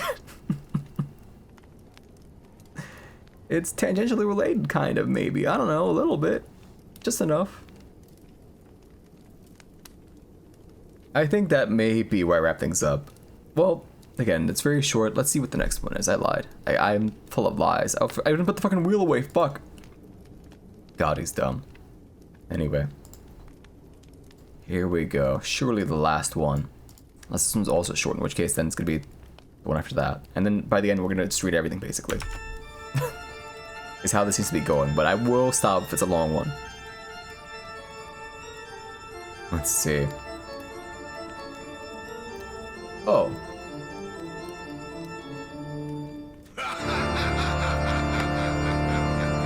The creature in your mind. I think this may be a good one to leave off on. Yeah.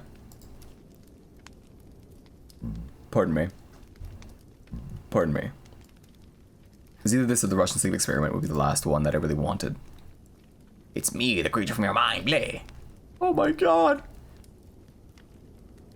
It really is him. Alright.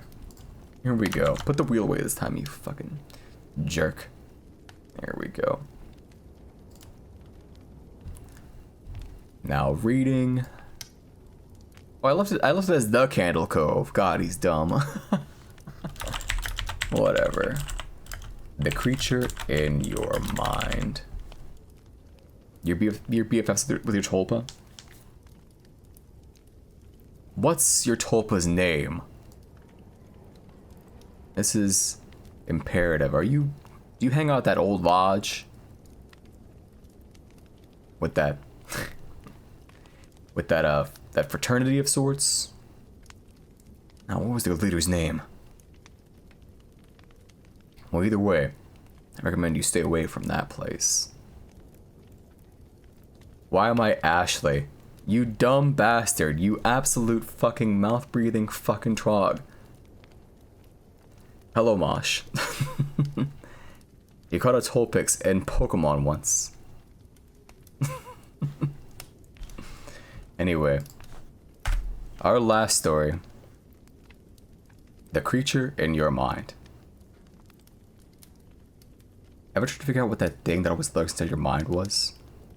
Haunting your dreams. Eating you in your nightmare? Now you can finally face him. Talk to him. But be careful. Who knows what can happen to you? It must be a new moon night in December, when it's exactly 1:28 in the morning. You must go to bed, wearing plain white clothing. The same rule applies to your bedsheet. Don't have any white bed sheets. Don't put them on your bed. The ritual won't work. Lay down. Act like you're sleeping. But it's just you not sleep on your back. It might be more painful. Close your eyes. And wait until you start to hear whispers coming from behind the door. When you start to hear those frightful whispers, say in a low voice, "Come to me. I want to talk." You've done correctly. The door will open, and you will suddenly fall asleep. Otherwise, you will just sleep normally. While sleeping, you will instantly wake up inside a small room with 2 windows and opposite walls. Outside the windows, there are endless night skies, raining blood both up and down. There's nothing but a table, 2 chairs, and blood. Blood everywhere. Act like you don't mind that, not at all. Just get the closest chair and sit down. Say confidently, "I'm here." The door on the other side of the room will open, and it will come. A creature that will have an unspeakable appearance will appear. But somehow, you'll feel like you're just facing the thing you most are afraid of. Whether it's a person, an object, or a place. Just stare at the creature as it approaches and sits down. Don't panic. It won't hurt you. At least not physically. The creature will start to talk. Its voice will give you shivers that even your soul will feel. Gotta take a trip to Benjamin City, shall we? Cheers, my friends. I knew you'd be the one fucking bastard who would fucking... you couldn't act like an adult and had to fucking redeem while the story's happening. Really? Come on. Making me lose my damn place to go and fucking...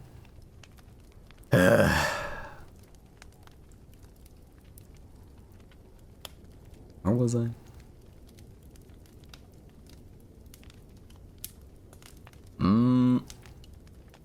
There we are.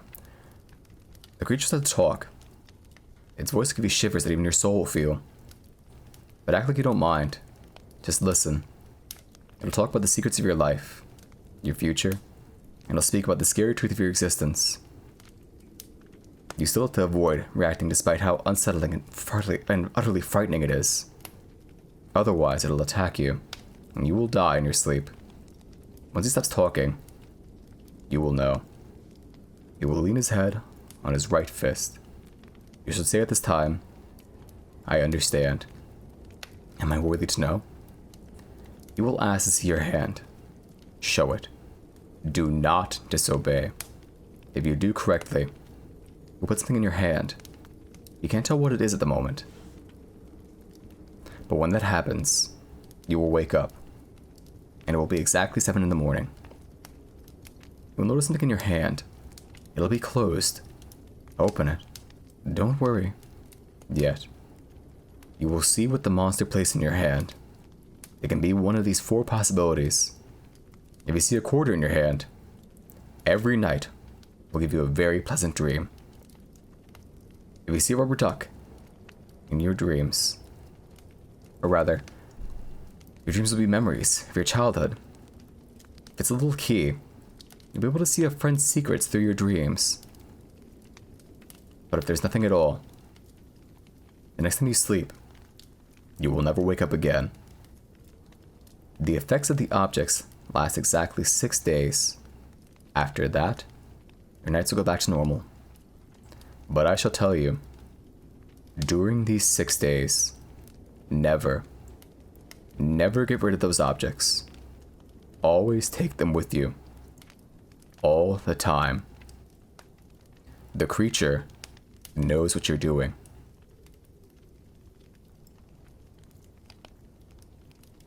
And that was the creature in your mind. Wow. How ambiguous. Mysterious even.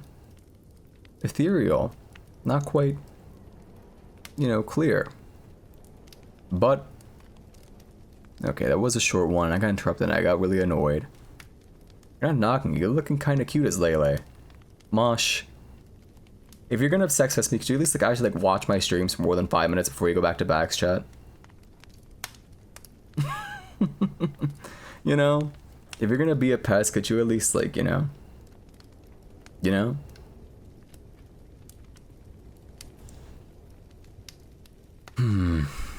Anyway. We'll do one more. You want a rash and pestering? My point is, if you're gonna be a weird sex pest, actually watch my streams, actually be here. You know what I mean? I won't mind it as much, it'll click in my head that it's, you're just joking, you weren't socialized properly, you think it's okay to talk about sex all the time, and I'll get it. You know what I mean? You know what I mean. Hello, Naniel. Anyway. Sex pesting? Yeah, that's what I meant. Let's see. Got your own roaches too? Who's sex pesting you? Not saying you're unsex pestable, but my god, that's fucked up. I'm sorry to hear that. You never know who's going through the same struggle as you. Nano, don't call me out. Is it kind of sex pesting if you actually provide stuff to the streamer, art or some shit? Or company and good jokes and merriment? Probably not. Well, less so. Anyway. Had to fight him off your greenness. Ugh. It's fucking gross. Oh wait, hang on.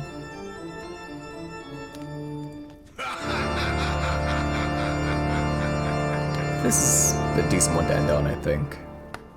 I know I keep saying that, but I think this one now, it's actually a good one to cap off on. Ted the Caver. The beginning. The progenitor. The very first creepypasta. Allegedly. I have no idea if that's true or not. But I've heard that, so. Caves are scary? They sure fucking are. You wouldn't catch me in a fucking cave. Let's see. Ted the Caver. Hold. There you go. Change the now reading. Ted the Caver. Oops, didn't mean to. Damn, he's dumb. People who go to caves are fun. It's true. They're all sick. Very, very sick people. We're in need of help. If you or a loved one know someone who's going to caves, stop them. Get them some help. Be their confidant, their shoulder to lean on. Never let anyone go to a cave alone. Anyway. I think I should read the preamble to this. Let me see. I think this one has pictures, actually. Oh no, there's no preamble. It's just the fucking picture. Click and then it takes you to the actual story. Ted the Caver. Introduction. March 23rd, 2001. Due to the overwhelming number of requests I've received to tell about my discoveries and bizarre experiences in a cave not far from my home, I created this webpage. I will outline the events that happened to me during the past few months, beginning with my journey into a familiar cave in December 2000, and ending. Well, it hasn't actually ended yet. I will use my caving journal as text to tell about my recent experience. I'll give them to you as I experience them, in chronological order. I've included photographs that were taken during my many trips into the cave. I've also created a few illustrations to help the reader get a better idea of what things looked like in the cave. All the photos were taken by me, or one of the people I went into the cave with. I want to point out a few things before I tell you about the events. Most of the pictures were taken with a Kodak disposable type camera. I took a better camera into the cave on one or two of the other trips. Pictures on this site are all original photos, and have not been messed around with or enhanced. Other than where noted. As a rule, I get my pictures put onto a disc at the time developing, so I don't have to scan them later. This ensures the best digital quality. I will not reveal the names of other people involved in this experience. If you know me well enough, you probably know them already. I will not reveal the location of the cave to anyone for any reason, so please don't ask. I refuse to be held accountable for anyone's life but my own. I'll refer to the cave as Mystery Cave. That is not its real name. I think these events sound far-fetched, I agree. I will come to the same conclusion had I not experienced them. I'll try to finish the site as soon as possible. Check the date in the main page to see when I've made updates. To protect myself from people who might want to copy the site, I include the following. All text on this and following pages are my own words, copyright 2001. Ted. The Discovery. B and I decided to get in on one more caving trip before the new year. We set our sights on Mystery Cave. Not a spectacular cave, but since neither of us had been caving in a while, it would be nice to go to any cave. There's been excitement to this trip. There was a small passage in the lower portion of the cave that I wanted to check out to see if it was possible to get past it. It had a small opening, but lots of air blowing out of it. Even though it was way too small to climb through, I never even checked to see what was inside the passage. We got our gear loaded up and hit the road by 3 p.m. We got to the cave in great time, since B likes to drive fast. We anchored from the usual tree, began to rappel into the cave. I went down first, and got my gear together while B came down. After we explored all the usual passages, we climbed down to check out the hole. The hole is located deep in the cave, near the lowest part of the cave. It's on the side of a cave wall, about 3 feet from the floor. To look inside the hole, I had to kneel down, duck under an overhang of rock.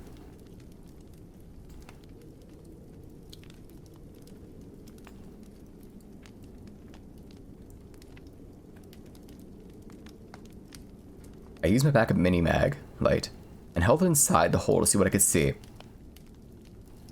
I was excited about what I saw. The wall around the hole was about 3 to 5 inches thick. It led into a tight passage. The passage opened up a bit just inside the hole. You can think about 10 to 12 feet in a small crawl space. After that, it seemed to really open up. Although, how much we couldn't tell. This could be a virgin passage. To even get to the crawl space, we'd have to enlarge the opening. Currently, it's about the size of my fist. Once we get past the opening, we could have a tight crawl back to where it opened up. It would take some work, but we thought we could do it. We sat down for a few minutes to rest and contemplate our plan of attack. While we sat there in the darkness, we could hear the wind howling from the other side of the passage. It was a low, eerie noise. We could also hear a low rumble from time to time. No big deal, though. The cave is in the vicinity of a highway that has heavy trucks drive on it. we figured the rumble was the effect of the trucks resonating through the rocks. We determined that our best plan would be to haul a cordless drill into the cave to drill into the rock. Then we could take a bullpen and small sledgehammer and break up the rock. It seemed pretty straightforward. We would widen the hole big enough to squeeze in and see what's on the other side. The efforts to haul all the equipment down to the hole would be a pain, but we hoped it'd be worth it. I named the passage Floyd's Tomb after Floyd Collins. It seemed like a tight spot where Floyd spent his last miserable days on Earth.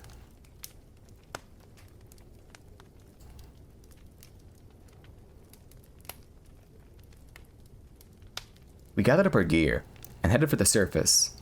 Normally I couldn't care less if I ever came back into this cave. There's nothing special about it, but now I was psyched about getting back and getting through. We hadn't even left the cave when we were planning our return trip. Work begins.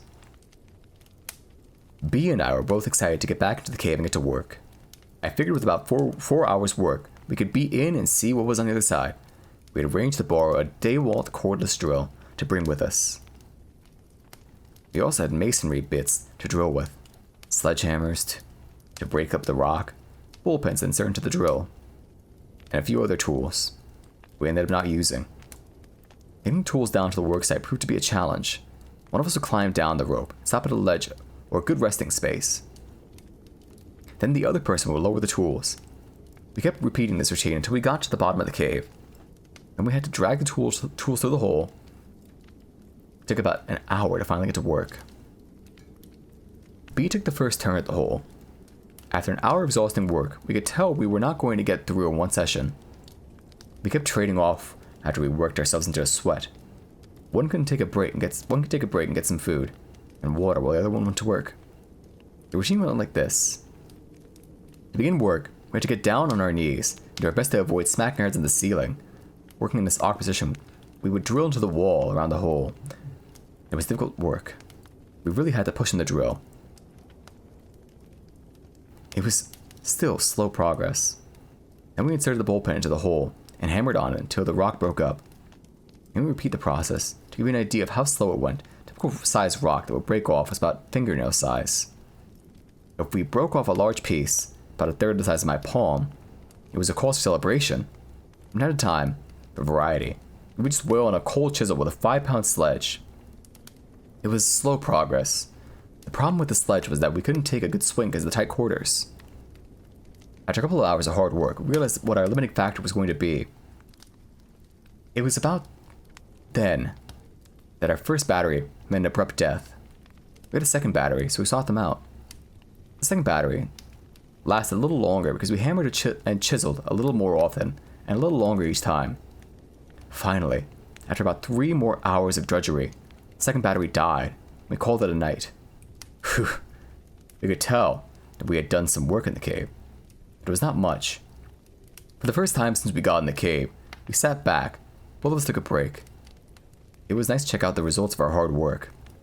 Then we noticed the howling again. It seemed to be a little louder than last time we were there. We just figured the wind was blowing a little stronger outside. What we could not figure out was the rumbling. It, too, seemed to be louder and more frequent. This time, we could not attribute the noise to trucks. The road the trucks drove on was not very busy to begin with. At that time of night, it should be dead, yet the rumbling continued. It seemed to be coming from deep within the passage. B said he would ask some veteran cavers what could be causing the noise. We didn't spend a long time admiring our work. We still had to haul the gear up and out of the cave. Actually, we left some of it in the cave. It was still difficult work. What made it worse was that we were both exhausted. Our original plan was to be done with this cave and hit a couple other caves in the area next day. Instead, we decided to crash at a nearby motel, charge up the drill batteries, and go back to the mystery cave.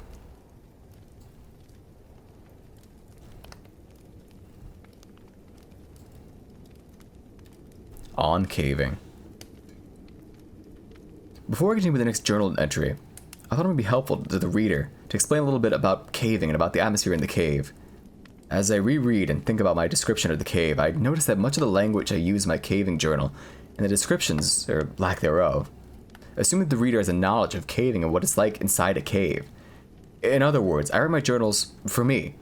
I'll take this time to give a detailed description of the cave.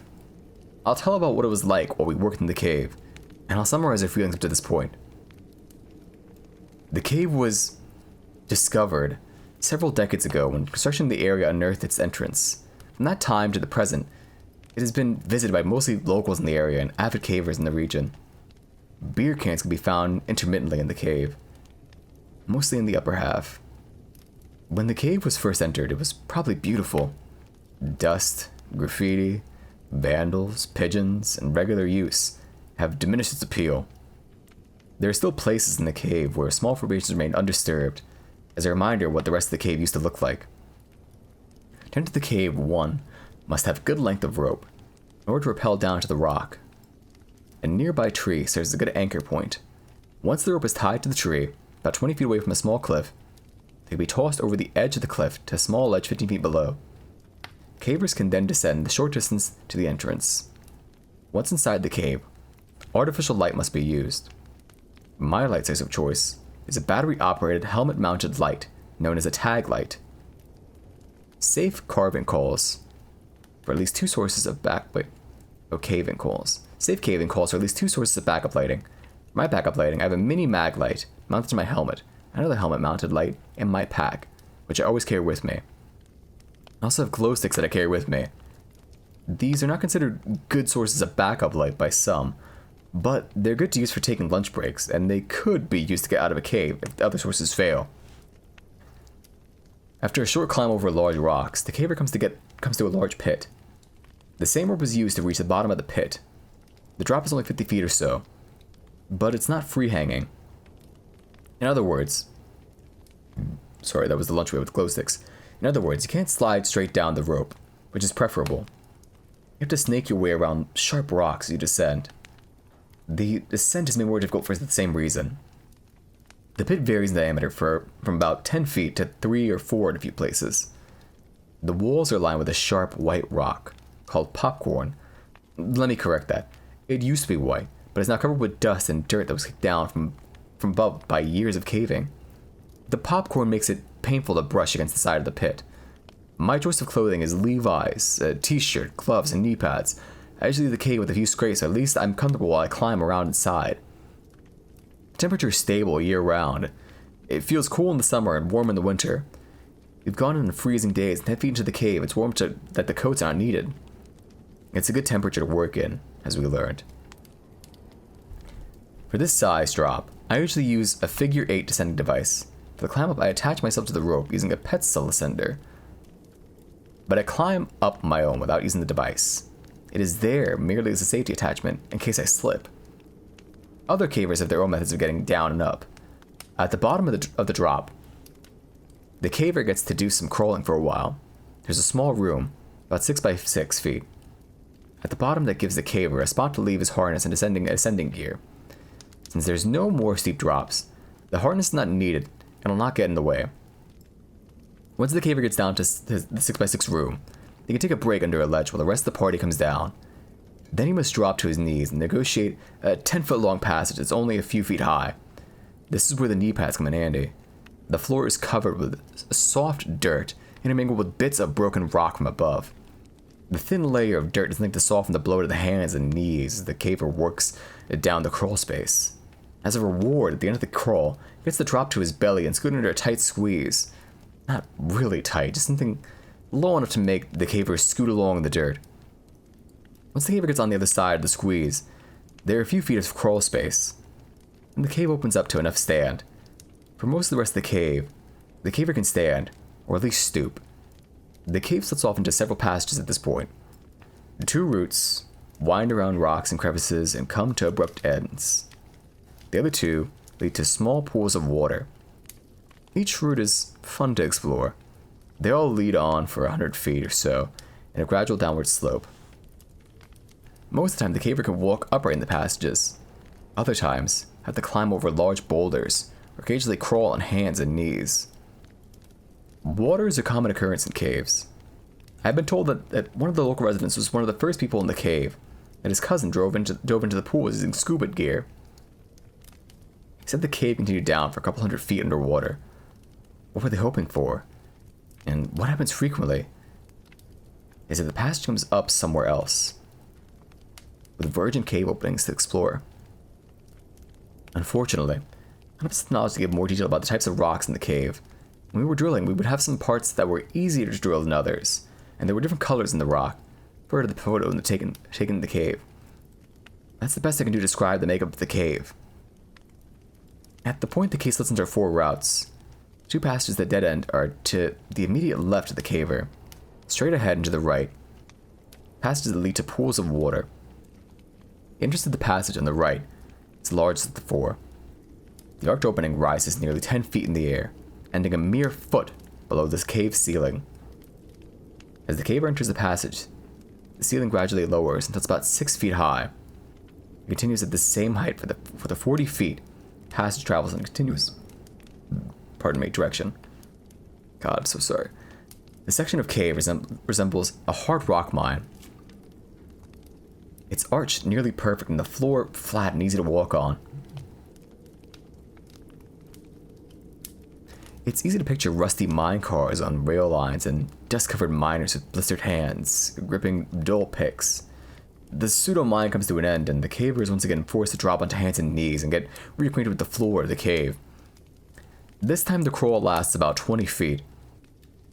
The floor is sloping gently downward for the first half of the crawl, then it gets fairly steep and slippery. Able-bodied cavers can still climb carefully down the slippery slope. When I go with B, I carry the end of the rope that we use to get down to this point, and I usually need to tie another short length of rope to the first rope to make sure that we can use it to reach the bottom. The crawl lasts a few feet beyond the bottom of the slide. Over the next 10 to 12 feet, the caver slowly begins to regain its standing position. After walking a few feet and climbing down a short drop the caver arrives at a small level area, which has a passage leading down immediately to the left. The passage ends 75 feet later, one of the small bodies of water. To the right is a rock wall. Straight ahead is an indentation in the wall, which goes back about 3 feet. On the wall at the rear indent is a small hole, about the size of a softball. To get near the hole, the caver ducks under an overhang and kneels upon the rocks that rise above the floor by a few inches. By the time the caver reaches this point, he's either warm or sweating, and the first thing he notices is the cool breeze blowing out of the hole. It was my recognition of this hole as a potential doorway to unexplored portions of the cave that ultimately led to this telling of my experience. As by tradition, for all the years I've been caving, the party reaches a point in the cave, usually the deepest part of the cave, that all lights are extinguished. Complete blackness fills the eyes. For a moment, the individual caver strains the eye muscles, focusing in and out with the expectation of catching a crumb of light somewhere in the false night. After several futile attempts, the caver turns his head at a sound, perhaps another caver, only to have the other senses return, and then heighten. The sounds, smells, and feelings that have been overlooked to this point come racing to the caver in perfect detail. The pain of their own behind sitting in the cave floor, the smell of dust, sweat, and guano, the sound of modern material shifting on an age-old rock as cavers tend to find comfort on this solid foundation. At the back of every caver's mind this time is, what if? What if a person had to climb out of the cave with no light? Would he make it? Would he find all of the turns and bends which got him to this place? If not, would a rescue party find him in time? The depths of darkness recognized at this time, something that's really experienced inside a cave. Many first-time cavers erroneously declared they have to hold their hand to within 2 or 3 inches of their face before they can see it. The truth is, the human eye is capable of seeing in an absence of light. If they did not hear something coming toward them, they would feel it before they saw it. Complete and total dark. This exercise is a great way to remind people to take backup lighting. As we proceeded to work in the cave, we developed a system pretty early and a little change in the seating trips. The first time in the cave, B took first ship at chipping away at the opening. After about half an hour, he needed a break, so I took over. He told me that it worked best. And I continued to do the same. We would try new things from time to time to use new muscles, but it usually stuck to the same method. We would use the masonry bit on press in the drill as hard as we could and drill out a hole in the rock. Safety glasses and dust masks were worn while working. Then we would insert the bullpen and hammer into the rock and break out small chunks of the cave. And we would drill another hole and repeat the process. Occasionally, the drill would hit a soft spot in the rock, and that step would be shortened. We'd work until we became too tired to continue, then B and I would trade. While one of us was working, the other would remain in the darkness and either eat or drink. Just lay down on the cave floor, padded by rope bags. After just a few rotations, we were tired enough to catch a nap while taking our break. The light we used was the helmet light on the head of the worker. This was pointing toward the hole. The resting person was left mostly in the dark. This was a welcome benefit since the resting person was usually, well, resting. The rest break was also a chance to cool down a bit, which didn't take long in the cool temperature of the cave. Fortunately, the temperature of the cave allowed us to work pretty hard and not overheat much. I remember that I frequently looked at the hole and thought, hey, it's big enough, I think I can squeeze through. Only to be disappointed in my attempt. However, even after the first attempt and failure, I knew that I would keep working on the hole until I got through. This despite the fact that I knew it would take many more hours of hard work. It actually became an obsession with me. I tried to get out of the cave and work as often as I could. However, the past led to a large undiscovered cave. We would be the first ones to enter. I guess the explorer may want to find a new frontier there in the cave. Since B is such an avid caver, he was motivated by the same desire to find a new explored cave. We did find. It was not all we expected.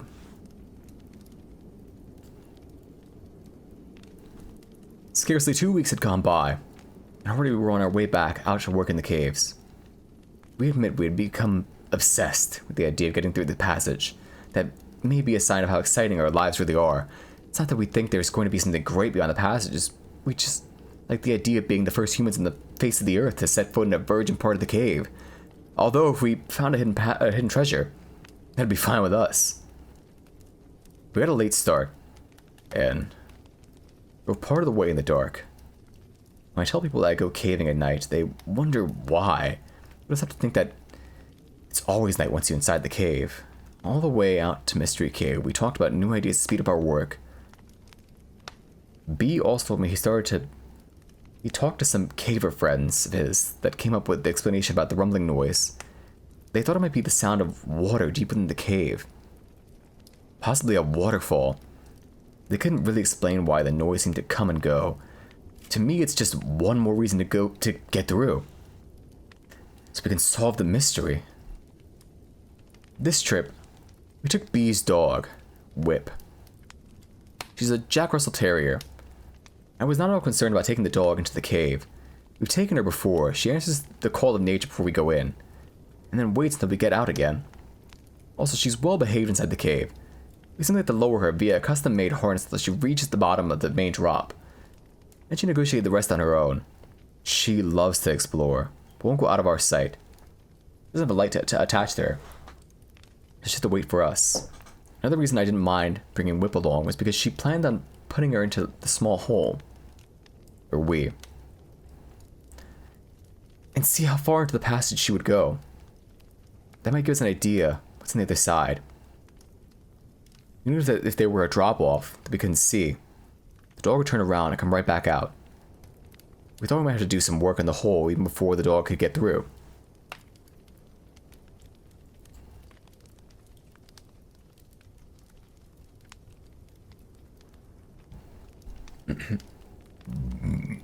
There you go. That's good. Pardon me. Started working in the dark of the night. We were able to rig up and get down pretty quickly. We didn't take as many tools as last time. Plus, we left some in the hole, so we wouldn't have to haul them out and back in again. I did manage to get 2 more batteries for the drill for a total of 4. Also, a few more masonry drill bits. Even with the dog, we made good time getting down. Then, something bizarre happened that I can't quite explain. The dog began exploring as soon as we let her off the rope. She was in dog heaven. sniffing and darting about around our feet. She'd run from one person to the other, and we made our way back to the worksite. At the point the cave splits into 4 passages, the dog seemed to run out of juice. She just stuck right by either B or me. That seemed kind of odd. As we progressed further into the cave, she would only stay by B. She seemed edgy, like she saw something that she didn't like. As we approached the short drop-off before the hole, she stopped and only come further after we coaxed her. The hair on her back stood on end. Finally, as we got to within 20 feet of the hole, she began to whimper and hide behind B. Her tail was between her legs and she was cowering down on the ground. Strange, I've seen her square off with dogs twice her size, but now she acted as if Satan himself was lurking in the darkness. I figured there must have been animals that used the cave as a home, and Whip smelled their scent. Too bad it upset her, as there was no way she was going to the passage. We decided this new development, a nervous dog, and one of us would work while the other stayed with the dog a few feet away from where we were normally rested. We got right back into our routine of drilling, hammering, etc. With our extra supply of batteries, we were able to really push hard in the drill, not have to worry about using up the batteries. This did not make our work any easier, but it did speed things up a little bit. Progress was still slow. I really didn't mind, though. We were on our 4th battery when the second bizarre thing happened to us. B was working. He had just finished drilling a hole and just getting ready to hammer the bullpen when he stopped working and looked into the hole. I was kicking back, almost asleep, and hardly paying attention to B. He had a light by his side to illuminate the work area. I could see in the eerie glow a puzzled and intense look on his face. He looked over at me and shook his head. I asked him what was up. He said that he swore he just heard a strange noise emanating from the hole. He said it sounded like a rock sliding on rock. It's sort of a grinding sound. I assumed his ears were just ringing from the drill. He assured me he heard what he said he heard. I didn't have an explanation, so I went back to dozing. B sat in the quiet of the cave for a long time before we resumed work. Also, he would stop from time to time and listen. B is very grounded and not one to pursue some imaginary sound. I believe he heard something, but I'm not too concerned about what it was.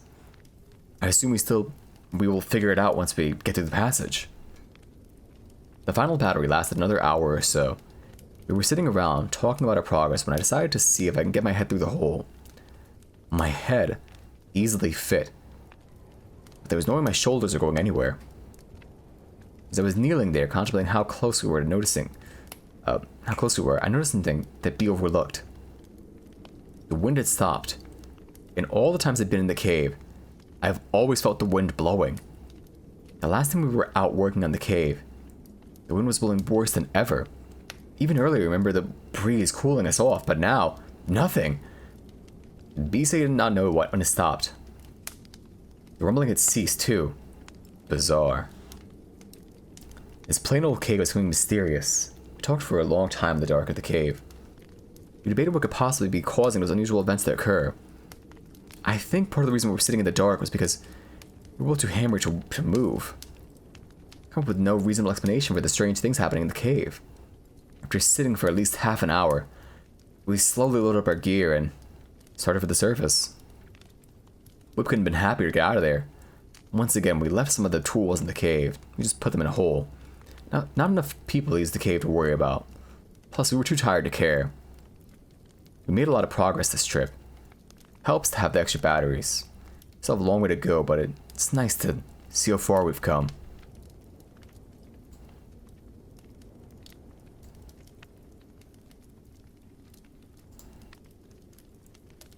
It took us 3 weeks before we got back to Mystery Cave again. Our attitudes have changed a bit since we first started the project. In the beginning, we looked at the whole thing as a fun adventure. Since the last trip, we found ourselves taking a more serious approach. On the drive out this time, our conversation was a little more subdued than before. We hadn't talked much since the last trip.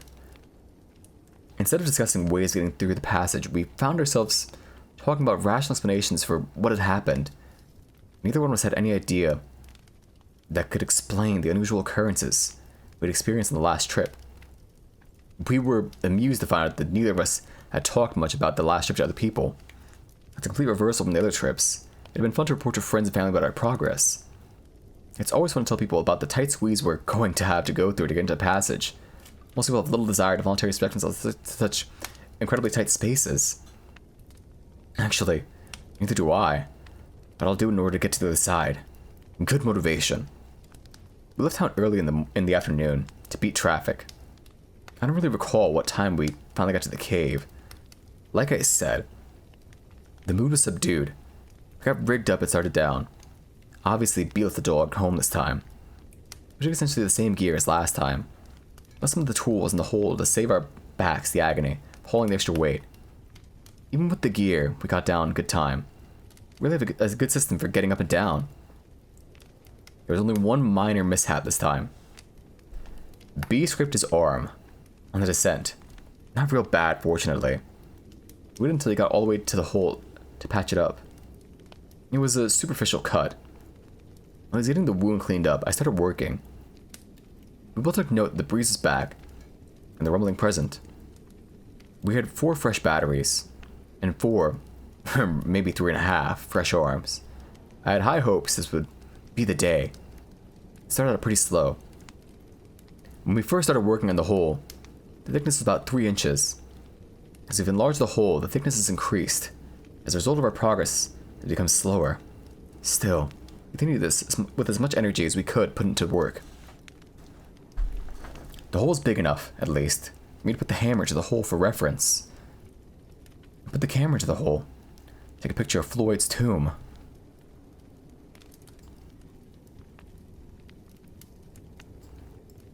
It's been nice to see a pile of broken rock below the hole get bigger and bigger. We both realized that we're going to have to put in a certain amount of work in order to get through. So we just get down to business. We don't usually talk much while we work, since one of us is making a lot of noise with a drill or hammer. Break times are usually used to chat momentarily about whatever topic pops into mind. The breaks take place whenever the guy that's working decides to switch roles. We both put in some pretty good work sessions. I have a little more stamina than B, but he gets as much done in a shorter amount of time, due to his upper body strength. We still celebrate the small victories we encounter along the way. Whenever a section we've been working on crumbles, we cheer. On the rare occasion that a fist-sized rock falls from the entrance, we whoop and holler. That's one small chunk of earth that no longer separates us from whatever lies on the other side. I still harbor the fantasy that there's a hidden entrance to the other side of the passage, and years ago, Spanish explorers hid their treasure in the cave and sealed the entrance. And it's remained untouched until we find it. B is a little more realistic. Although more mundane theory. He figures there's more cave on the other side. We'll see who's right. This trip out, I wanted to see if we could speed up the work by using larger masonry bits. I purchased some good-sized ones at the hardware store. One was larger in diameter than all the rest. The other was smaller around, but longer. Pretty much concluded that the big one might be too big, and I was right. We tried to get into the rock, but progress is very slow. We tried pushing for all we were worth, and all we got was tired. The larger bit has created too much friction for our strength. It might have worked with a hammer drill, but we didn't have one. The longer bit worked fine with our drill. We relied on it for most of the work we did this trip. I thought we were going to be out one bit, and a drill in my hand, when the bit broke off towards one end. I was pushing as hard as I could on the drill with the bit a few inches in the wall when it snapped. I nearly rammed the drill through the wall from pushing so hard. We were able to retrieve the bit and keep using it, minus a couple of inches. It still worked great. Only once in a great while that we resort to hammer and chisel. Work was proceeding as normal, until about the time we were on our 4th battery. I was kneeling down and working the drill slowly into the wall at the same time. I had my earplugs and my safety glasses on and was lost in my own thoughts. Suddenly, over the squeal of the drill, running down the rock, I heard a strange noise. It was loud. I could hear it over the noise of the drill, even though I had earplugs in. At first I thought it was just the drill bit doing its job in the cave. It would frequently complain by screeching and whining as we forced it into the wall. But this was different. It took me several seconds to comprehend that this was coming from inside the wall, and not the bit. I stopped drilling and yanked my earplugs out just in time to hear the most terrible scream I ever heard trail off and echo into the distance, into the darkness of the cavern. I stared wide-eyed at the hole. For several moments I didn't move. I couldn't breathe. I turned to look at B. Moments earlier he had been lying on the rope back catching a nap. Now he was standing upright, mouth open with a look of concern on his face. I turned to look into the hole again. I was starting to see a demon face staring back at me. Nothing was different in Floyd's tomb. I fixed my gaze in the back of the squeeze where the limits of my light reached. There was no motion. Only darkness beyond the reaches of my light. In the complete silence that followed, I could hear my heart pounding in my ears. None of this sound could be heard in the cave. Suddenly, I heard a scraping noise behind me and straightened up. I nearly knocked myself out, hitting my head on the overhang. It was just B moving to turn on his light, but I was so wired, nearly sent me to my grave. B spoke, and again I jumped. Said to get some rocks and put them into the hole. Explained that whatever animal had made that noise might be able to get through the hole. I immediately grabbed a few rocks and hoisted them through the opening. Using the handle of the sledgehammer, I slid the rocks as far back into the tunnel as I could, creating a wall between us and the other side. Since the squeeze is so small, it didn't take long. The entire time I was doing this, however, I was thinking the noise certainly did not come from an animal. I don't know if B really thought it was, or if he was just trying to convince himself. I didn't say anything to him about what I thought. From the time it happened, the writing of this journal entry, I've tried to come up with some possible source for this noise. To describe it, I would say it sounded like a cross between a man screaming in fear and a cougar screaming in pain. It sounded like it came from the hole. It was roughly 100 feet away. The horrific noise reverberated through the cave and through my ears. B estimated the scream lasted 8 to 10 seconds. My guess is about 5. It's difficult to tell how much time passes when you're listening to a solo from the depths of Hades. After I filled the back of the passage with rocks, we just sat there listening to the silence. My breathing was a lot more rapid than usual. Neither of us spoke for quite some time. Finally, B suggested we get back to work, but keep an eye out for movement in the hole. Put a light in the passage that shined to the back of Floyd's tomb. It was only at this point that we realized the wind had stopped again, and the rumbling could no longer be heard. To say I was nervous would be an understatement. I didn't say anything to B, nor him to me. Back to the drilling. B took over the work, which was fine with me. I wasn't exactly worn out, but I didn't mind being further from the hole. B would stop from time to time and listen. I just sat watching him with my light on. I wasn't close to the entrance to the hole, but I still found myself looking behind me, down the passage to the still water. Every time my light would cast an unusual shadow, my heart would jump. My imagination was running wild.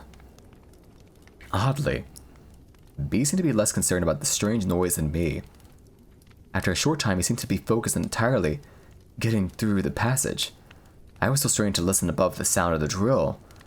I heard nothing but the now familiar sound of carbide on stone. As I contemplated the possible scenarios which might play out on the other side of the passage, I found myself strangely getting somewhat excited again about getting through. It might have been fatigue taking its toll on my mind, or the thought of something valuable on the other side. My thoughts were broken when B let out a yell. Possibly a cuss word. He said the drill bit was dying, but he hadn't quite broken off a large section he was working on. He set the useless drill aside and picked up a hammer and bullpen. He started wailing away at the hole created by the bit. After nearly 10 solid minutes of hammering, he sat back against the rock, sweating and nearly out of breath. The bullpen was still protruding from the cave wall. He held the hammer towards me, letting me take a few swings. I held up my hand and shook my head. I've been ready to exit this cave for quite a while now. He didn't press the issue. Without speaking, we both started gathering the gear we were going to take out. Once again, we stashed some of the tools in the passage. I always first start towards the top of the cave. Several times I had to stop and wait for B. Not because he was moving slow. I was just more than eager to get out. A few times I felt better than that night, stepping out into chilly night air. Or rather, a few times. February 13th. It's amazing what a couple of good meals and a little sleep can do for someone's attitude. Even though we still had memories of the strange noise fresh in our minds, we relit our fire of enthusiasm. The other side of the passage seemed so close. We were sure this would be the day. Got to the cave. Started to work our way down to the hole. Getting back into the darkness of the cave, brought back the memories of the night before. The sight of the circle of rock illuminated by our headlamps. The smell of dirt in the air, the sound we made as we crawled across the rock.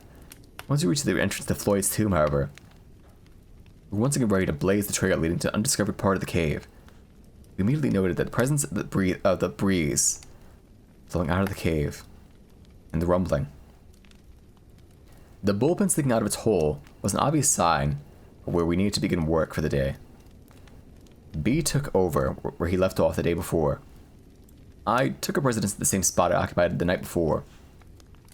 Even though I was already well rested and wanting to start work, B was making the hammer sing with each blow. After a mere 2 or 3 minutes, he let out a cheer. He turned to reveal a handful of rock that used to be attached to the cave.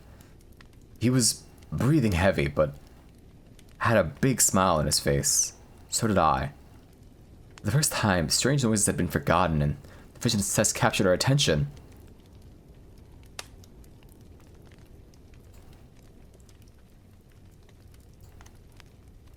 The lower left-hand corner of the cave, or the hole, had been giving us grief because of the thickness of the wall at that point. We felt that if we could just remove that corner, we might be on our way inside. B now held in his hand the crumpled remains of the corner. Our excitement consumed us as we examined the hole. I took the hammer and pounded away at the surface of the hole. The idea was to remove the jagged edges that would take their toll on my skin. The size looked right. Now the one we had been working for. I cautiously approached the entrance to Floyd's tomb. I decided the best way to enter the small hole was to place one arm over my head, turn my head sideways, and slowly work my way in. I was so determined this wasn't going to work. The hole was small. If I was going to make it in without widening the hole anymore, I was going to put both my arms over my head in a diving position, turn my head sideways, and slip into the tomb. The width of the entrance was the limiting factor. The height was sufficient. The arms over position flared my shoulder blades out, but there was still room to get in. Plus, the arms overhead gave me the best squeeze side to side. In order to enter straight into the hole, I stood on my feet and bent over to get level with the entrance. My knees were bent, the position was uncomfortable. Sort of a semi-squatting position, bent at the waist with arms overhead. Plus, I had slightly turned my upper torso to the left, in a counterclockwise rotation to negotiate the angle of the entrance. I got my arms through the entrance with minor scrapes. Next came my head. By keeping it turned away, I was able to get in, for the most part, up to my shoulders. When I got to my shoulders, I could feel the rocks touching all around my shoulders and chest. It was not stopping me, but I was definitely scraping many surfaces of my body. I decided to just push through, keeping in mind that I was going to have to come back out eventually. The pain was not too bad, but the gas was. Well, my upper body was in, so I could get a good idea what the tomb was going to be like. This is... Okay, to break for a second, this is easily the worst photo so far, even considering the dog. Look at this. Look at this. Jesus. My God.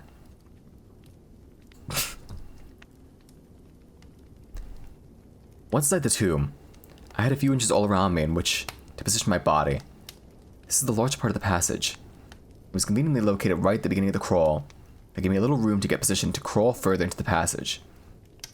Inside the tomb, it gave me a whole new outlook of what it was going to be like to crawl through. Even though this is the largest crawl, It was still small. I could move my head around freely, but every direction that I turned in was staring at a wall of solid rock. When I spoke to B, my voice sounded muffled, like I was talking in a small box. I could rest my chest on the passage floor, but the rocks are uncomfortable. I turned my head to look further ahead, but couldn't see past the wall of rocks I had built the day before. The squeeze toward the end of the passage was closer now, and appeared even narrower. I didn't know if I could squeeze through or not. I knew it would be close. I wanted to crawl further into the passage. First, however, I had to work to get some of the loose rocks that were lying on the passage floor out of my way. I was disappointed to find out most of the rocks that looked loose were actually attached to the floor. I was hoping to be able to just scrape them out of the way. I had pushed the sledgehammer to the passage before me.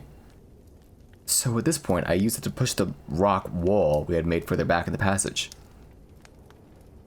Then I dragged the sledge back and forth across the floor to move any loose rocks, or break up the solid ones. By sliding the head of the hammer under the squeeze, I determined the narrowest part of the squeeze was about 7 inches high. I figured we would have to do some more work before I'd slip through. The entire time I had my head in the passage, B was just kicking back, listening to my descriptions and progress reports. Up to this point, the size of the passage was not too big of a deal. I was in incredibly a small passage, but only my upper body was in. Since it was the largest part of the passage and my arms could move freely, I was pretty calm. Then it was time for a push. I slid the sledgehammer up as far as I could reach, as my body filled. Okay, that's a parenthetical, my bad. In order to rotate my hips to the proper angle to enter the hole, I had to leave my upper body on my forearms. I used my feet to climb the wall outside the hole and slowly crawl into the hole. My hips barely fit. Once they cleared the entrance, I could relax a bit and get in position to work toward the squeeze. I decided to try the one-arm technique to get through. The passage was so narrow that whatever position I started with, I had to stay with through the entire length. There was just no room to move around or change positions. I would also have to turn my head one way or another and keep it in the same position. This crawl was tight. Moving forward this part of the passage was relatively easy. I used my forward arm, my left arm, to pull and my other arm to push. At the same time, I could wiggle my body, trying to arch as much as I could to keep my chest off the rocks. I tried both ways and determined that I turned my head to the right. It felt the most comfortable. I began to learn things as I went. I determined that a small flashlight in one hand would be nice. Then I could shine it ahead and get a better idea of what I was about to crawl over. This is a difficult maneuver because I had to look overhead as my head was turned. It became immediately obvious that we were going to have to do some more work moving rocks on the passage floor. As I moved along the surface, I was constantly scraping my chest on the rocks. They were sharp, and it was painful. Occasionally, I would cause a rock to slide along under my chest and actually wedge me between it and the top of the passage. I then had to back up, either try to move the rock to the side of my cheek, using a sweeping motion with my head, or back way out, moving my forward hand. My little trip into the passage represented a major milestone in my caving career. When I began caving, I did not feel very comfortable going through tight spaces. Even the little squeeze at the beginning of this cave was an obstacle to overcome. By pushing myself and forcing myself to try the narrow passages, I've become much calmer about tight spaces. Still, this passage represented a new benchmark in small spaces. I had not been facing anything this small. I don't remember having to take off my helmet before now. With this passage, it's mandatory, as I mentioned before. Not only do I have to take off my helmet, I have to turn my head to the side in order to fit. The journey to the tomb went like this. After I twisted my hips into the passage, I took a few minutes to stop and work out a game plan. Most of the length of my legs was still outside the entrance. They were just dangling in the air. The tomb was still big enough to move my head around, and even move my arms freely into position. It was larger than the rest of the passage, but not by much. It was like sticking your head into a box. Everywhere I looked, there were rocks. And not too far from my head. Any sound I made was muffled and dead. The nearest part of the passage was about 10 feet in. At this point, I was about 3.5 feet in. At about the 4-foot mark, I had to commit to whatever position I felt comfortable. And stay that way. Until the 12-foot mark. At which time, the cave started opening up. I rolled my left arm forward and head turned to the right. B giving me a flashlight that I'd held in my left hand. As I inched forward, I would try to brush the loose rocks away with my left arm. This was somewhat successful, but there were a lot of rocks I missed or could not move. As mentioned, the first little bit of the crawl moved along fairly quickly, since there was a little room above me to negotiate the passage. The wall started to close in around me. I had a few extra inches on each side of me, but the top of the crawl was getting very low. At about the 7-foot mark, I could feel the top rubbing my back as I would arch. After another half a foot, I couldn't arch anymore. I had to just push out my toes and pull with my forward arm. I decided it would be a good time to see if I could back out. I tried it and it was pretty easy. It gave me a lot more confidence. Still, I had B tie webbing to my feet, just in case it had to pull me out.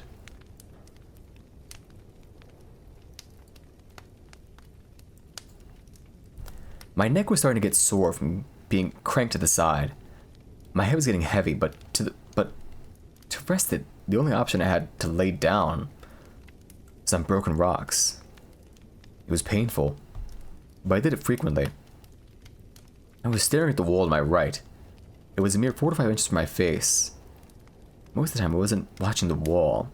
Either I had my eyes closed, or the light wasn't shining in a direction that did me any good. It was very quiet in the tomb, other than my own breath. I was breathing heavy from the effort to move. Thankfully the breeze was present and cooled me off. By lifting my head, carefully touching the ceiling from time to time, I could gauge the size of the passage that my body would soon pass through, much like a cat using its whiskers to gauge an opening in a fence. At the 7.5-foot mark, I could tell things were about to get real tight.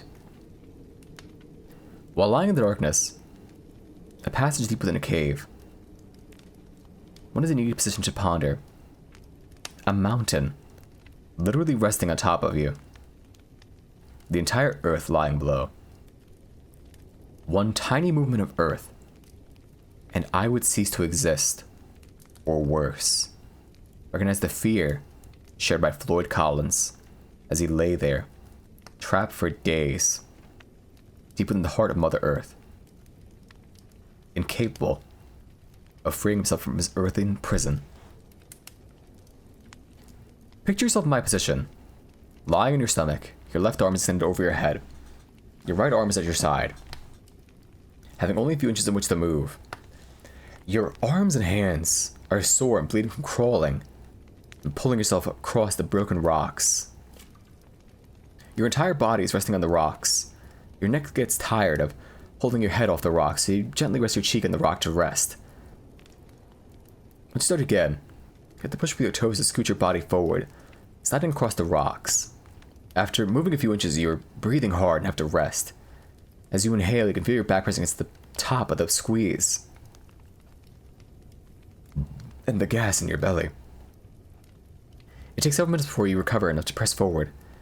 The entire time you're lying there, you think about how you're going to get back out, and what if? Well, it's pretty much what I was going through at this point in the passage.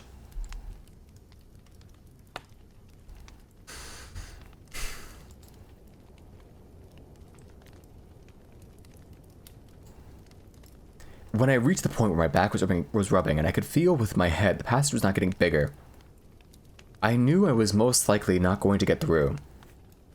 Still, I decided to give it one more push. If I had been in this position a year ago, I would have been in a state of panic. But not today. I was pretty pumped. I could take a few minutes to rest. Then I went for it. I exhaled completely, all of the air in my lungs. This caused my chest to collapse enough to scoot forward a few inches. It takes so much effort to scoot. I went a few inches before I had to stop and breathe. As I inhaled, my chest pressed hard against the floor and my back against the top. It took a little longer to get my breath back. Unbelievably, I did it again. Exhale, scoot, rest. Again, only a few inches. Repeat. It took a few extra minutes to enjoy this position. Painted in this small passage. Wow, I could not believe how relaxed I was. I tried one more time to exhale and scoot. My back was doing too much to continue. Despite the failed effort, I was psyched. It took several long minutes to lay there and recover from the effort. B had been encouraging me the entire time. It was fun to hear him cheer as he saw my shoes go deeper and deeper into the hole.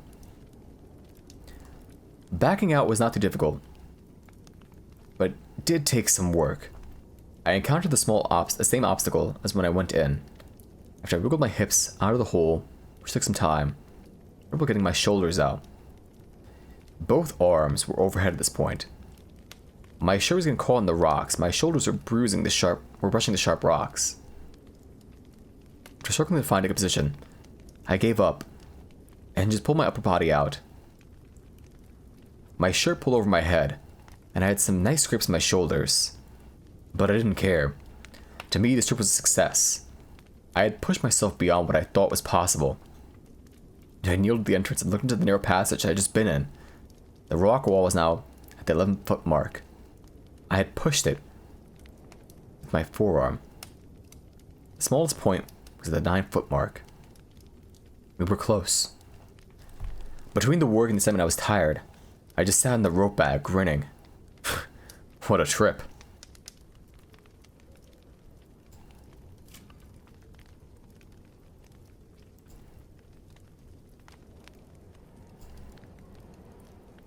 April 7, 2001. Oh, this is a long forward. I may have to actually read this one. Hang on. That's not it. It's not over. I know he fucking... It's a fucking super debate. Hold on, I'm reading over this little blurb. The blue text isn't included in the original story, so that's why I'm like reading this over to make sure this like anything's important at all.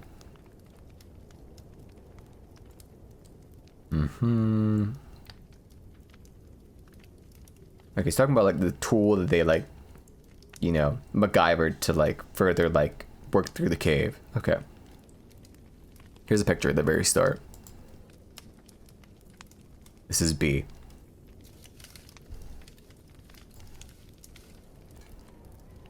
I took an oath. I made a vow.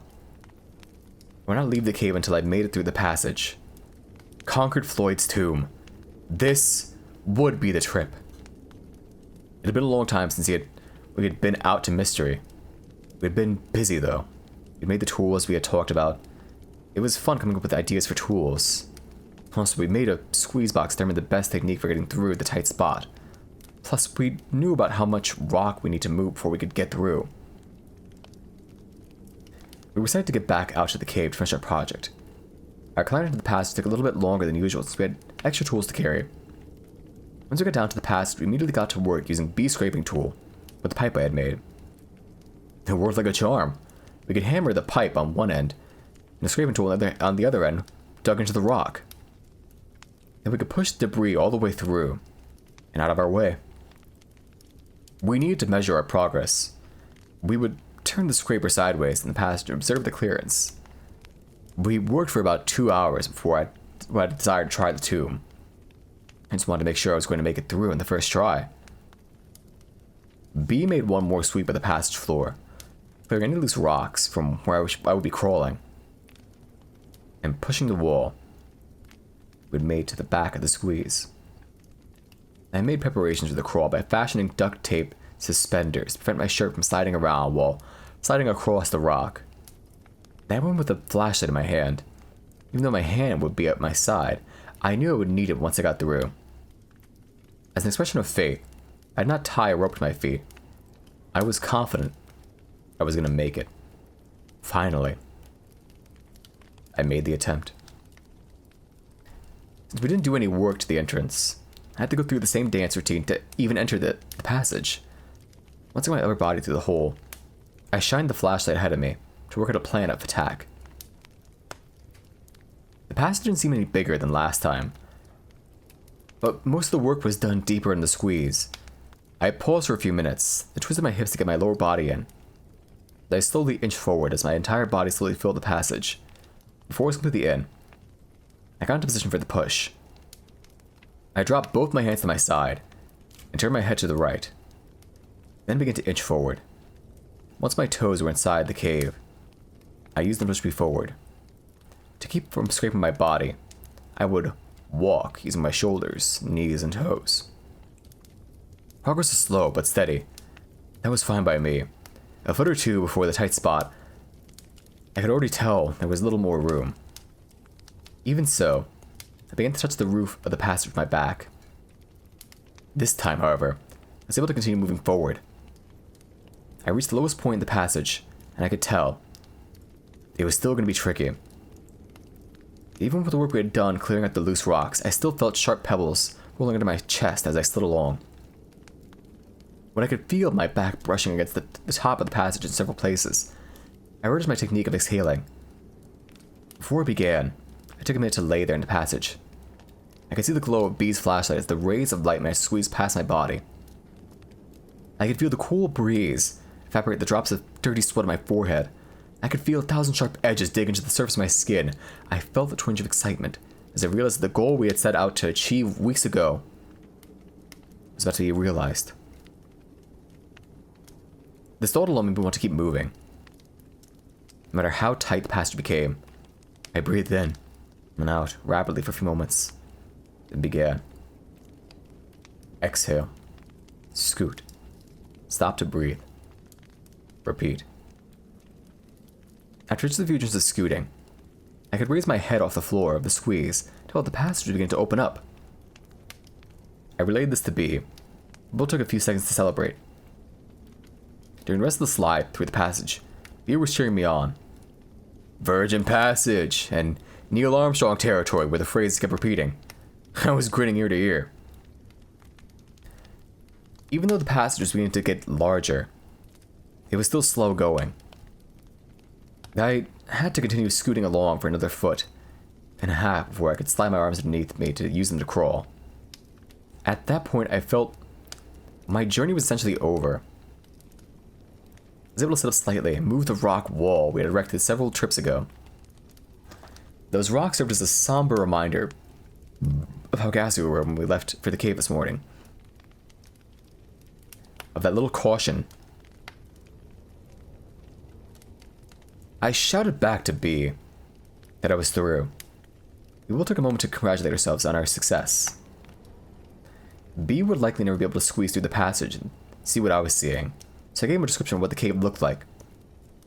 At this point, I only had my mini-mag, so I could not see very far into the passage. At the end of the passage, I did a gentle right turn, to go for a ways. I wasn't able to do anything at this point, due to the size of the passage. All the broken rocks I had pushed through Floyd's tomb were around me at this point. There were no other signs of human intrusion. I had to wait until B passed me my helmet to get a better feel for the cave. B used the pole we made to slide me the end of the rope, and I was able to pull any of my gear through the squeeze. The first thing I sent through was my helmet and light. After I got the light fired up, I was able to see our new section of caves. Ours. It was an exciting experience to see the results of hours of hard work over the course of several weeks. At this point, we still had no idea what the cave had to offer. The only thing I could see was the passage immediately following the squeeze. It was a narrow passage with a low ceiling. I would easily be able to get through it, but I'd have to crawl. I began taking pictures to show B.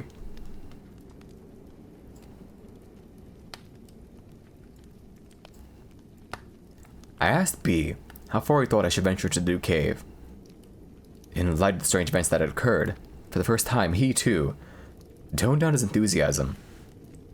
As I remembered the noises, I slid the pipe through the tomb, the loosened tip on the end. He said I could use it as a weapon if I ran into an animal or anything.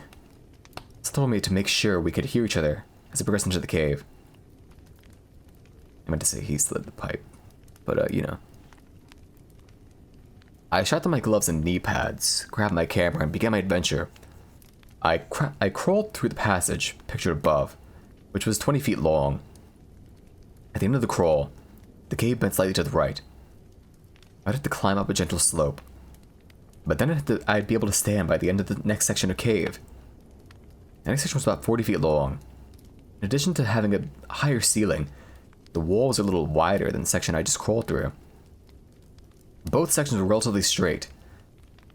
The floor was covered of rock which crunched as I crawled, and then I walked across it. The walls were basically the same as much of Mystery Cave, except pristine. It was obvious no one had been there before me. Upon close examination of the walls, I found two delicate types of formations. The first resembled several chunks of grated cheese tied together on one end, with the rest of the cheese flopping down. The second formation was just tiny strands of rock, thinner than human hair. It looked pretty cool. I found several examples of both kinds of formations. I was not even through the second section of the cave, and I could barely hear B. Cave passages are not very acoustically friendly. I shouted to him that I could go for half an hour, and then return. He said that'd be fine. Be careful. And I proceeded to explore some more. I could walk nearly upright at this point. I was in the third straight section of the cave when I discovered a crystal formation in the wall to my right. It was in several layers in the wall, resembling clear candle wax that was allowed to melt dripped down the wall. There were several small stalactite-looking formations formed by these crystals. The longest was about 4 inches in length. There would have been one much longer, judging by the size of the base, but it had been broken off. I looked to see if I could locate where it ended up, but I couldn't find it.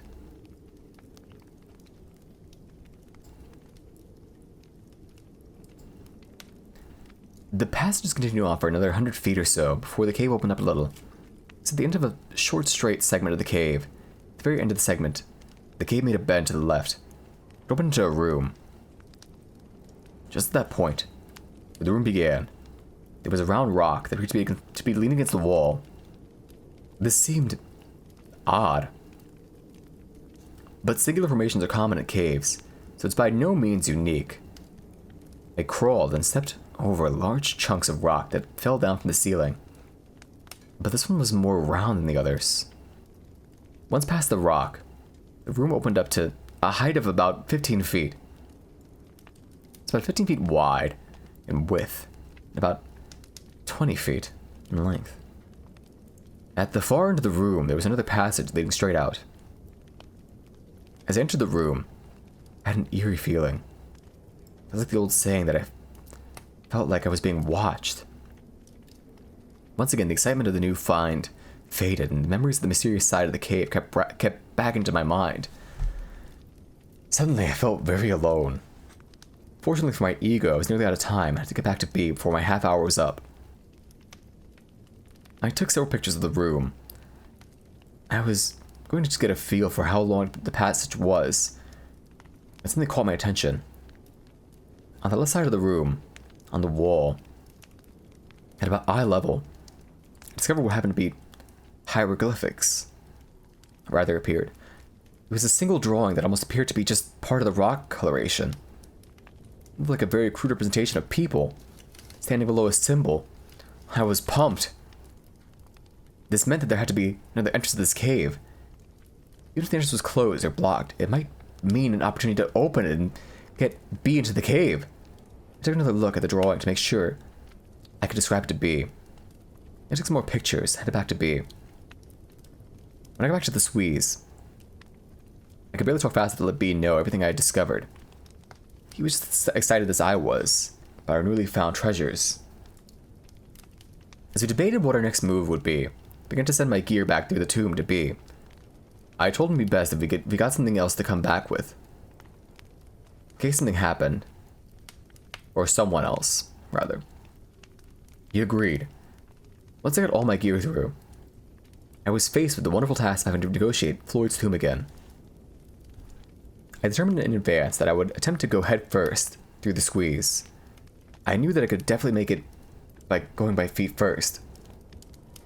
But that'd mean backing up all the way through the tomb. That'd take a long time and be very exhausting. My only concern in going ahead first was going to the end of the squeeze. I had to get through the hole we had made at the benefit of being able to twist my body. Oh well. I chose to go head first and deal with the exit when I got to it. I started into the squeeze very close to the tight spot, so at least I could have it over with soon. It turned out to be tricky though. I had to shift my hips to the right a little to get through, but I just kept plucking away at it. My hands were once again by my side. My head was turned to the right, and I was scooting my toes, and once again, using my head to gauge to tell when I was at the tight spot. Then when I was past it, I seemed to get tired a little quicker than on the way out. Must have been from all the work we had done to get through. I was a little over halfway through when something bizarre happened. I was laying there taking a brief break when I heard a sound deep within the cave. It was the faint but distinct sound of rock sliding on rock. My blood froze in its veins. I couldn't move. I just lay there, straining to hear the sound again. Nothing. I began to scoot towards the exit. Didn't mention the sound to B. I did recall one of our earlier trips when B said he heard the same thing. The task of getting out of our hole turned to be as painful as I thought it would be. My arms overhead and forced my shoulders through the hole. I definitely left some skin behind as I slipped through. B helped me as I wiggled my upper body out of the passage, and I could catch myself and ease my lower body out of the tomb. I was out. B and I shook hands, began to load up our gear. I was trying to listen to any sounds coming from the hole. We were making too much noise gathering our stuff. As much as I looked forward to getting into the passage, it was a relief to get back out. That's pretty much how I feel about caves in general. I love to go in, but I feel good when I get to go back out.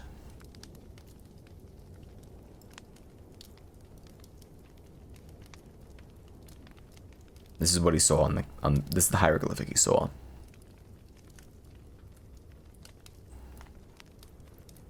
This is the last picture before we enter that room. Same picture with the round rock outlined. Can't tell from these pictures what you're looking at. They're the only ones you got with the round rock. Interesting. Let me take some water before I keep going.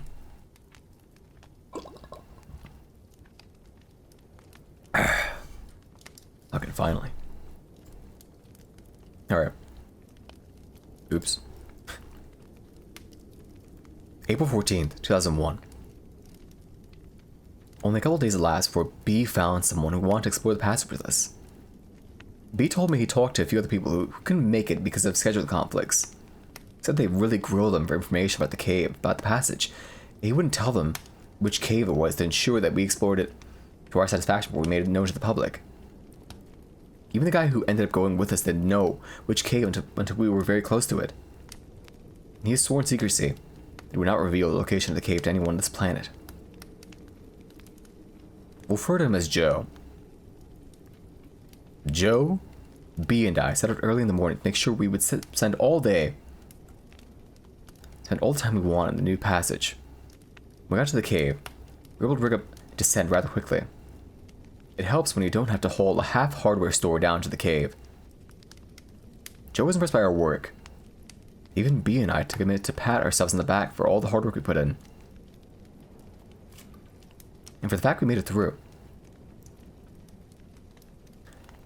Joe is rather thin. He's a rather thin caver. He's had a lot of experience in caves. He said this might be the tightest squeeze he'd ever been in, but it didn't bother him. Only physically he'd be able to make it, since I was bigger than him and I made it. He was just excited as to get it through, get caving. Maybe more. Quickly got ready, was waiting to hear what the plan of attack was going to be. I answered with a burp. He said that's really gross. I told him it was the coffee that I drank. Maybe more. Quickly got ready. Was waiting to hear what the plan of attack was going to be. I figured I'd send him through first, since he was ready, and I would follow. B would pass our gear through and wait for us to the outside the passage. B would give us 2 hours to return. It was nice of B to go down to the cave and babysit us. It gets boring sitting there in a cave. With our plans set, we were ready to roll. I couldn't believe how easy just slipped through the passage. He said it was tight, but it sure didn't look like it. Once he got in, we passed him his gear. Then I started in. Even though I knew that I could fit through, it was still a slow trip through the tomb. It only goes so fast when you're scooting with your toes. When I reached the tight spot of the squeeze, I had Joe snap a picture of me. It would make a good photo. Once I got through, B started to relay my stuff to me. Then disaster struck. I had gone all the way in, and turned around to put my gear through, when I had to kneel down and still crouch down low. I had just got my helmet and light, and was turning around to feed the rope back to B when I smacked my head on the top of the passage. A human skull versus solid rock. Rock won. I told people what had happened, so he sent my first aid kit through. I was bleeding, but even worse, I didn't feel too good. I patched myself up and told Joe I think I'd better continue. He looked like a little kid who was told the Christmas would be cancelled. Although I didn't like the idea of him exploring the cave without me. For selfish reasons, of course. I want him to at least see part of the cave for making the trip out here. I told him how far to go and how long it would take. Then I sent him on his way. As I laid there, I could hear him crawling into the darkness. His light disappeared at the first turn. I rested a minute or two. I began my journey back through the squeeze. It was disappointing to get all the way to the cave, not be able to explore it to its end. Actually, it's killing me. After I got through Floyd's tomb, I sat down and munched on a Cliff Bar while B and I chatted. I told him I would pay for a motel room if we would stay overnight. And we could see how I was doing the next day. I got another attempt at the cave. I felt the goof for having smacked my head on the cave wall. B said he was willing to give it another try tomorrow. He was just as anxious to put some closure to this cave. As long as Joe would stay overnight, we determined to wrap things up the next day. Once the thing was settled, we just sat back, enjoyed the darkness. We could hear no sounds coming from the passage.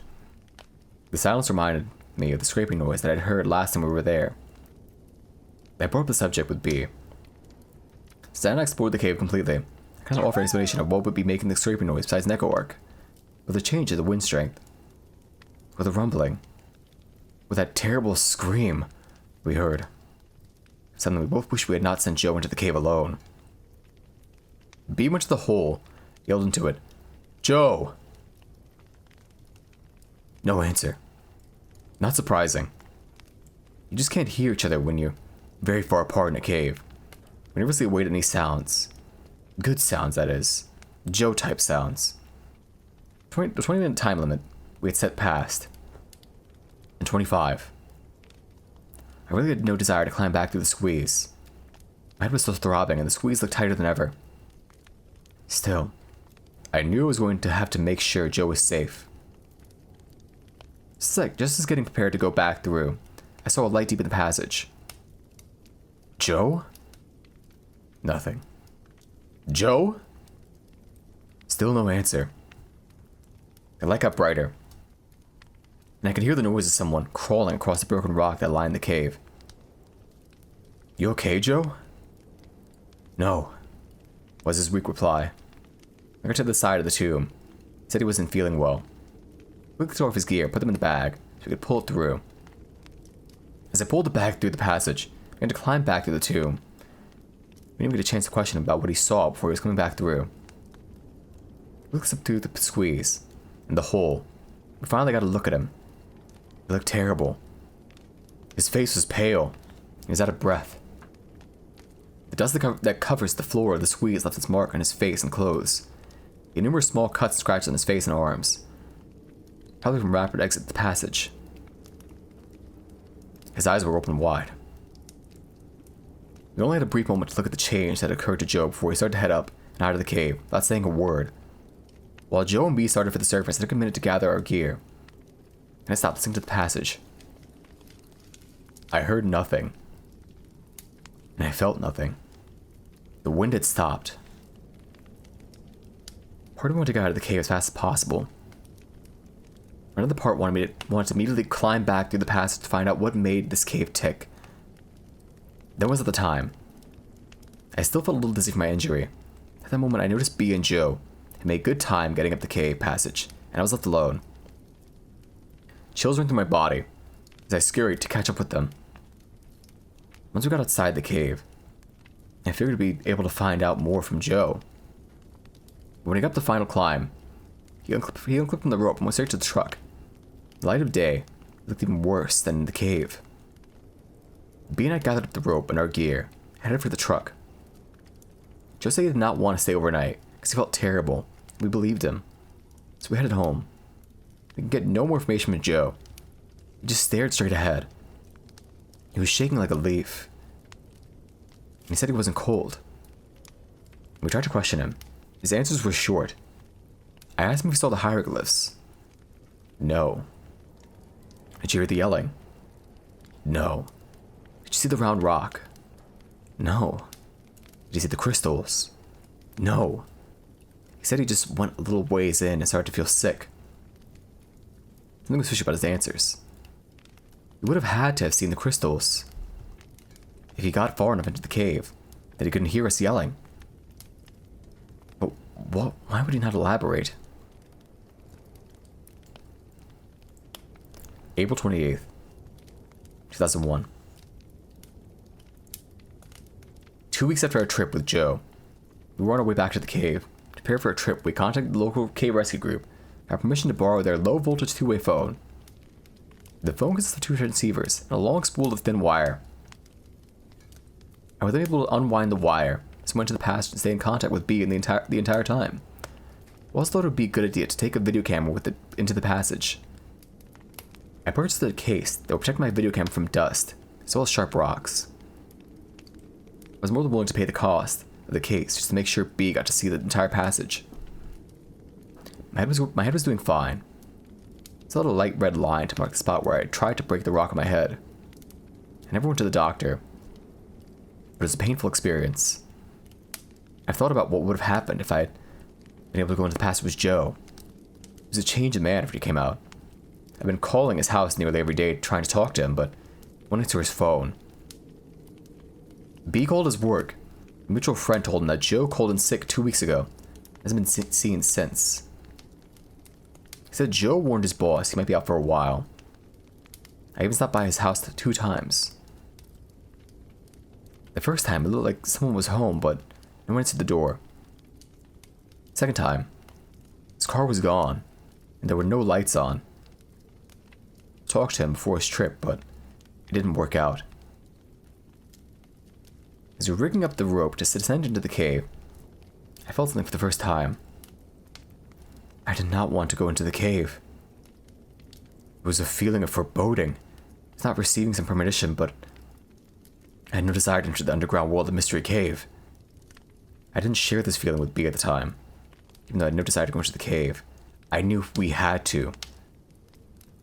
So I double-checked my gear, and I stepped over the edge of the cliff. Right from the beginning, it seemed like the cave did not want us to be there. Nothing went smoothly.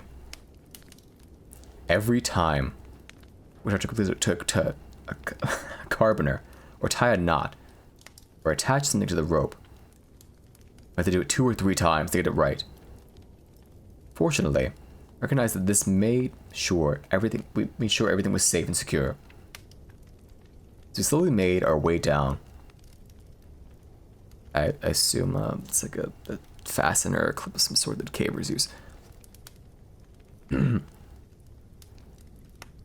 slowly made our way down, continually bumping into the side of the cave, something as we walked, or dropping things. We finally reached the point where we stopped to gather ourselves before continuing. Oh, it's missing an A. It's spelled with an I.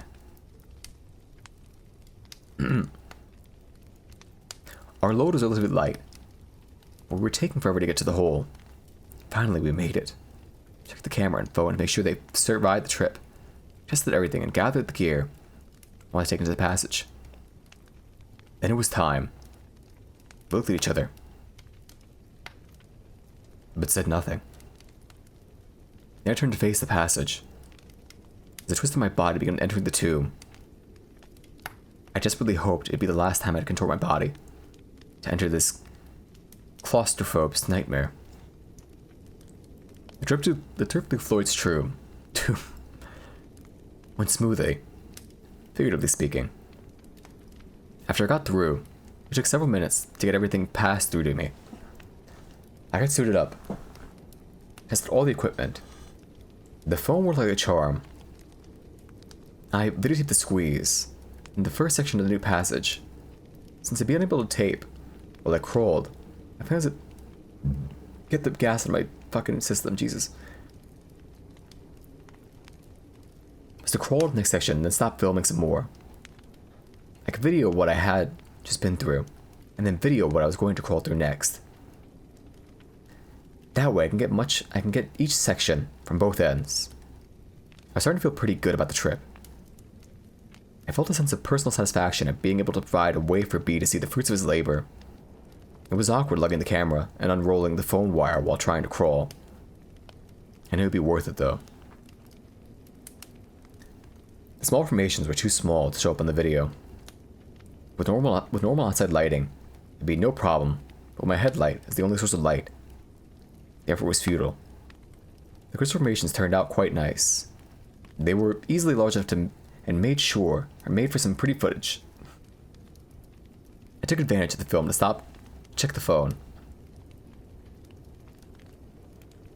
Where the film stopped, okay. It was comforting to hear someone's voice deep within the passage. We chatted briefly. Then I unplugged the phone, prepared to continue. The phone resembles an oversized regular phone, more like the ones you'd see in war movies. When I wanted to talk to B, I would plug the phone into a special jack on the spool of wire. The power source was on B's end of the phone, so it was always turned on. The reception was as clear as a normal phone. I continued forward. Even though progress was slow, it was steady. Things were getting pretty good until I reached the round rock. Once again, I got a strange feeling, just like the last time. I looked around carefully, but saw nothing to be there. Saw nothing to be alarmed about. I proceeded to film the entire room. I got good shots of the round rock from all angles. I got the walls, ceiling, and floor to the best of my ability. I even got some pretty good tape of the figure on the wall. It was difficult to make out exactly what it was in the video, but you could definitely tell something was there. After I taped everything to my satisfaction, I moved toward the end of the room to prepare to explore new territory. At the far end of the large room was a passage that led to darkness. The entrance was about a foot lower than my head, and it looked like it continued at the height or as far back as I could see. I ducked into the ceiling, prepared to see new sights. The walls in the new passage were darker than the rest of the cave to this point. The floor was made some type of broken rock. The ceiling had seemed type of near perfect arch, as in the old section of Mystery Cave. It almost seemed out of place in the jagged atmosphere of a cave. I could only see back about 30 feet or so, where the passage appeared to make a right-hand turn. I thought this would be a good place to check in with B. It took a couple of beats before he answered the phone. But once he did, his voice was still crystal clear. It sounded like he might have been snoozing. Had been gone that long? He said he was doing fine, that I could take as much time as I needed. I thanked him, and hung up. His patience has been wonderful during this whole project. He spent a lot of time just waiting for me while I explored the passage. I was glad he was still willing to sit and wait. I hung up the phone and started to film the new passage. Then it happened. From behind me, I heard the scraping noise. It was loud. It was close. It was coming from the large room I had just left. I wheeled around to face whatever had made that noise. When I did, I lost my presence of mind and stood up at the same time. Crunch. My helmet crashed into the passage ceiling.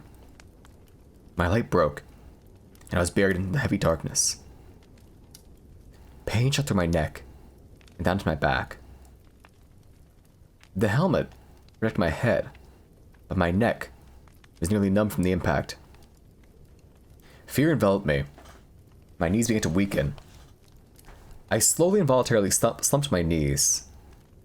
Gently set the camera down as I began to see stars from the pain in my upper back. The scraping noise lasted only a second, and now the only sound I could hear was my own panic-inspired breathing. Not only could I feel the fear thick upon my chest, but the darkness seemed to hold me in place. I felt like I was vulnerable from every direction. I wanted to turn back and behind me, or rather look back behind me, to the side of me, and in front of me. Everywhere I looked was black. Finally, I broke the stupor of terror, long enough to reach for an alternate light source. The mini-mag on my helmet, I twisted the light to turn it on. And when I did, I nearly cried. I forgot to put the fresh batteries in, and now I could see barely more than a few feet. It was better than nothing. I immediately began shining the light with all my might into the large room. I strained to get a glimpse of any movement in the room. Nothing. I was shaking violently as I sat there trying to figure out what to do. My mind wasn't thinking clearly. I honestly thought I was going to die right there in the cave. For a fleeting moment, I wondered how B would ever figure out what had happened to me. It hit me like a boulder. The phone. My mind must have been clearing up at that point because I also thought about my glow sticks. Taking my eyes off the large room, I felt around the pack for my glow sticks. I found one. I ripped it out of its package. I could tell something was wrong by how it sounded. It has been inadvertently broken. It was now useless. I shook that on the ground. Touched my back for another one. I took my eyes off the large room while I checked the passage behind me occasionally. I found another glow stick, broke it to light it up. The soft green glow created eerie colors in the walls of the cave.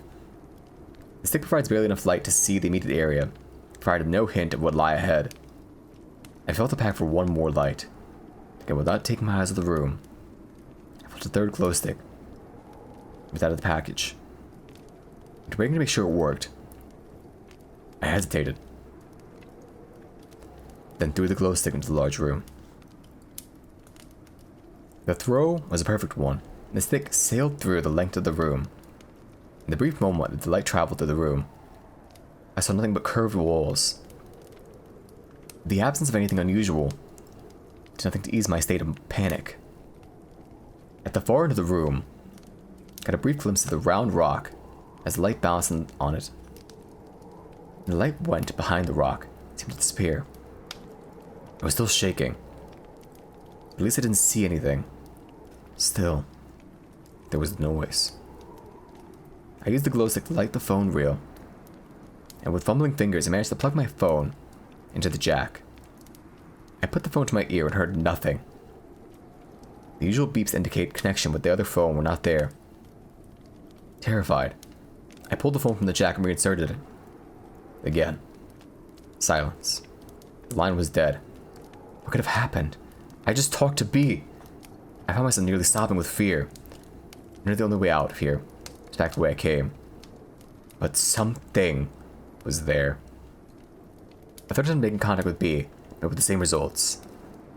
I tried to think of another plan, but I could only focus on the memories of the grinding sound that I had heard.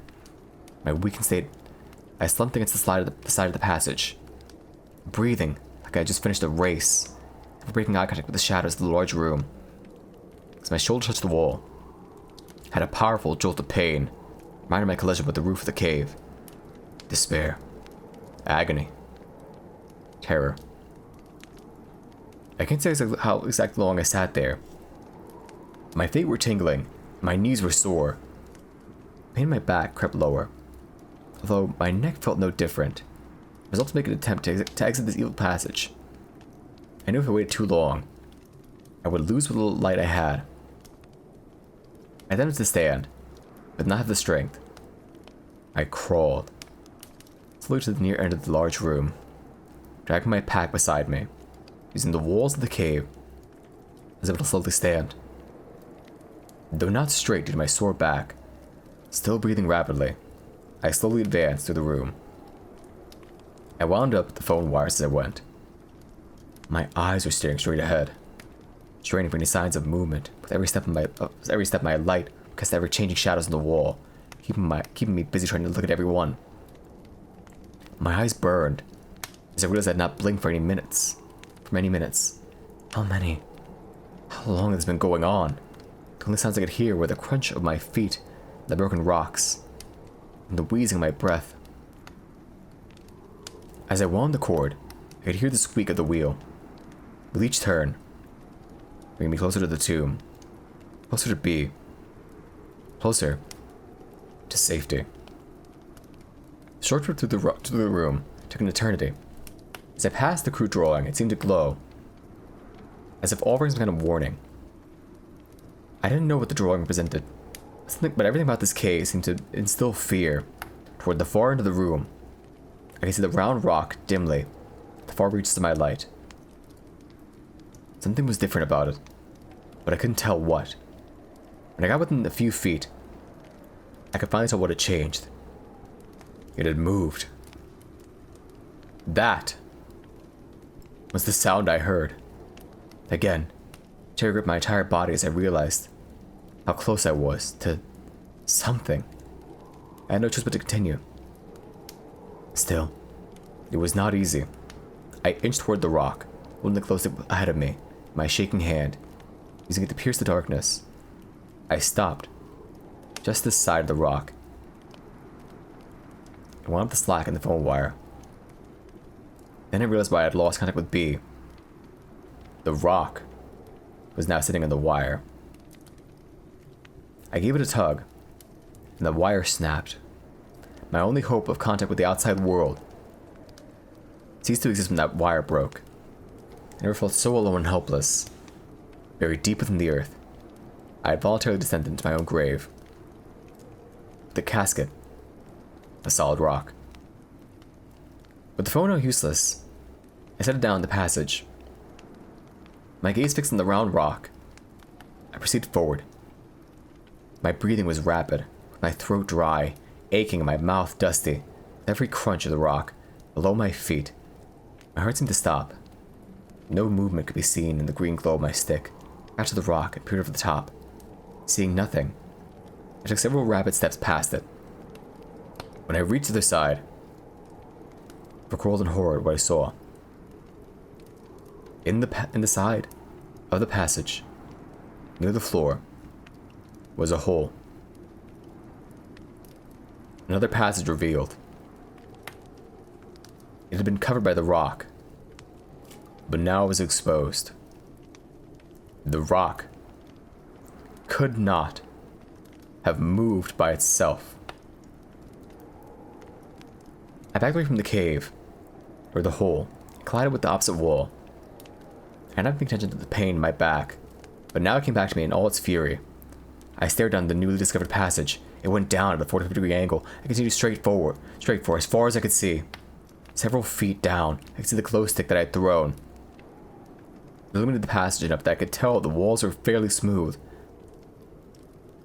The floor seemed to be the same way, unlike the rest of the cave. The passage was about 3 feet in diameter, as far as I could see. It would have been an easy passage to explore if I had the least desire to do so. Right now, I wandered out of the cave and into the daylight. I slowly backed away from the hole toward B. I took my eyes off the abyss. I nearly tripped over the phone wire as I turned to leave the devil's lair. I noticed my mini-mag was practically dead, leaving me only with the glow stick. I wanted to sprint to Floyd's tomb. Just hearing another human being would help alleviate some of the fear I was experiencing. As I turned away from the large rock in the hole, I felt an overwhelming sense of panic fill my soul. It felt like a legion of demons It's about to attack me from behind. I felt my salvation lie ahead of me in the darkness, and Lucifer was behind me, trying to keep me from my safety. I found myself moving much faster than I should. In that cave, my only thought was to get out as quickly as possible. I passed the crystal formation, barely noticing the beautiful creation of nature and the green glow of my light. I reached my duck to avoid a rock. I felt my back scream. It's a reminder of my injury.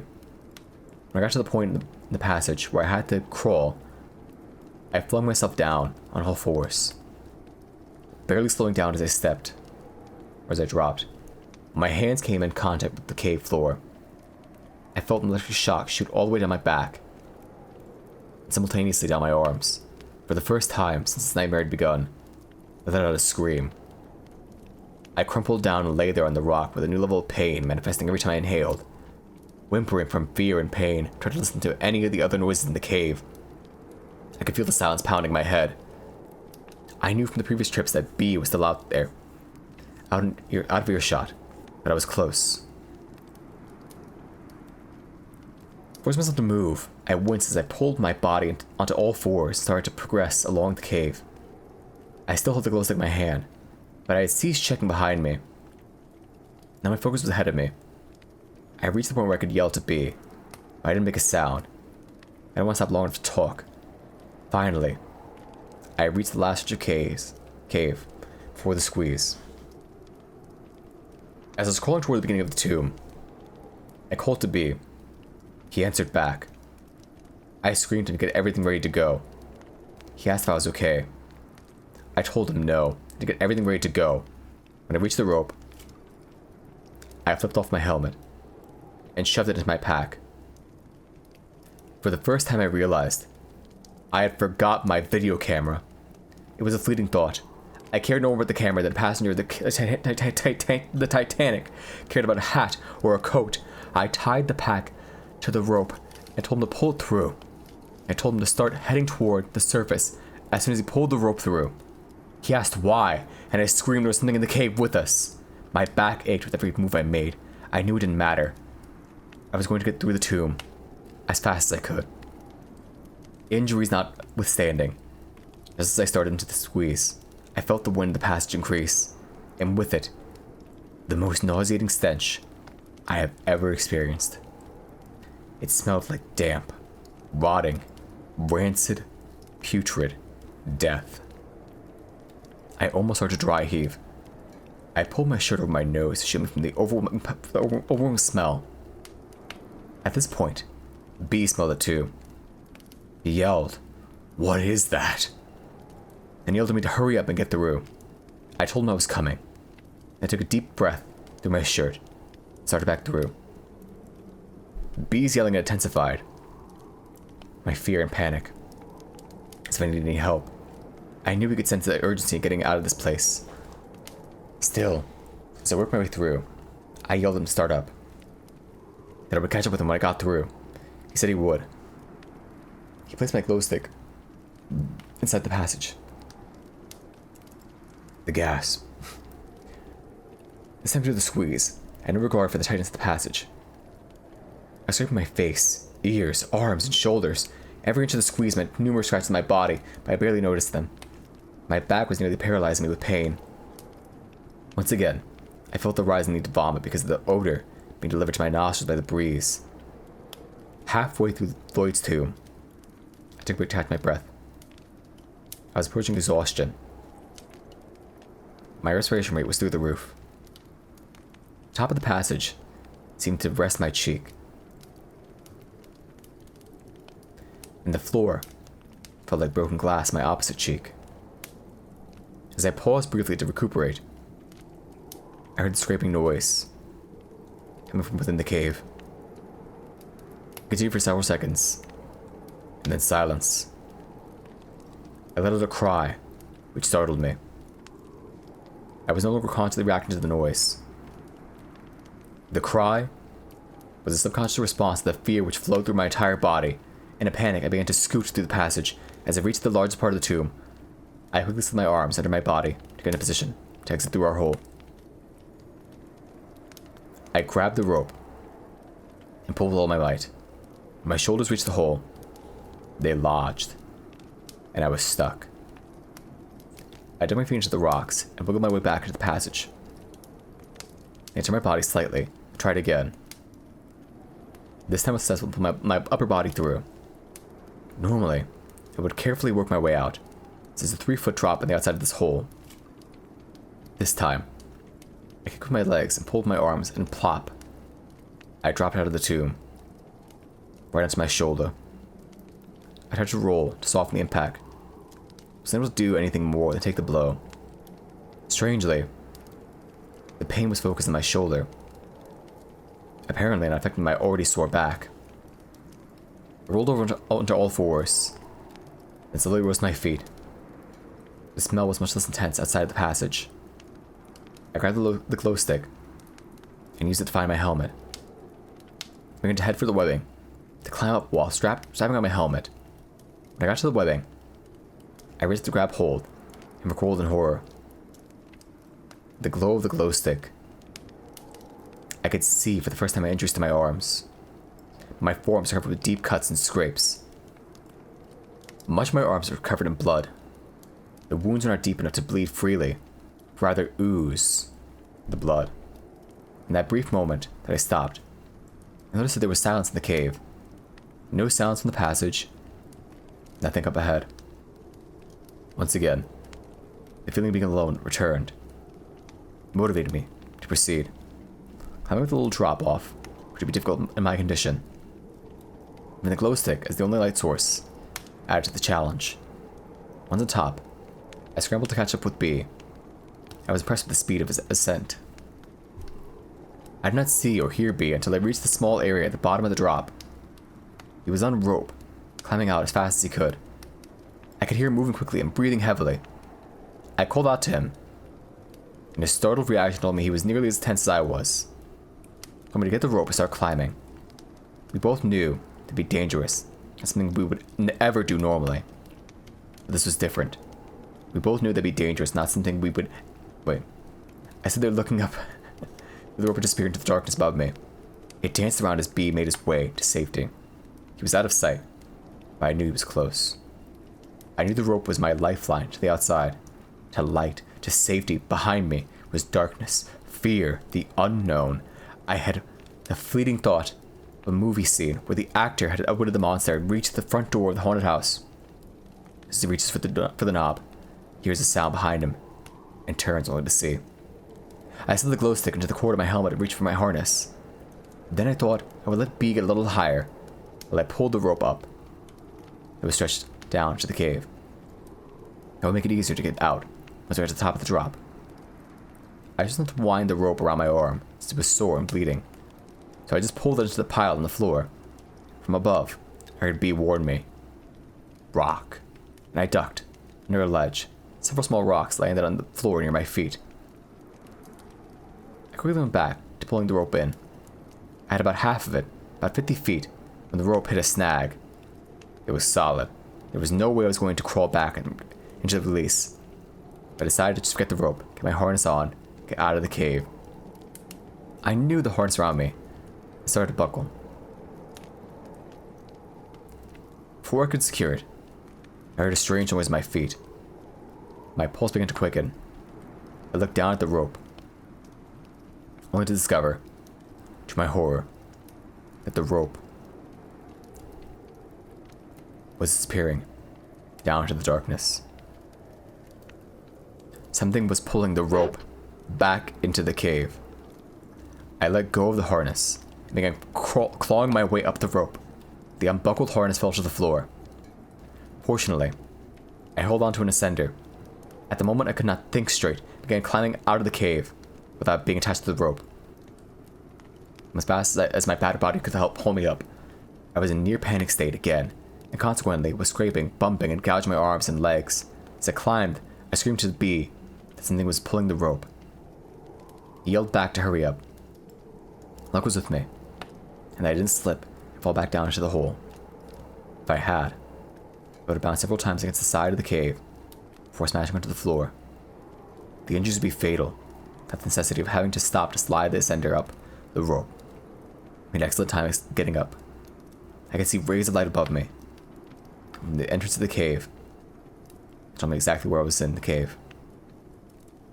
I go up to B on the ledge, below where our relay point was fixed. I want to keep going. It'll only take him a few minutes. But every second will be torture, so I had to wait for him to get up. I watched the rope that we had just climbed up. It's like this to see some creature from deep within the earth climb up and make me its lunch. The rope moved around a bit. The rhythm of B's climbing did not appear to have any tension on it.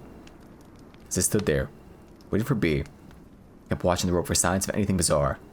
I didn't know if my heart could take any more stress. I could not have been more wired. I tried to relax a bit, to make sure I was thinking rationally, but my poor brain had reached sensory overload. As B reached the top of the last climb, I ready to clip on my ascender, get my sorry butt out of there. It was then that I noticed the rope began to tighten from below. I could feel the tension on the rope. It was steady tension, not like someone was climbing up. Either way, I wanted out of there as fast as possible. I clipped on and scrambled up the rope. I hadn't noticed, but B kept on moving toward the entrance. I got the last few feet in a hurry. I unclipped and kept moving, leaving the rope behind.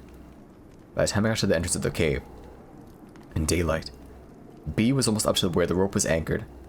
I wanted to get up so bad. I almost started to free climb, not clipping onto the rope. I could see B was almost up, so I clipped on and started up. I almost didn't make it up. I had just started up, when I nearly collapsed from exhaustion. I managed to recover enough to pull myself up the last few feet. As I climbed, keen attention to the rope manifested itself by the stretching noise in the rope. I prayed the rope would not break with me attached to it. The second that I reached the top, I unclipped the ascender. I could see B kneeling down by the tree. So I went over to him and it collapsed. For the first time since I went through Floyd's tomb, we could see each other. We just stared. I knew it looked pretty bad. I didn't know that B was in such a bad state. He had cuts and scrapes on every exposed surface of his body. His face was pale, almost white. His mouth and his eyes were wide open. He was breathing heavily, almost gasping. The shock we had shared, the other person's appearance was broken when we heard the rope around the tree. And the knot B had tied tighten. I was frozen in place, overwhelmed with fright. B seemed to be transfixing the knot. In one motion, he reached his pocket knife and began to work on the rope. It's amazing how a person's state of mind can alter the perception of time. I'm sure it took 5 or 4 seconds to sever the rope from the tree, but it seemed like an hour. When the rope was cut, the knot fell to the ground, and the rope zipped across the rocks and over the edge of the cliff, the speed of it causing a humming noise as it went. As soon as the rope was cut, B let out a cry. He dropped the knife and fell backwards, watching the rope fly over the edge, brought the feelings of the passage back to me. I got up, headed towards the truck. Noticed B was still laying there, wide-eyed, staring at the point the rope disappeared. I called to him, which broke his trance. He got up, hurried away from the tree, the cave, the nightmare. Neither of us said a word all the way home. May 19th. It has been 3 weeks since our last visit to the cave. I want to update everyone as to my condition, my plans for the cave, and the events of the past few weeks. I apologize for not returning your calls. I've been getting all your messages. I just haven't felt up to calling back. Steve and Mark, thanks for your words of encouragement on my answering machine. I know you two are sincerely concerned for me. You are awesome friends. Mark, I know you stopped by the house a few times, and I'm sorry I never answered the door. It really helped me just knowing you dropped by. Sis, I can hear the worry in your voice. I'm okay. Don't worry about me. Just take care of those nieces and nephews of mine. It was part of the blue text. I'm supposed to read that. I think this whole thing is the blue text. Oh my, okay, yeah. Let's see. I figured if I can get the site updated, I can let everyone know at once about how I'm doing. A lot has happened in the last 3 weeks, so I'll do my best to cover everything. I guess start where the last entry left off. It took several days to get that last journal entry written down. I was so shook up from the experience that I could do little else but sit around and ponder what had happened. Right now, I'm on long-term medical leave from work. I tried to go work several days after the event, but my boss sent me home. I couldn't concentrate and I looked terrible. I've been to the doctor, but I couldn't tell him about the experience, so I just told him I was under a lot of stress. He recommended rest, gave me a prescription to help me relax. When we left the cave, I was nearly in a state of shock. I could not think clearly. I was having a difficult time trying to understand what had happened. I didn't eat much, nor did I get any sleep. I was glad I had the presence of mind to write down my experience while it was fresh in my mind. As I reread what I wrote, I feel like I accurately portrayed what happened in the cave that day. I wouldn't change anything I wrote, even though it took 3 days to write it. When I finished writing my journal, I felt much better. I guess it was kind of therapeutic. Unfortunately, it didn't last. In fact, it was after that things got really bad. B and I parted company after the trip. I didn't see him again until yesterday. I didn't try to reach him. He didn't try to get a hold of me. Nor did either of us try to contact Joe. B just dropped me off at the trip. Or after the trip. I spent the next several days by myself in my house. I tried to eat. I had no appetite. I was restless, but I couldn't find anything to do to take my mind off the experience. So I determined that I should write it. As I mentioned, that helped me think a little clearer. It seemed to help me be a little calmer. But it didn't last. I went to work the next day. I wasn't home. The day after that, an overwhelming feeling of anxiety sank into my soul. I was depressed and confused, and no one I wanted to turn to for comfort. I was getting all kinds of phone calls from people, but I just let the answer machine take the calls. I even changed the message on the machine to let everyone know I was alright. I continued this miserable state, eating and sleeping whenever I could manage, until a week after the trip, things started to get strange. At first I was hearing sounds in the house, I had no explanation. Footsteps, shuffling noises, creaking doors. Typical horror movie fare, only the sounds were not distinct. It was as though I wasn't sure. I heard what I thought I heard. I would be eating or getting out of the shower and stop thinking I'd heard something, but the sound would not repeat itself. In fact, if it weren't for the fact that it happened frequently, I couldn't be sure. There were noises in the first place. Either way, I was scared. It was as though I'd been caught in a spiderweb for the last week. Feelings of anxiety, foreboding, tension filled my life, and came the hallucinations. I began seeing things in a similar manner to the sounds I was hearing. Just a glimpse of something in the corner of my eye when I turned to look. Nothing. I'd been sleeping with the lights on in my room, but now I kept all the lights in the house on from dusk to after dawn. I started to see things on a regular basis. I purchased a gun. I got it from an ad in the paper so I didn't have to wait for a permit. I went to the doctor, but I didn't mention the details of my life. I just told him I couldn't relax, and I walked out the door. Prescription. Fortunately, my wounds and injuries were pretty much healed by this time. My back still hurt a little, but the prescription took care of that. When I was on the medication, I felt great. But I didn't want to walk around high the rest of my life, so I only take it at the end of a tough day. Unfortunately, the severity of the sightings increased, giving rise to a need for the medication. The flashes in the corner of my eye continued. Then I began to see shapes and shadows. They'd be outside my windows, usually at night. I still couldn't make out anything solid. It was hard to pin down what I was seeing. I needed to close all my drapes and blinds so I could remove the possibility of seeing something. Doing so did help in that respect. But the gas... and my life was still a mess. My daily routine was mechanical and empty. I would sleep in as long as... Wait, I lost the line I was actually reading. Where'd it go? As long as I could. Usually out of exhaustion. And I get cleaned up and try to eat something. I lost a lot of weight, so I tried to get as much as possible down me. And I would exercise a little and nap a lot. I'd only been out of the house a few times in the last 2 weeks. The store, the doctor, the gun purchase. I didn't watch much TV. I couldn't concentrate. I spent a lot of time on the internet. I was doing research on caves and cave myths. The only story I could find was the caver folklore about the Hodig. The Hodig. Supposedly a creature that roams caves. 2 weeks later we went into the cave, and a week after I began hearing things, I began to have nightmares. Extremely lucid nightmares. There's a big theme of recurring events, just plain terrifying. Sometimes I was in my house and someone was trying to get me, or I couldn't run because I had no legs, or other times I was in a vat and someone was pouring a syrup-like liquid on me. Feeling the vat, I'd wake up in a panic. I would stay awake until exhaustion forced me to enter dreamland once again. A brutal routine, continued for several days until it reached the climax on the 6th day. My dreams seemed so real. I had a hard time telling if I was awake or not. I was beat, really drained of any energy or spirit, going from living room to my bedroom in the early evening, and when I looked down the hall, I saw a dark figure toward the end.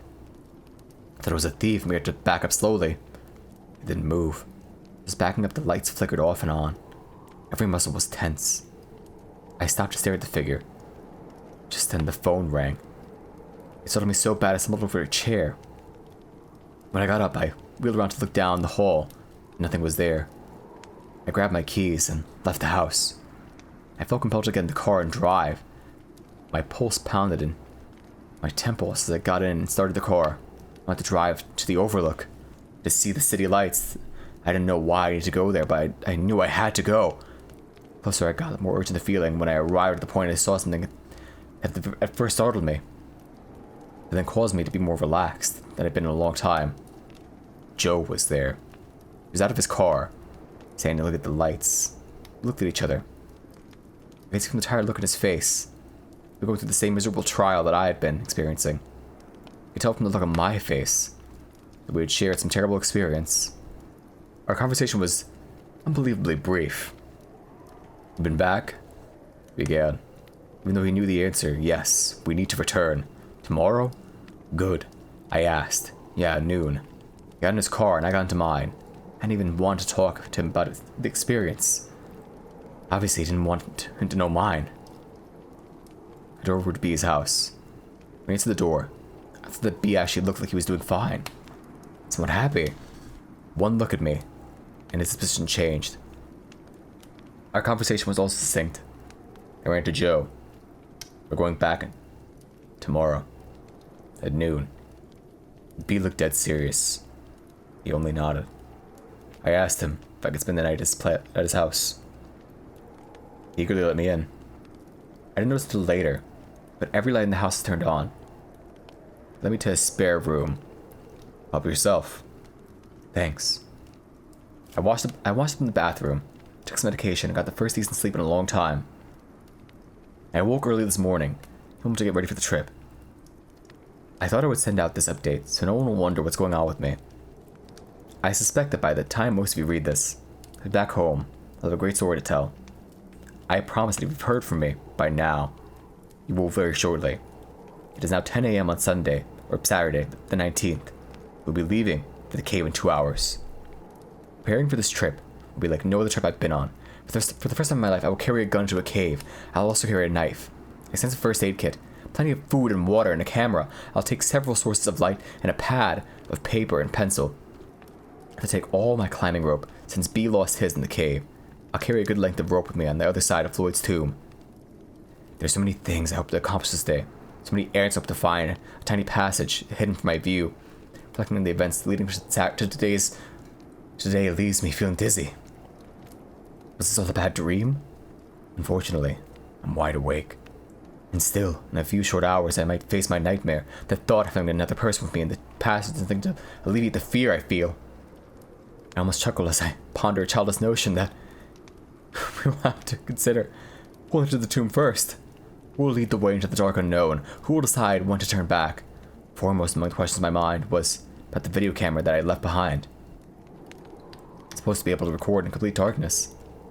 I left the thing running. What will we find on the tape? Darker questions will follow. What if the camera is gone? What if it's destroyed? Although it's difficult to put the exact name on my motivation, I think closure fits more nicely. I need to find out a few things about this cave. The main thing, believe it or not, is to find the end of the cave. All the bizarre things I've witnessed these past weeks, it would seem a bit trite to want as a primary goal to get to the end. But that is what I want, to be sure. I'll be seeking other bits of knowledge along the way. If, however, I find the entrance to the main passage and enter the passage hidden by the rock, I'll be content to never return to the passage with the cave again. Never! It would seem to me that crawling headfirst through the tight passage into the darkness is an unnatural thing. So the crawling up the side of a cliff for recreation. Or jumping out of a perfectly good airplane and floating to the ground. We do these things to satisfy our hunger for adventure. The subconscious desire to conquer our own little Everest, as B is fond of saying. Caving is the last opportunity for exploration. For the person with modest means. True. Just a short drive. Just about anywhere in the country is a cave waiting to be explored. Even a cave well known among the general public can be approached by someone for the first time as an adventure, something new, something to overcome because it's there. Many of you don't agree with my decisions to pursue this cave. I know this from the messages I've received. I'm afraid I don't have a choice. I remember to experience this restful slumber. I must return. I remember to walk the halls of my own home in peace. I must return. I remember to exit the overworld, enter the subterranean world of a cave. I must now return. I no longer feel I have a choice. I must return. For my family and my friends who are reading this, I say, be at peace. I will conquer this cave, and I'll return and update this website immediately. I will include any photos we take in the cave today. Stop by the house. I'll show you the video I'll have. I expect to be home later tonight, or tomorrow at the latest. See you all soon, with a lot of answers. Love, Ted.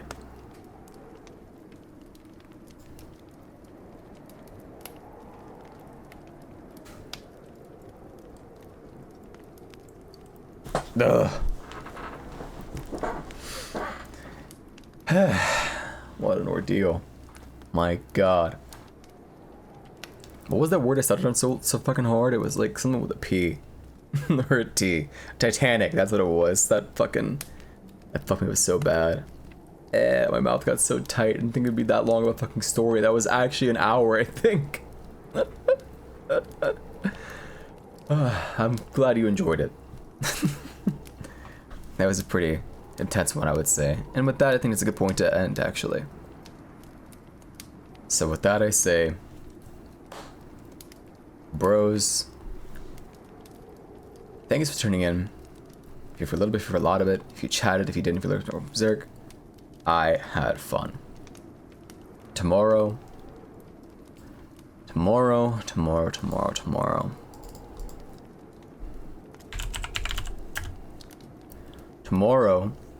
is the final day of our marathon.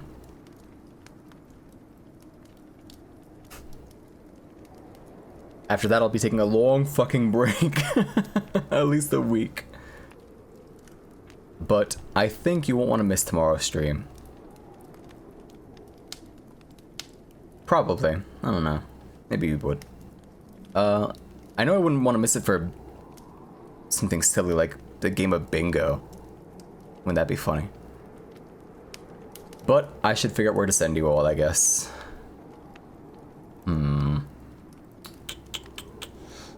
Where to send you? Who's live? Nausea. I rated Nausea 3 times this month. Bag, but I rated Bag 4 times this month. Some of you guys are okay. Show up tomorrow. Show up tomorrow to Mook's stream on time. Yeah, I gotta let my fucking voice rest after this. Jesus. Why not? I'll send you that funny cat lady. Yeah, she's very nice. Here you go. She's playing Clock Tower. Our favorite. Yes, Clock Tower. Treat her well, treat her better, treat me, etc, etc, etc. But with that, I will see you all tomorrow. Same Mook time, same Mook place. Bye-bye.